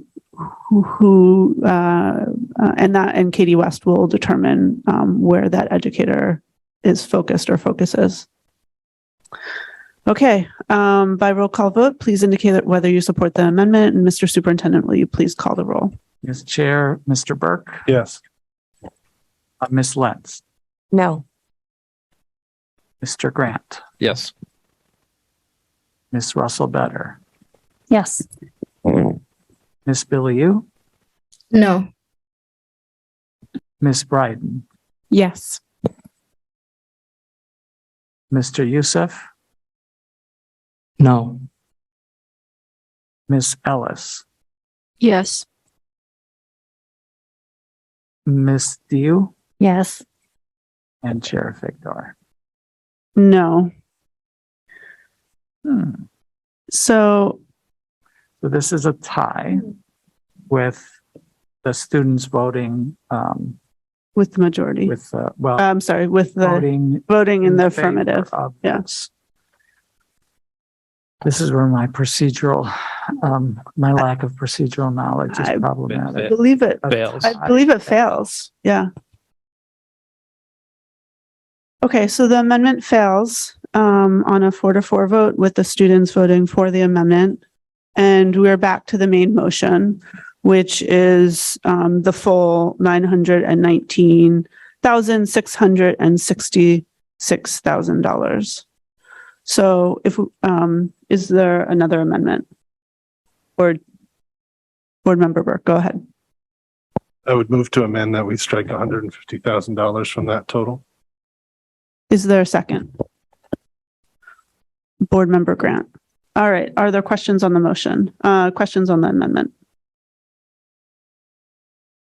Seeing none, I'm going to move to public. Yes, Ms. Bryden. Thank you, Chair. So my question is just clarifying that the $150,000 that we would be striking would be for the two positions that are not recommended by the superintendent. Exactly. Thank you. Thanks. Okay. So now we're going to move to public comment. Is there any public comment on the amendment to strike $150,000 from this tranche of funding? And specifically to remove the two positions not recommended by the superintendent? Lily, give me 1 second and please go ahead. You have 3 minutes to address the board. Can you hear me? A little bit. Oh, can you hear me? There we go. Much better. Okay. It's very late. This is a quite interesting conversation. I appreciate everyone's perspectives on it. And I did just want to raise up just the kind of like binary that's happening between ELL and gardening right now.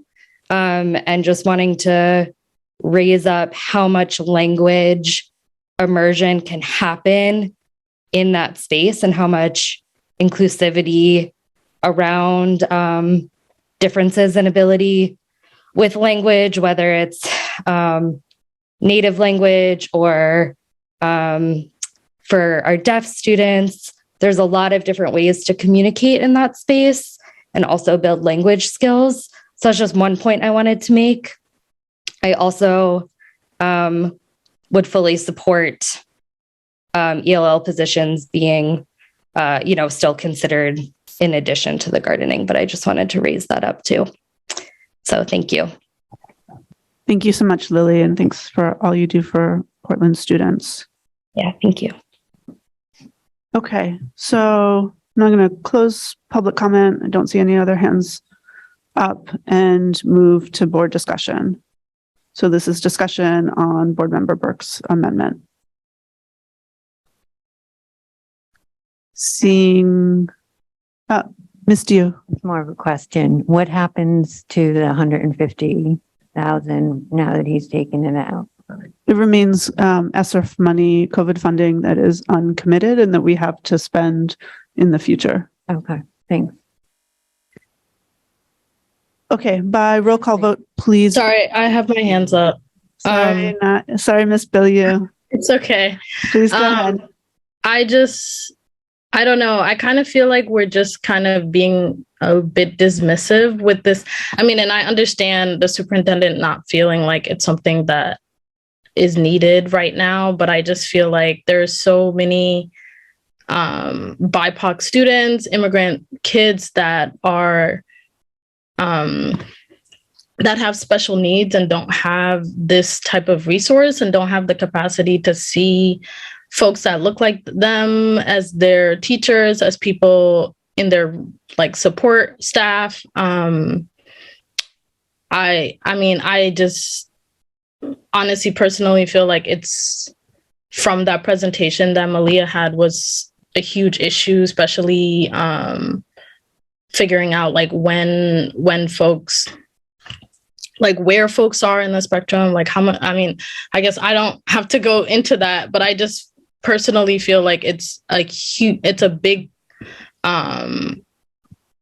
huge part of Portland Public Schools that doesn't really have resources. And this is from knowing a lot of students or a lot of parents that have special need kids in those programs. And I don't know if maybe I'm missing something, but I just personally feel like that's something that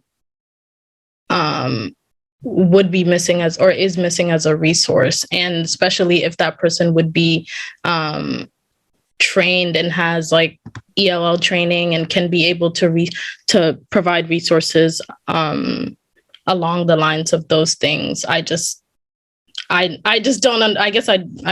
missing something on why that's not an important place for us to invest in, being that there really isn't even that type of crossover. Thank you, Ms. Bilyeu. And I'll just, I know we are about to vote, but if we can just take a moment. I remember that presentation quite well, as you do, and it was very poignant in terms of the need.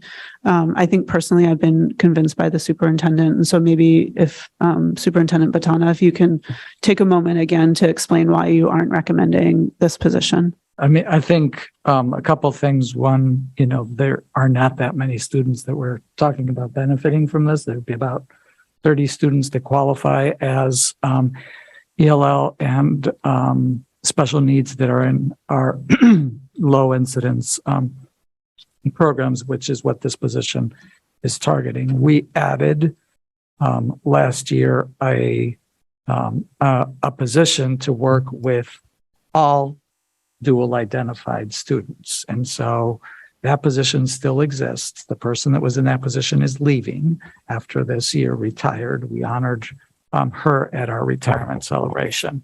I'm saying that we should redirect the new person to work on identifying how we can best serve the needs of the low incidence students who are also ELO. And so that's why I don't think that we need that particular position at this time. Thank you. All right. Is there further discussion before we move to a vote on the amendment? So by roll call vote, please indicate whether you support removing from this tranche of COVID funding the two positions that the superintendent did not recommend moving forward with: the duly identified district program teacher and the middle school language immersion position. Mr. Superintendent, will you please call the roll? Yes, Chair. Mr. Burke. Yes. Ms. Lentz. Yes. Mr. Grant. Yes. I have to go back and forth. Ms. Russell Better. Yes. Ms. Bilyeu. No.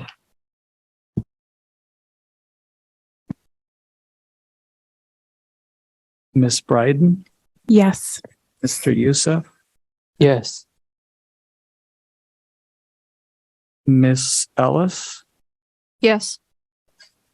Ms. Diu. Yes. And Chair Figdor. Yes. So the amendment passes on a 7-1 vote, with the students voting with the majority. Okay, and now we are back to the main motion. And so we are at the point of board discussion. So just to clarify, the total that we are considering is now $769,666. So is there discussion on the motion? So this is the passing this tranche of the second tranche that includes positions that we considered in our FY23 budget process, but were not funded. Seeing none, by roll call vote, please indicate whether you support action to approve $769,666 from ESSERF Funding for investments discussed but not funded in the FY23 school budget as described in the attached spreadsheet. And specifically removing the 2 positions that the superintendent did not recommend. Mr. Superintendent, will you please call the roll? Chair, Mr. Burke? Yes. Ms. Lentz? Yes. Mr. Grant? Yes. Ms. Russell Better? Yes. Ms. Biliu? Yes. Ms. Bryden? Mr. Youssef? Yes. Ms. Ellis? Yes. Ms. Diu? Yes. And Chair Victor? Yes. So the motion passes unanimously with the students voting with the majority. Okay. Thank you for all that work. Now we are on to our first read. So first read to amend policy BCE, standing committees, special committees, and citizen advisory panels. And then we have first read to amend policy BDB, board chair. So we will have a workshop on these last 2 policies at our next meeting. But the superintendent and I are proposing to change our committee structure now that we have a full 9. Sorry. Aaron, just if you can take the presentation off the shared screen. So the superintendent and I are proposing to change, proposing changes to our committee structure now that we have a full 9-member board. And we're also proposing to add a vice chair, which is common among school boards in Maine. So again, we'll have a workshop on that at our first meeting in August.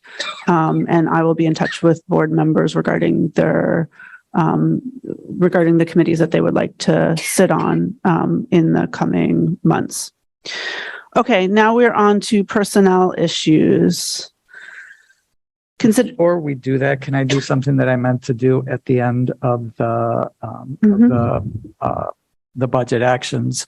So I just wanted to mention that, as most of you know, this will be Kathy Winchenbach's last meeting as our Executive Director of Budget and Finance. As I mentioned at the start of the meeting, this has been quite a year. And we've all had to weather serious challenges, but nobody has had a bigger set of challenges than Kathy has.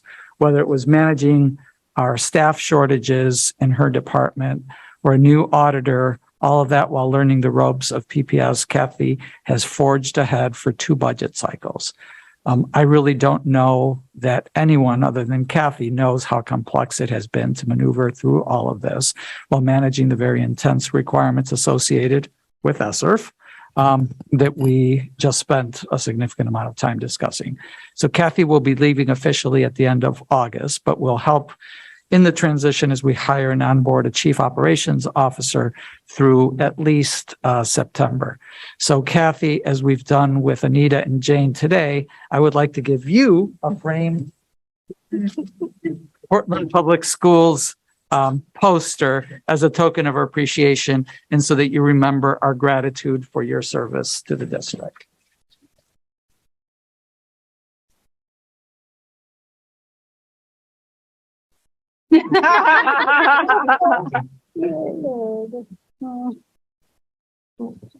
Thank you, Mr. Superintendent. All right, now we're on to personnel items, consideration and action to authorize the superintendent or designee to begin the hiring process on June 22nd, 2022 through August 2nd, 2022 for all budgeted vacancies without seeking prior approval, without seeking prior school board approval to advertise or fill. Is there a motion?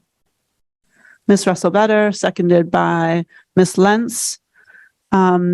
Mr. Superintendent or Ms. Stoddard, would you like to speak to the motion? I can do it very briefly. This is an annual resolution that allows us to proceed with our hiring during the school board's July break. at the end of the break when we resume meetings in August, every appointment will be brought back for ratification for the board. Thank you, Mr. Superintendent. Are there questions on the motion? Seeing none, we don't have public comment on personnel items. Is there any board discussion? Seeing none, by roll call vote, please indicate whether you support authorizing the superintendent or designee to begin hiring on June 22nd through August 2nd for all budgeted vacancies without seeking our prior approval. And I missed the motion. Who made the motion? Ms. Russell-Better, seconded by Ms. Lentz. I had that. Yeah. Got it. Mr. Superintendent, when you are ready, please call the roll. Yep. Mr. Burke? Yes. Ms. Lentz? Yes. Mr. Grant? Yes.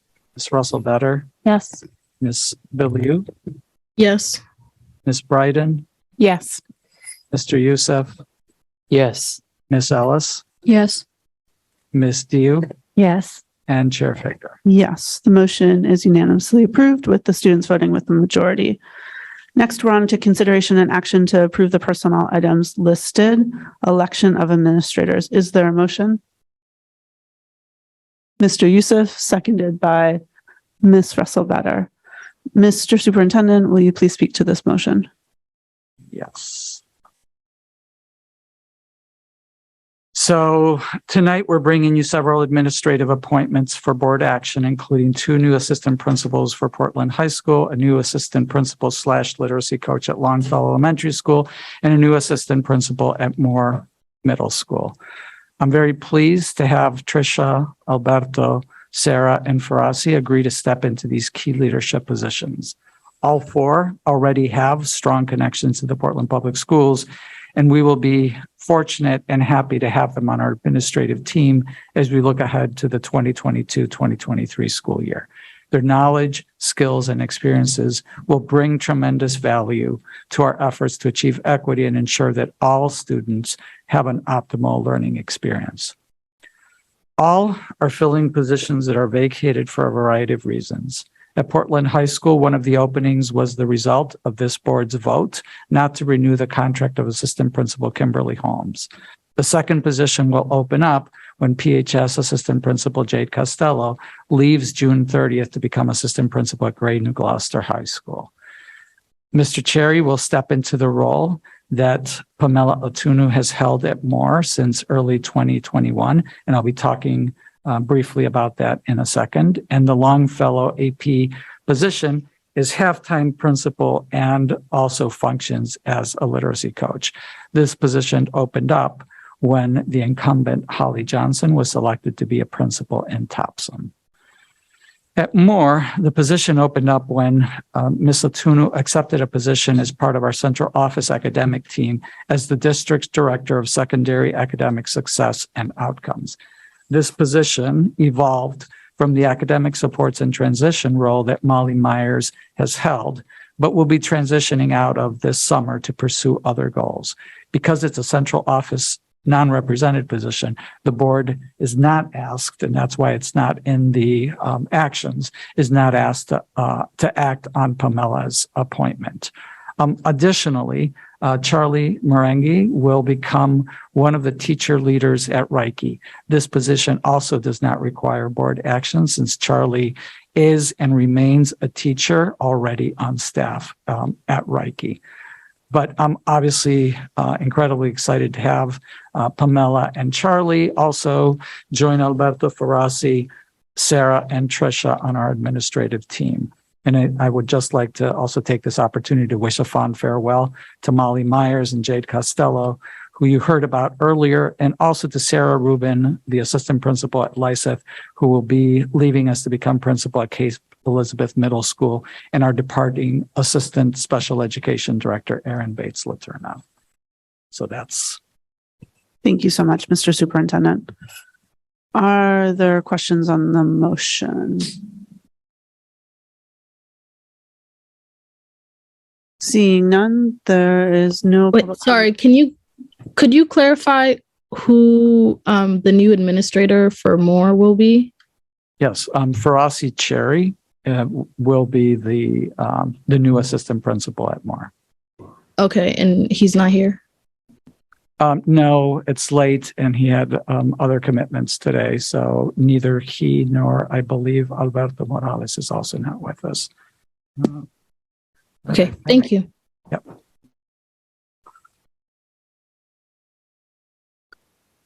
There's no public comment on personnel items, so we'll move right into board discussion. Is there any board discussion?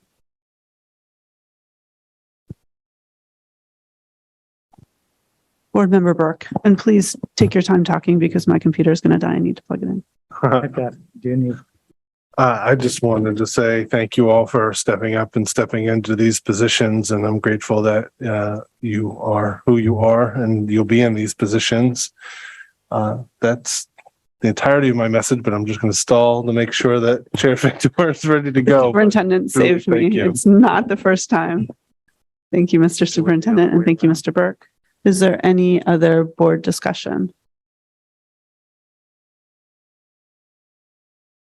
I also want to thank these candidates. I'm really hopeful and optimistic about the work you're going to do moving forward. We are not voting on Mr. Meringue tonight, but I just want to, I have a personal note, which is that he is touched both my children in a very meaningful way. And so I couldn't be more enthusiastic about seeing him as not just through my own children's experience, but knowing the experience that children at Reiki have. His leadership is going to is a great step forward for Reiki. So with that, we are going to move to a vote. So by roll call vote, please indicate whether you support action to approve the personnel items listed, election of administrators. Mr. Superintendent, will you please call the roll? Yes, Chair. Mr. Burke? Yes. Ms. Lentz? Yes. Mr. Grant? Yes. Ms. Russell Better? Yes. Ms. Biliu? Yes. Ms. Bryden? Yes. Mr. Youssef? Yes. Ms. Ellis? Yes. Ms. Yu? Yes. And Chair Figner. Yes. So the administrators the election of the administrators are unanimously approved with the students voting with the majority. And I want to just offer my congratulations to each of the administrators and thank you so much for your service. And if you wouldn't mind, I know that we customarily ask them if they would like to say anything. Absolutely. And I don't know, Mr. Townsend, if you want to do the honors of directing traffic on this or anything that you want to add. No, just also as well, very excited to have them joining the team. Really excited about the leadership team we're building moving forward into the new year and really appreciate folks hanging in tonight. So if you're there and want to say just a brief hello, we'd welcome you. I think Charlie, Tricia may still be hanging in. She is. Sarah is and Sarah's on there as well. I know. Yeah. I know Tricia was managing a newborn, so she may not be available. Let's with that, let's give Tricia first billing. Oh my gosh. Hi, everyone. Thank you for your consideration. I'm really excited for this new role and to start out the new school year. A lot of changes in our household this school year. So thank you. Thank you, Tricia. Charlie, would you like to say a quick word? I would just like to thank everyone and just very excited and very honored to start this work with a great team of teachers and teacher leaders and wonderful students. Looking forward to the work. Great. And Sarah? Charlie took my words. I was going to say excited and honored. Sarah, it's a little bit hard for us to hear you. Oh, I was just going to say Charlie took my words of excited and honored. So it's late and that's all I'll say. And thank you very much. Great. Thank you, Sarah. Congratulations to all three of you and to the administrators who weren't able to join us tonight.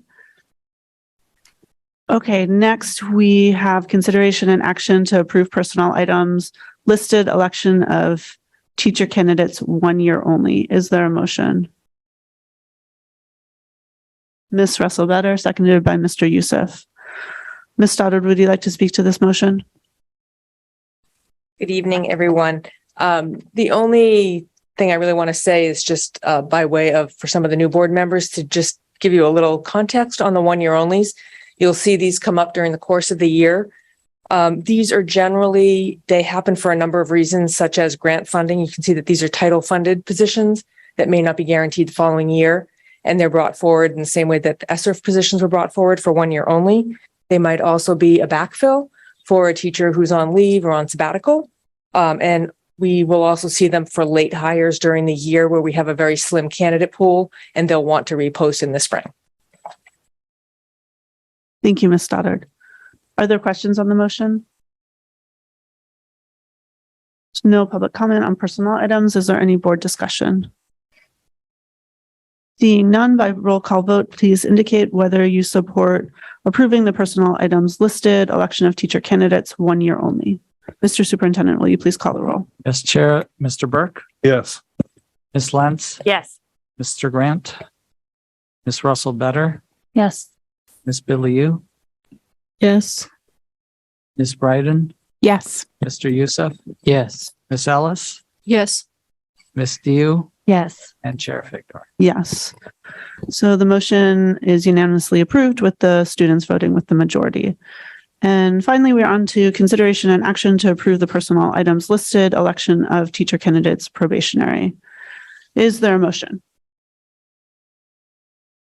Ms. Bryden, seconded by Ms. Lentz. Excellent. Ms. Stoddard, anything else you'd like to say on this item? Sure. On this group, the majority of these folks have actually been working this spring for us, but they were not under contract because they started after the half year point. So the majority of the new hires for next year, you will see come forward in August. Thank you. Are there any questions on the motion? There's no public comment on personnel items, so we're going to go into board discussion. Is there any board discussion? Seeing none, by roll call vote, please indicate whether you support approving the personnel items listed, election of teacher candidates probationary. Mr. Superintendent, will you please call the roll? Yes, Madam Chair. Mr. Burke? Yes. Ms. Lentz? Yes. Mr. Grant? Yes. Ms. Russell-Better? Yes. Ms. Biliou? Yes. Ms. Bryden? Yes. Mr. Youssef? Yes. Ms. Ellis? Yes. Ms. Diu? Yes. And Chair Figdor. Yes. So the motion passes unanimously with the students voting with the majority. So that is the end of our agenda for the night.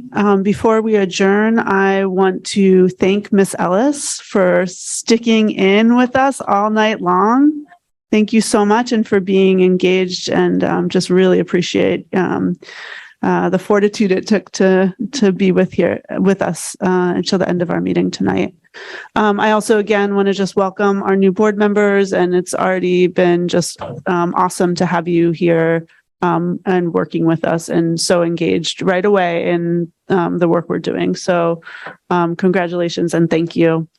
And just noting that we, as the superintendent said earlier, we do not meet in July, which means our next meeting of the board is on August 2nd at 6 p.m. So I hope that the board and our staff and people throughout the community have time to recharge this summer in July.